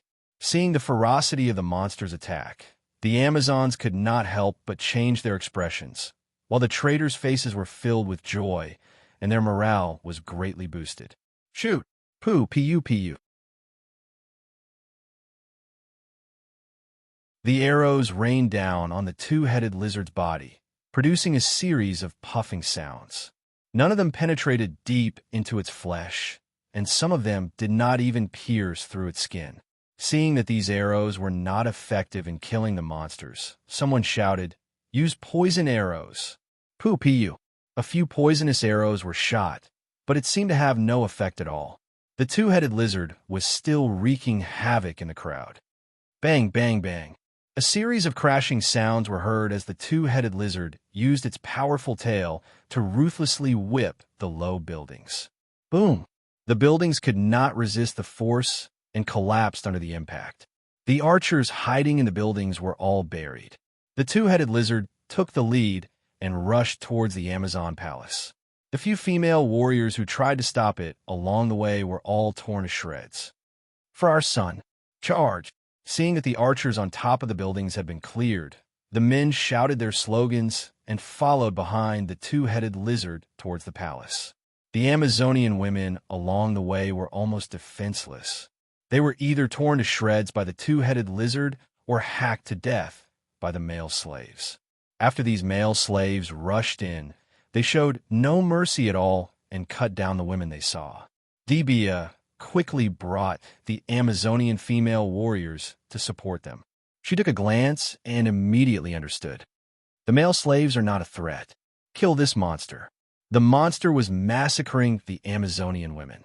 She knew that she could not let this monster continue killing, or else these people will be slaughtered by it. Jagda, attack the monster with me later. I will attract her attention, and you take the opportunity to attack. Debia gave a strategy for attacking the monster. Okay, Debia, Jagda said. Begin. Debia gave the order and rushed out with a long sword. Jagda held a long spear and sneaked around from the side to a blind spot that the two-headed lizard couldn't see. Debia ran straight towards the two-headed lizard. Before he got close, the two-headed lizard had already pounced on him and bit at Debia with its bloody mouth. Debia dodged to the side and avoided the two-headed lizard's attack. His sword slashed at the lizard's body. Clang! There was a crisp sound of collision. The long sword only left a bloody mark on the two-headed lizard's body before it was bounced back. Jagda, who had circled to the side, quickly approached the two-headed lizard with a 2-meter-long short spear in his hand. He then stabbed the spear into the two-headed lizard's body. Pooh! The short spear stabbed about 10 centimeters into the body and couldn't go any further. Ow! The two-headed lizard roared. It was obvious that the attack had hurt it, but that was all. Its powerful tail lashed out like a whip. Pooh! Jagda spat out a mouthful of blood. The two-headed lizard's tail had whipped him 5 meters away, and he fainted. In the distance, Queen Penthesilea and the elders saw this scene. Their eyes were almost burning with anger. "It's you, Clesis," an elder exclaimed. She didn't expect this man called Clesis to be the leader of the rebels. This person was her slave. He had always been obedient to her and had never done anything extreme. She didn't expect him to lead the rebellion today. Clesis saw this group of people from afar. His eyes were burning with anger as he said to the elder, "It's me, Raytuna. You didn't expect this, did you? You treated me like a slave, and you even killed my son. He was just born, and you were so cruel. But I'm not an ignorant peasant. I used to be a noble of a city. I even have a trace of the blood of God in my body. I sacrificed 10 of my companions and temporarily gained control of the monster. I'll make you pay with your blood. Today, I'll slaughter all the Amazonian people and let you have a taste of watching your loved ones being killed." After saying this, she laughed loudly. Her voice was tragic. She raised her arms and shouted again, "For our son! For our son!" The skinny male slaves, some with their fingers cut off, responded. Their faces were full of anger as they charged forward fearlessly. Pei Ziyun, who was standing at the side, immediately understood. His heart sank, and he remained silent. In order to uphold the tradition of women in power, the Amazonian women had no lack of dark means. Baby girls would be raised, and most of the baby boys would grow up. However, some of the baby boys, especially those with potential, would be killed. Any hot-blooded man would be enraged when he saw his child being killed. This was one of the main reasons why these men rebelled. "I won't let you succeed. When I catch you, I'll make you regret what you've done today," Raytuna said through gritted teeth. "Ha, regret? You're the one who will regret it," Clesis said loudly. Perhaps this elder felt that it was her slaves who had rebelled and caused the Amazons to suffer. Without hesitation, she rushed out with her spear. Queen Penthesilea wanted to stop her, but it was already too late. The two-headed lizard was in the middle of a one-sided massacre. The Amazonian women were completely helpless against this monster with its thick skin and powerful attacks. When the two-headed lizard saw a figure pouncing towards it, it charged forward with its huge body and bit Raytuna. Raytuna narrowly avoided the lizard's bloody mouth. She flashed to the side of the lizard and stabbed the spear in her hand. Uffed. The spear in Raytuna's hand was sharper and more powerful. It stabbed a foot deep into the lizard. Roar! One of the lizard's heads turned around and bit the spear, breaking it in half. One of its heads spat at Raytuna, and a huge flame shot out from its mouth. "Ah!" Raytuna screamed and fell to the ground. Her entire face was scorched by the flame. She covered her eyes and rolled on the ground, wailing. The Amazonian women's faces turned ugly. They didn't expect the monster to be holding back after fighting for so long. They never saw it spit fire. Clesis saw Raytuna fall to the ground under the two-headed lizard's attack. He quickly pounced on her, stepped on her, and stabbed her with his sword. There was no love between husband and wife. Queen Penthesilea rushed to help, but it was too late. A bronze sword stabbed into the elder's neck. Blood flowed out like a fountain. The elder died immediately. "Raytuna! Elder!" the Amazonian woman shouted, but it was too late. Clesis's face was covered in tears. He wiped them away and roared, "My son, I've avenged you." The morale of the male slaves was greatly boosted. They roared. Under the two-headed lizard's fierce attack, the Amazonian women were gradually losing ground. The two-headed lizard fought with a group of fearless Amazonian women. Although the women had the courage to sacrifice themselves, wherever they went, blood and flesh flew. An Amazonian girl pounced on the lizard, but a large piece of her shoulder was bitten off. She screamed and fell to the ground. In a short while, the two-headed lizard had bitten many Amazonian women. The injured women were mercilessly killed by the men behind the lizard. Queen Penicilla watched the male slaves and the monster join forces to kill her subordinates. She was furious. She raised her battle axe and rushed over. In order to uphold the Amazon tradition, the men are inferior to the women. They can't control me, Prince Paris of Troy. But in order to uphold the tradition, as a mother, she personally killed a baby boy with potential. That's beyond my bottom line. Pei Ziyin pressed on his sword. He wanted to help, but when he saw the angry faces of the male slaves, he sighed and watched Queen Penicilla rush towards the two-headed lizard.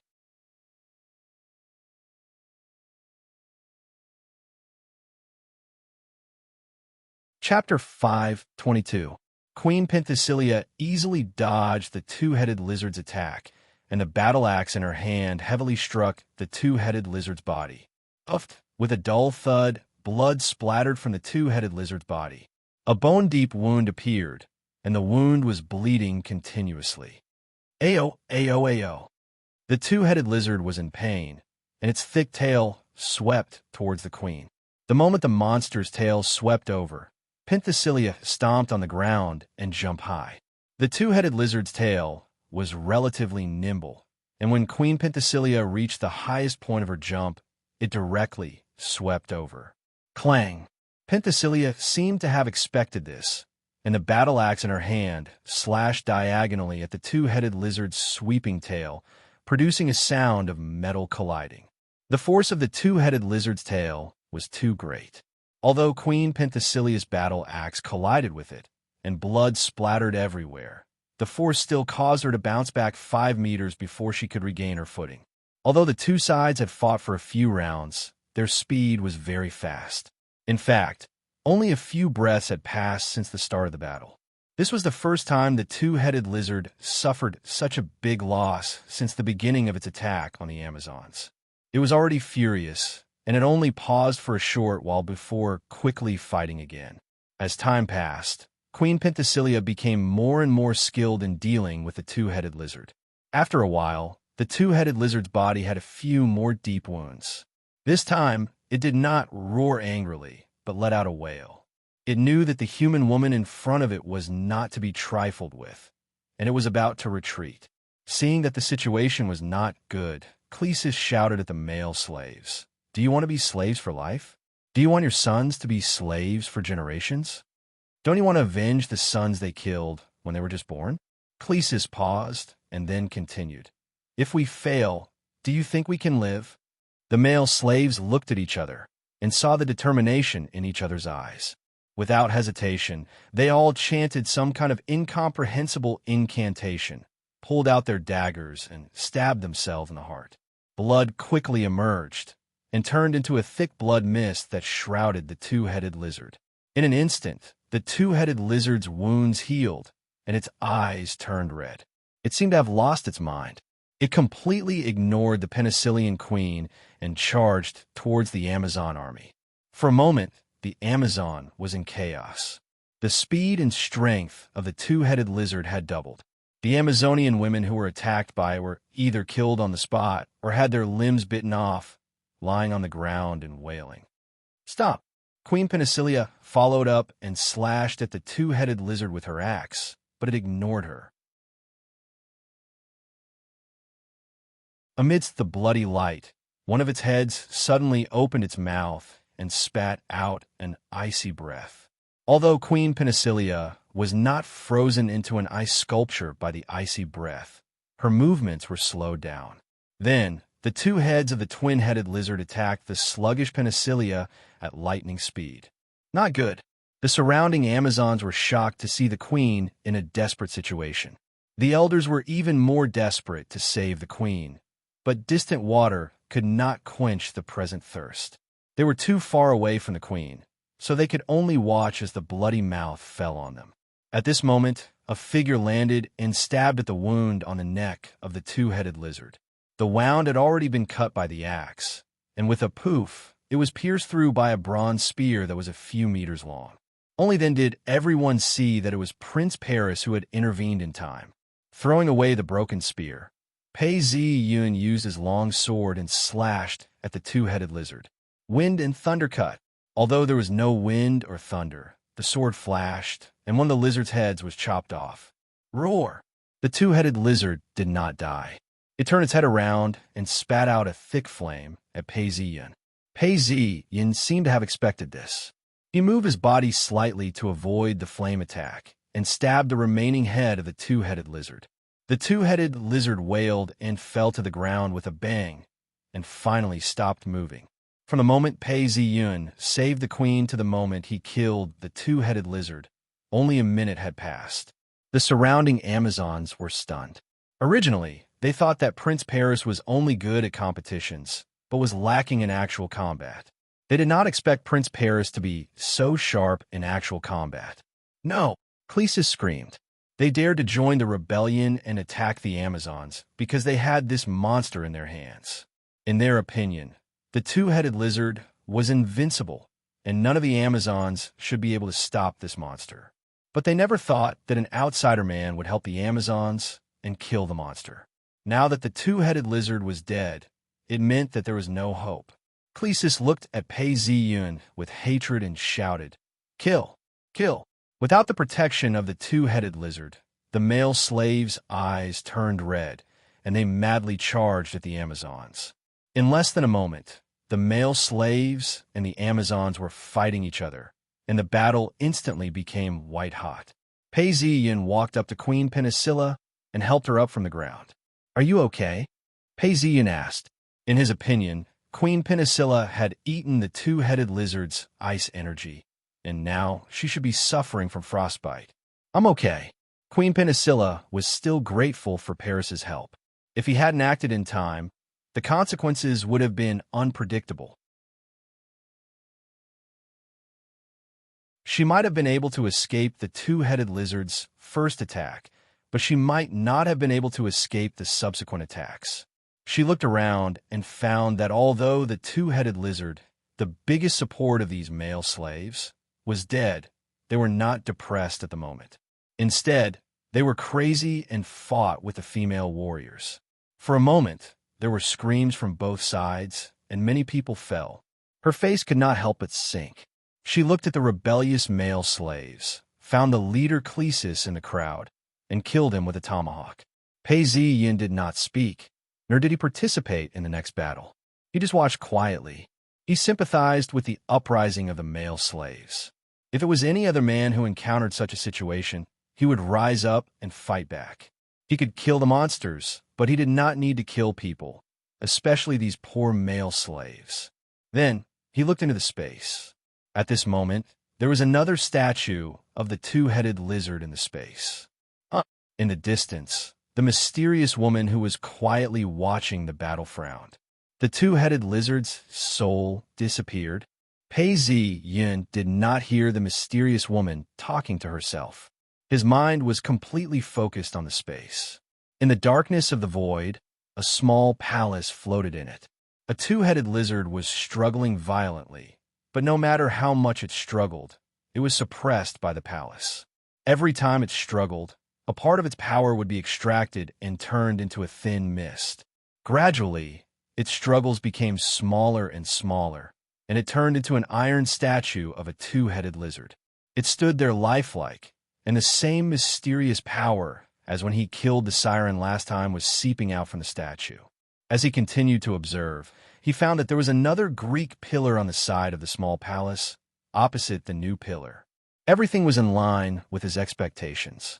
Pei Ziyin said silently, "System." With the call, a plum blossom appeared in front of him and quickly enlarged into a translucent information interface. It floated in his field of vision with a faint sense of light, and data appeared in front of him. Mission: offer the two-headed lizard's fire lizard head to Ares, and the ice lizard head to Artemis. This line of mission appeared on the information interface in front of him again. It was similar to the time when he killed the siren and offered the siren's head to Artemis and the siren's skin to Apollo. Then, the data on the system changed. Before he killed the two-headed lizard, his data was Hero Bloodline Level 2, 26, 1%. Now that he had killed the two-headed lizard, his data was now 31, 3%. At this rate, he believed that it would not take long for him to advance to the third level of hero bloodline. After seeing this, Pei Ziyun's mind left the space and looked at the battle. With the addition of Queen Penicilla, the situation of the battle quickly changed to favor the Amazons. Queen Penicilla was very strong, and the battle with the two-headed lizard proved this. Other than Pei Ziyun, no one else was a match for her. She swung the battle axe in her hand, and for a moment, blood and flesh flew everywhere. All the male slaves who fought with her were killed by her axe. The balance of victory was completely in the Amazons' favor. After such a long time, the male slaves had been killed or injured.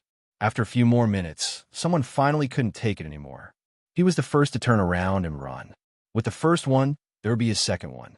The crowd of male slaves running away formed an unstoppable momentum, and then it became a one-sided massacre. "Don't let a lowly slave go," Queen Penicilla said loudly. "Kill them all and hang them on both sides of the road. Let everyone see them. Kill them." The Amazons shouted in unison and chased after the fleeing male slave. More people surrounded the leader, Clays. Clays knew that anyone could escape, except for himself. He stared at the surrounding Amazons, and Prince Paris and cursed, "I'll wait for you in the underworld." As he said this, he cut his neck with a short sword and fell into a pool of blood. "It's a pity that he committed suicide. It's too easy for him," an elder said as he retracted his axe. There was no need to insult a corpse, so he wouldn't do it. "It's a pity that he's still a hero. I just heard that he was a defeated noble of the city and had a thin bloodline of God. In this case, he can't be hung on the tree. I'll pay 100 silver coins to redeem his body and hold a funeral." Pei Ziyun said to Queen Penicilla. Queen Penicilla frowned, but Prince Paris had just saved her life, and what he said was reasonable. She reluctantly said, "Okay, I can only do this much for you." Pei Ziyun looked at the corpses on the ground and listened to the screams and whines of the male slaves in the distance. He sighed and thought.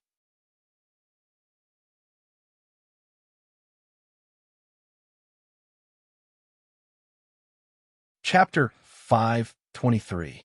Temple of Ares. Pei Ziyun had just entered the pillar of the temple when he felt a gaze on him. Feeling the gaze, Pei Ziyun's heart skipped a beat. He knew that he had gained the attention of the gods. At the entrance of the temple, the priest was already waiting and led Pei Ziyun in. He then walked up to the altar in the center of the temple, where the statue of the god of war, Ares, was worshipped. Pei Ziyun bowed and took the head of the fire lizard from the hands of a slave. He then placed the head on the altar. The head of the fire lizard then disappeared from the altar. The priest then said, "Prince Paris, the god has accepted your sacrifice." Pei Ziyun nodded and left the Ares temple, heading to the next Artemis temple. The Temple of Artemis. The last time Pei Ziyun sacrificed the head of the sea monster, he had been to Troy once. Compared to the Temple of Artemis in the Amazon Empire, the Temple of Artemis could be said to be simple and crude. However, the area of the sacred forest was huge, which was better than the one in Troy. At the entrance of the temple, the priest said, "Prince Paris, the gods already know that you will come to the temple to offer sacrifices. Please enter." Pei Ziyun was slightly surprised to find that Artemis's attitude towards him was relatively friendly. He followed the priest into the temple and came to the statue of Artemis on the altar. He could clearly feel a gaze on him from the statue. Pei Ziyun did not dare to look further. He bowed and said loudly, "The great god of the hunt, Artemis, with your blessings, I have hunted a two-headed lizard. This time, I offer the head of the ice lizard to you. I hope to continue receiving your protection and blessings." As he finished speaking, he placed the head of the ice lizard on the altar. As soon as it was placed on the altar, the head disappeared.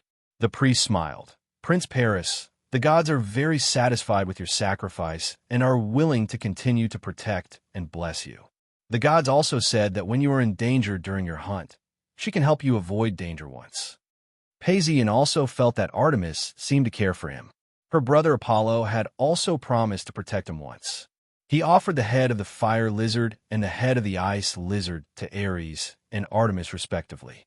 Pei Ziyun did not forget to offer sacrifices to the gods.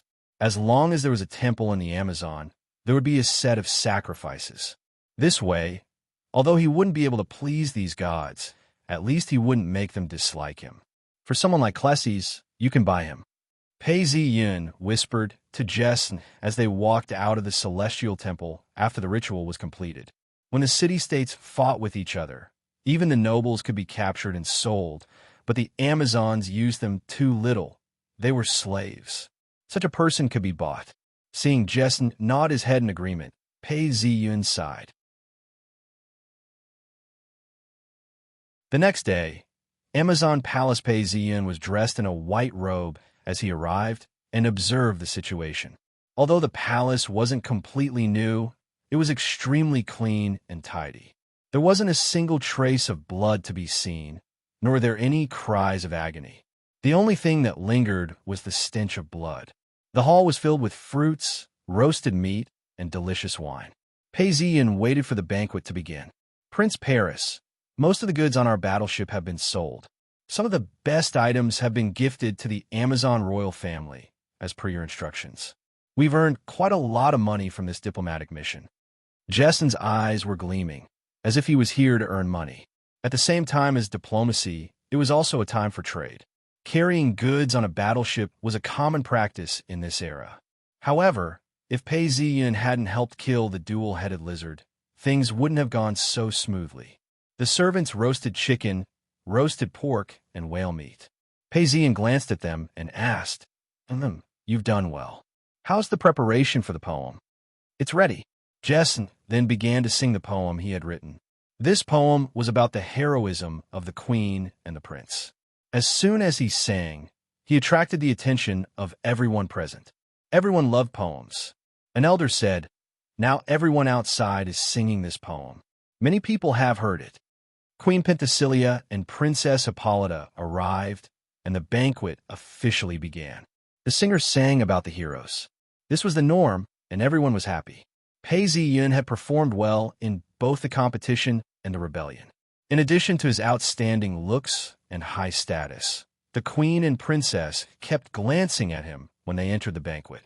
This was self-evident. The queen and princess had taken a liking to Paris. Everyone, this rebellion has been successfully quelled thanks to the protection of the gods. Let us thank the gods together. Queen Penthesilea raised her wine cup and thanked the gods. She poured the wine in her cup as a sacrifice to the gods and drank it in one gulp.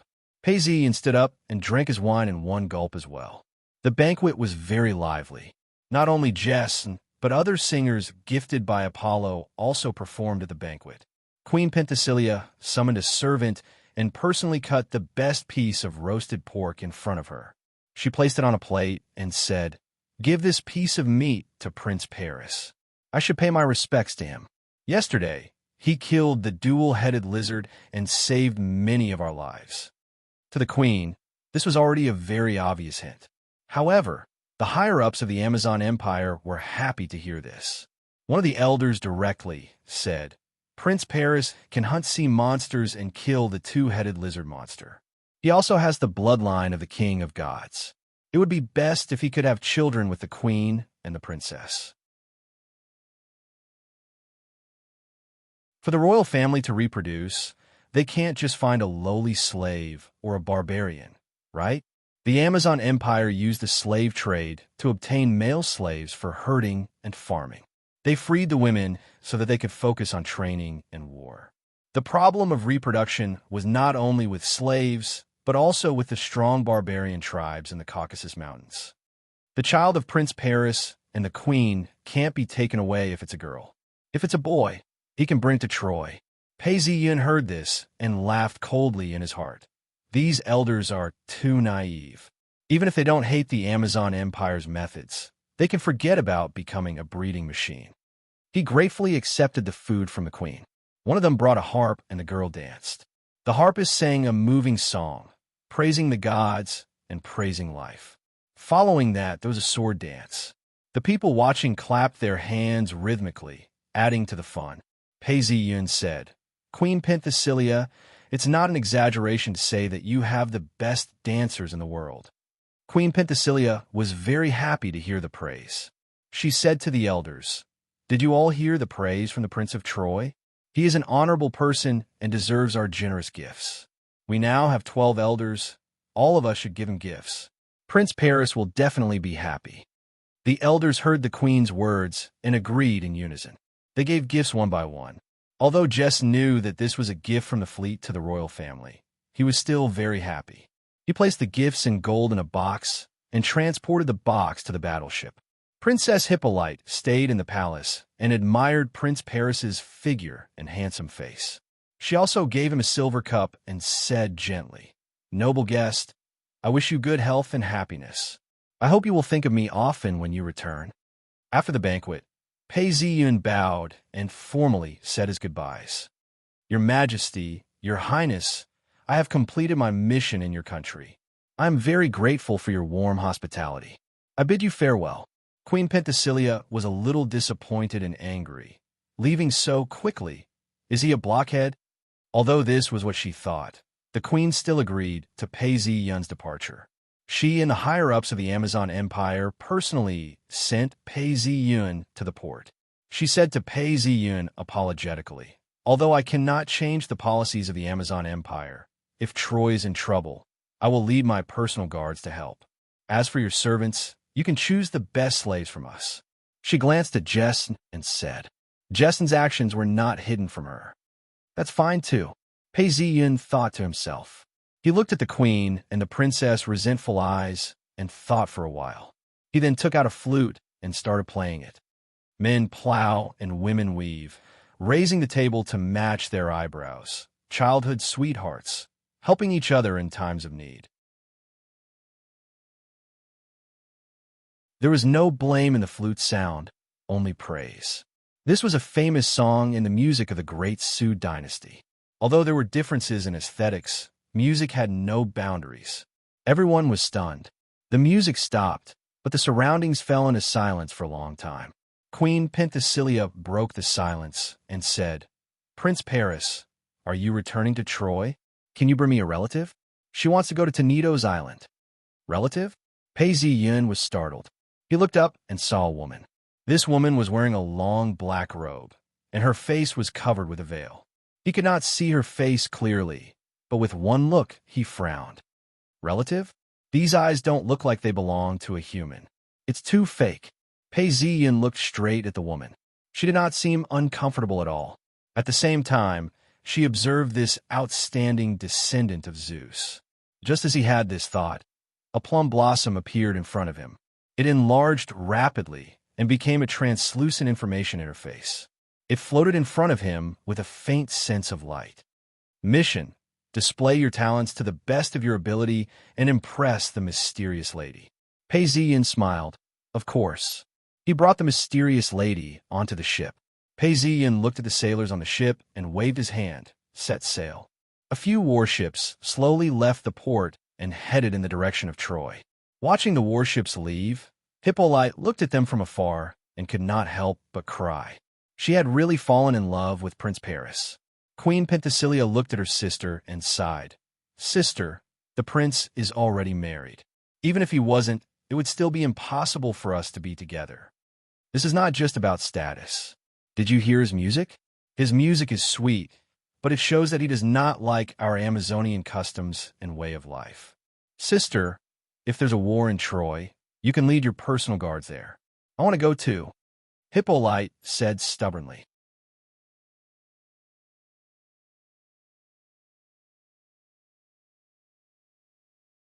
Chapter 524. It was a boundless sea, with blue water reaching to the end. The waves crashed against the side of the ship, but there was no storm at this time, so the warship was still very stable. On the deck of the ship, Pei Ziyun was conversing with a lady. This lady was the relative whom Queen Penthesilea had asked Pei Ziyun to bring back.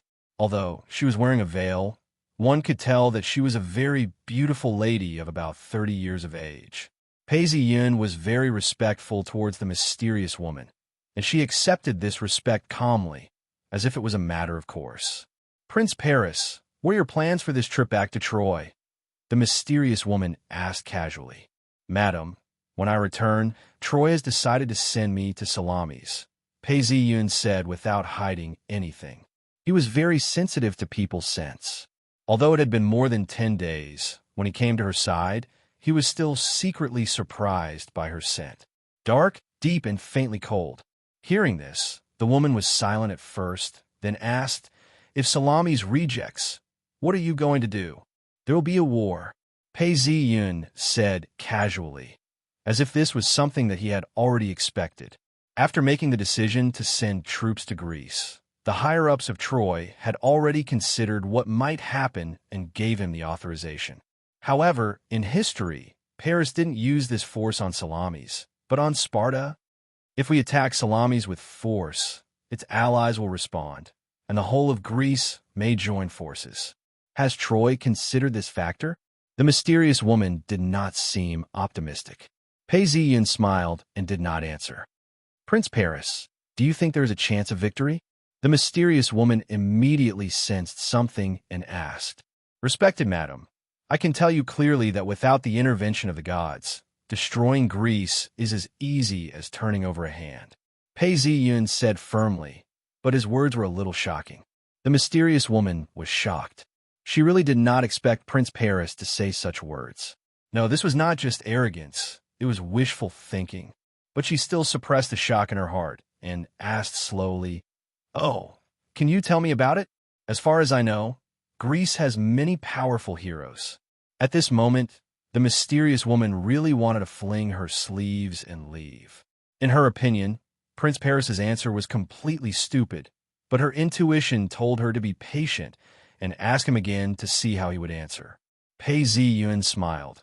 He could tell that the mysterious lady was getting impatient. But since he dared to say such a thing, he must have his reasons. He then took out a sheepskin map and pointed at it. "Madam, take a look. There are tens of states in Greece, and they're all in conflict with each other. Many of them are feuding with each other." Pei Ziyun looked at the lady and then at the system. Mission: display your talents to the fullest and impress the mysterious lady. He then continued. Of course, all conflicts can be covered up. Under the call of the gods, nothing is impossible. Greece will still unite, and its scale will be many times larger than that of Troy. The mysterious woman opened her mouth. She had wanted to say this, but now that Prince Paris had said it, her expression became more serious. "But this is exactly what I want." Pei Ziyun had a smile on his face as he continued. "The walls of Troy were made by God. I'm sure you know this very well, madam." The mysterious woman nodded her head slightly. "The Greek army is exhausted and will not be able to conquer Troy in a short period of time. Think about it. What if the navy suddenly attacks Greece when the Greeks are exhausted? Or what if the Amazons send troops to Athens for revenge?" Pei Ziyun looked at the mysterious woman. Although he could not see her expression under the veil, he could tell that she was shocked by the slight movement of her body. Not only did the Greek army send all their warriors, they also sent a lot of their rations to the front lines. If that happened, they would be like a naked virgin and would not be able to resist at all. "Madam, what do you think the Greek army in Troy would do if they heard that there was a fire in their rear?" Pei Ziyun threw the question to the mysterious woman, as if waiting for her to give an answer. The mysterious woman was shocked. She stared at the sheepskin map for a long time without saying a word, as if she was still digesting what Pei Ziyun had just said. Of course, the mysterious woman knew that Greece had dozens of cities, not one kingdom. If her own city was about to be destroyed, why would she care about the lives of Greece and Troy? At that time, they would definitely return to their country to rescue them. Then, after that, the mysterious woman didn't continue imagining it, because it was simply too exaggerated, too unbelievable. How could Zeus' plan be so easily broken through? Pei Ziyun continued to speak in her ear. "My esteemed lady, I believe you already have your answer. These Greek princes and heroes will definitely ignore Greece and Troy and return home to rescue them. This way, the allied army will immediately collapse, and the siege of Troy will be successfully broken. But that's not the end.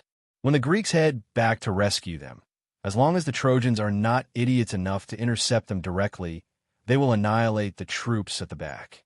No one will turn back to rescue them, so they can successfully annihilate this part of the Greek army, and then continue to chase the Greeks back, eating their tails. When they return to Greece, there will only be a few % of them left. At that time, we can conquer Greece. After Paisian finished, he realized that the mysterious woman was staring at the sheepskin map. After a long time, she exhaled deeply and looked at him with a strange expression. Prince Paris, your strategy is really amazing. If Athena knew about it, she would definitely admire you, if you believe in her. But unfortunately, Prince Paris, you will not succeed. To the mysterious woman, Prince Paris's strategy was brilliant and powerful. However, the gods would not agree to it. I know that if I attack Greece at such a crucial time, the waves will swallow up my fleet, and I might even be killed. This plan was too vicious. If it was executed successfully, Greece would face the fate of destruction. The gods would not allow that to happen.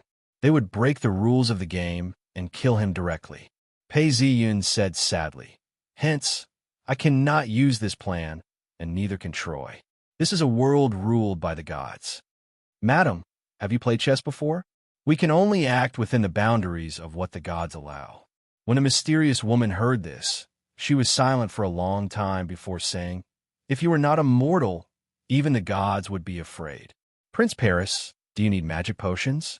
I can sell them to you." The mysterious woman changed the topic and said, "But you can only choose one." As she said this, she took out a bottle of potion from her pocket and introduced, "This is a magic potion for invulnerability. This is a magic potion for healing wounds. This is a poison for weapons and bows. Which one would you choose?" "Magic potion? This was Demetrius?" No, the Demetrius from the previous hero. Even if she did not die, she would not look like this. This was a world controlled by the gods. There were all sorts of miracles and all sorts of strict restrictions. Humans had to adapt to aging and death. This was the only way for humans to be separated from the gods. Even the most favored heroes in Greece had not been able to rejuvenate. Some rejuvenated, but only for a few minutes. Moreover, in the previous world, Paisian was the person closest to becoming a Dowlord. He could guarantee that no mortal would be able to escape his eyes. The woman in front of him was definitely not a mortal. All these thoughts flashed past his mind.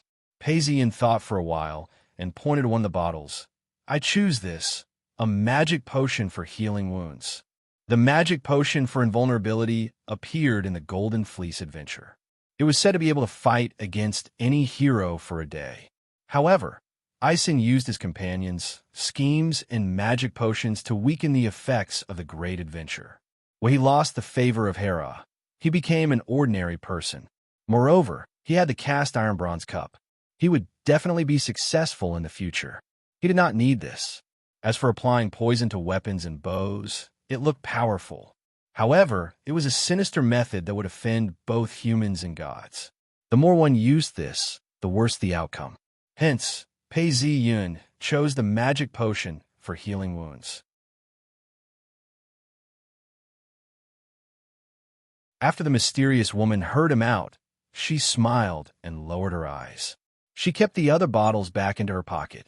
At this moment, someone shouted from outside, "Prince, we have arrived at Tenedo's Island." "Oh, we have finally arrived at Tenedo's Island?" Paisian thought as he stood up and replied. When he turned around, he did not see anyone. There was only a bottle of medicine on the table, and a female voice said, "Prince Paris, other than in Troy, when you kill monsters in the future, do not kill them directly in front of the gods." When Paisian heard this warning from the mysterious woman, his heart skipped a beat. Could it be that when I killed the dual-headed salamander, I exposed something in front of her? It can't be the system. I've tried before, even the gods could not sense it. That is the soul? I killed the monsters in front of them and collected their souls. That was why I was discovered. It seemed like he had to be more cautious in his actions in the future. Before he fully understood the abilities of the gods in this world, it was best not to do anything that would alert the enemy. This is also the reason why the system gave me the feeling of the priestess the moment it descended. After a while, when he was sure that there were no eyes, he thought, "System." Following the call, a plum blossom appeared in front of him. It enlarged rapidly and turned into a translucent information interface. It floated in front of him with a faint sense of light. Data appeared in front of him. Mission: display your talents to the fullest and impress the mysterious lady. Completed. Up until now, no name has appeared. Pei Ziyun thought to himself. After a long time, he pressed down heavily. Fate points +3. I have gained 3 fate points in one go. The identity of this lady is very important.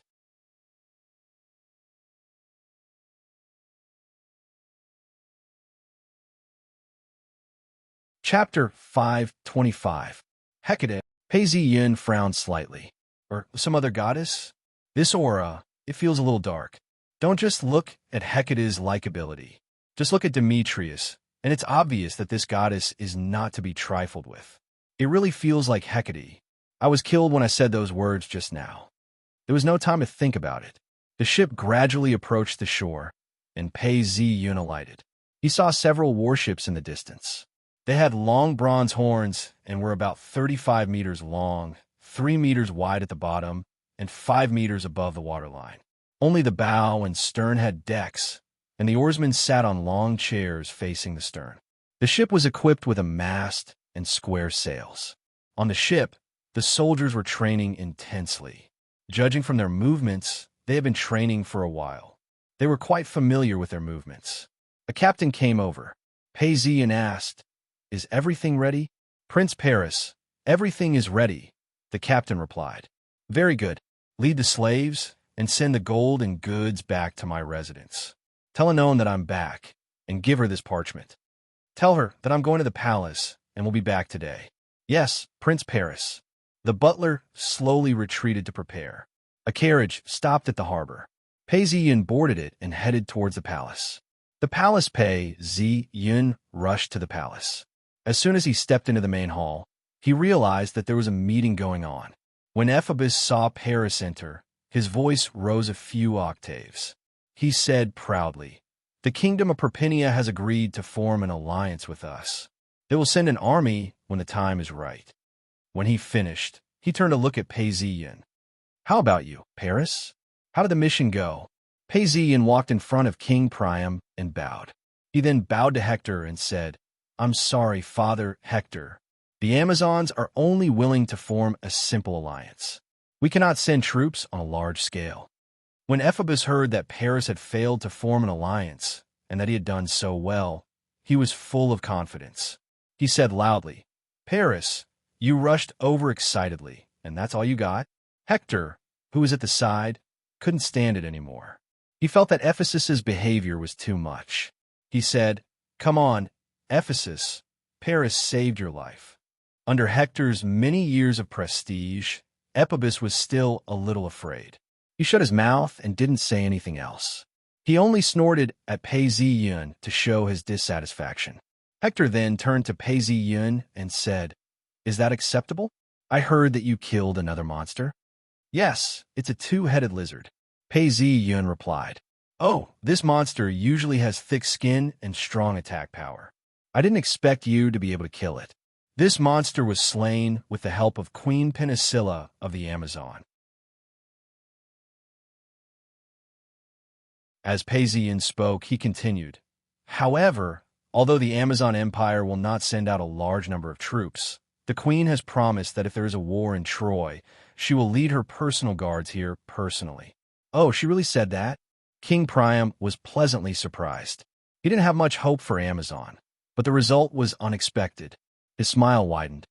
"Paris, you've achieved your goal. In this era, no matter how many soldiers there were, they couldn't compare to heroes and elites.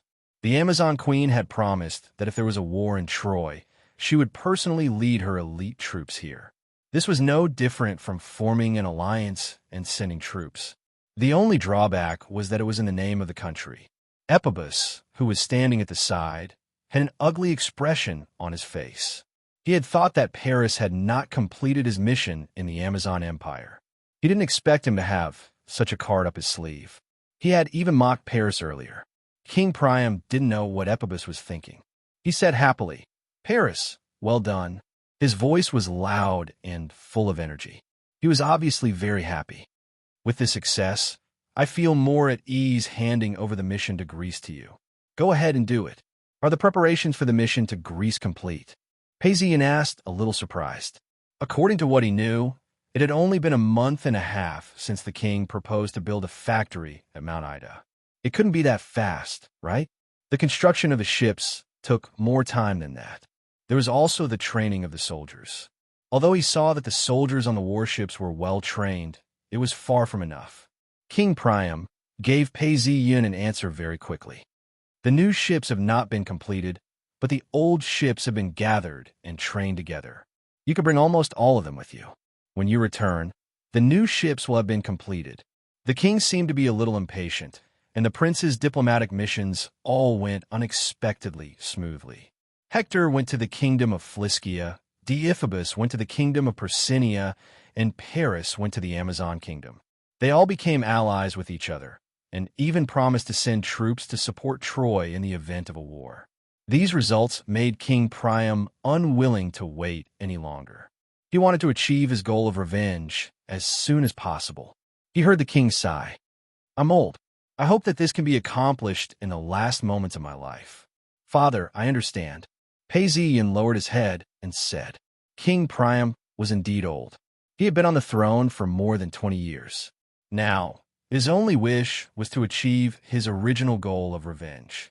The results of this diplomatic mission had given him further hope. He did not want to wait any longer. However, according to the records, he had actually fought for 10 years and had not died of old age. He had died in battle. There was no need to say this. Paisian was about to bid farewell when the king called out again. "Paris, the nobles in the city have given you 10 virgin slaves. They have been with me all this time. Bring them back." "Yes, father." Paisian bowed and walked out. Previously, during the citizens' meeting, someone had offered to give him 10 virgin slaves. Who would have thought that these nobles would be so interested in this matter? He had only been gone for a month, and they had already managed to gather all 10 virgin slaves. As soon as he left, someone brought the 10 virgin slaves over. Paisian only glanced at them briefly. He did not look at them carefully. He led them out and went back together. As soon as he returned home, Anon came out to welcome him. "Paris, my dear, you are finally back. Let me take a closer look." Paisian smiled and walked around in a circle. He then said to Anon, "Anon, my beautiful wife, I have only been away for a few days. How could I have changed so much? My dear Paris, I am relieved to see that you are fine. I have already checked the golden goods that you brought back. But this time, you really brought back a lot of things. This time is not a lot, but there will be more next time." Paisian laughed. "Really?" Anon covered her mouth and exclaimed, "That's great. I don't have to worry about the financial situation of our family anymore. In the future, you just need to take care of these things. As for financial problems, you don't have to worry. I will take care of them." "Oh yes, have the merchants arrived?" "The merchants that you wish to meet are all in the garden," Anon replied, pointing at the sheepskin scroll. I will go and meet them first. There are some slaves that the nobles in the city have given me. Help me arrange them." Arriving at the garden, more than 10 merchants were looking at the golden goods that Paisian had brought back. As Paisian approached, he heard one of the merchants whispering, "Gold, bronze, fur, ivory, and pearls. There are pearls in the Amazon?" Paisian laughed as he listened to the discussion. Everyone turned around and knew that Prince Paris had returned. "Respected Prince Paris, it is a pleasure to meet you." The merchants all greeted Paisian.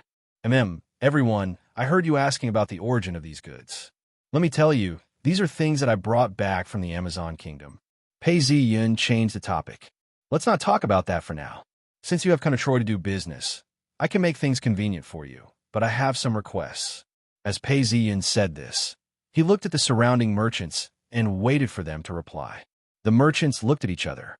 Someone stood up and said, "Prince Paris, we are all small merchants. If you have any requests, I am afraid we may not be able to fulfill them." Pei Ziyin knew that these merchants were here for profit. If he really had something important to ask of them, not to mention whether they would be willing, it was hard to say whether they would succeed. To ensure that things would go smoothly, he might not be able to trust these people. But the task he was about to give them was simple. Pei Ziyin was confident that they would agree to his request. Hence, he said, I already have 3 ships. Actually, I have wanted to do business in the various cities for a long time, but I'm limited by my lack of understanding of the local nobles and goods. Hence, I have not taken this step yet. He paused and glanced at the surrounding merchants before continuing. I just want you to tell me the situation of the local rich and nobles when you reach Troy, as well as the prices of your goods.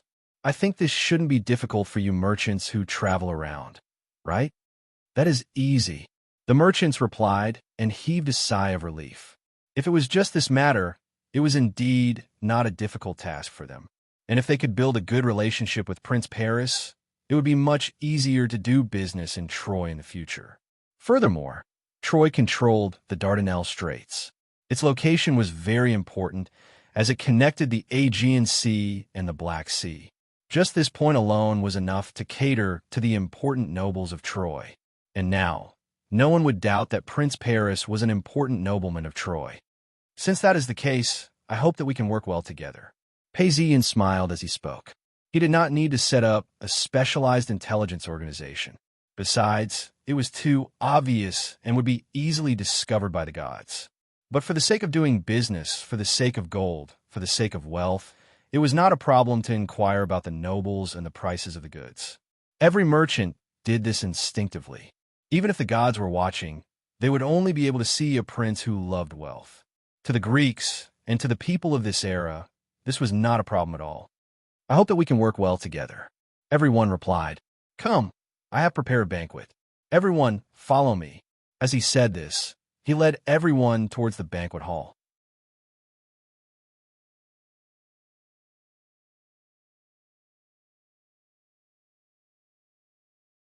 Chapter 5:26. Banquet hall. The banquet table was filled with fruits, roasted meat, desserts, and wine. This caused the merchants to smile. This showed how much Prince Paris valued them. Everyone took their seats. Pei Ziyin said, Everyone, I can help you with your business in Troy. However, I hope that when you introduce the local nobles and the prices of your products, you can be as detailed as possible. Of course, when my boat docks in your district, you have to help me as well. Of course. The merchants agreed. Come, to celebrate our first collaboration, cheers. Pei Ziyin raised his cup and drained it in one gulp. Cheers. The merchants drank their wine in one gulp. Everyone's collaboration had officially begun. When the banquet ended, Pei Ziyin sent the merchants out of the mansion. Now, he had to personally handle all the trivial matters. It would be good if he had a competent person to help him. I'm really lacking people now. Pei Ziyin muttered to himself as he returned to his garden. Along the way, he had bought many slaves, but none of them had become his subordinates. His only real subordinate was Jess, and he was still in the Amazon. Suddenly, he felt like he had no one to rely on. Just as he was thinking about this, 10 new female slaves came in and were cleaning the banquet hall. One of them heard Pei Ziyin's muttering and stood up. Prince Paris, I am Kuselia. My father was an Athenian scholar. I know 3 languages and can do arithmetic. I want to work for you, Prince Paris. Pei Ziyin paused and looked at her. In his mind, he searched for this young girl named Kuselia. He remembered that when the palace handed her over, she was only 14 years old. Knowing so many skills at such a young age, she must have received a good education in this era. How did she become a slave? Pei Ziyin frowned. Prince Paris, Kuselia is not sensible. I hope she did not offend you. At this point, the 2 servants saw Kuselia's behavior and were scared pale. They were afraid that Kuselia's actions had offended Prince Paris. They rushed over and tried to drag her away. Oh, it doesn't matter. Both of you, leave Kuselia here. Pei Ziyin stopped the 2 servants from leaving. Yes, Prince Paris. The 2 servants retreated, not forgetting to glare fiercely at Kuselia, warning her not to say anything to avoid offending Prince Paris. Pei Ziyun then turned to Kusai. Kusai, your courage has given you a chance. I hope you cherish it. Tell me, why did you become a slave? She was a cute girl with delicate skin and black curly hair. She had a pair of brown almond-shaped eyes and 4 limbs as slender as a deer. Prince Paris, although my father is a respected scholar, he is still a foreigner in Athens. Kosselia mustered up her courage. You should know that this is the rule of most city-states. Foreigners were allowed to live in Athens for generations, but they did not have citizenship rights, nor could they be naturalized as citizens. They were not allowed to buy land, and their marriages with native women were not treated as legal marriages. They also had to pay the poll tax that Athenian citizens did not have to pay.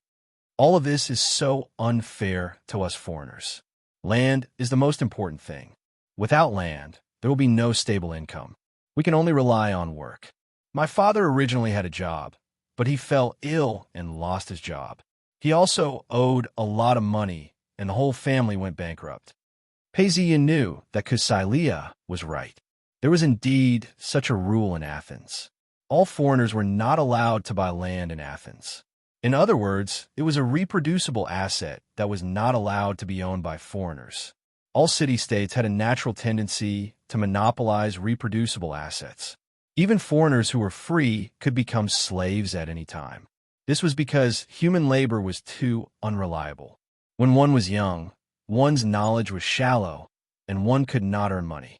One had to pay school fees, be it social or academic fees. When one was old, one's physical strength would decline, and one would not be able to cope with diseases or disasters. Therefore, one could not rely on work to survive.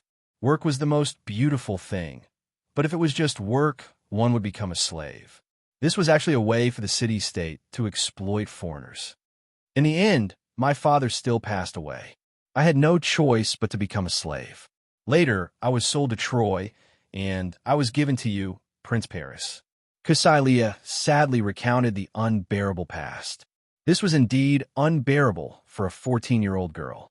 Pei Ziyun listened to her story quietly and fell into deep thought.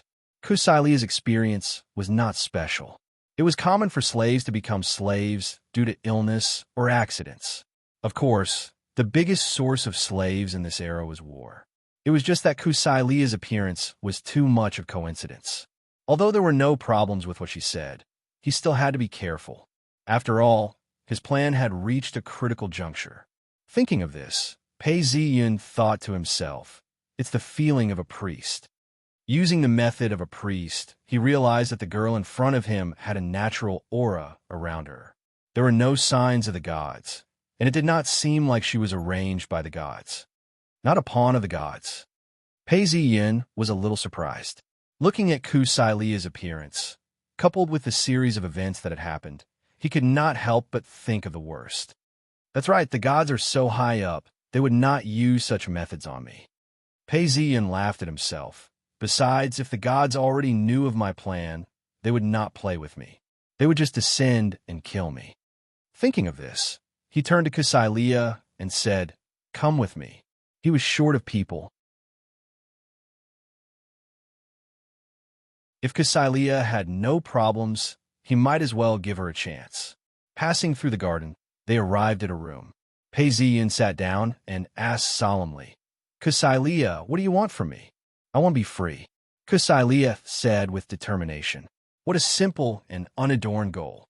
Pei Ziyun sighed to himself as he shook his head and said plainly, "But this is not an easy task.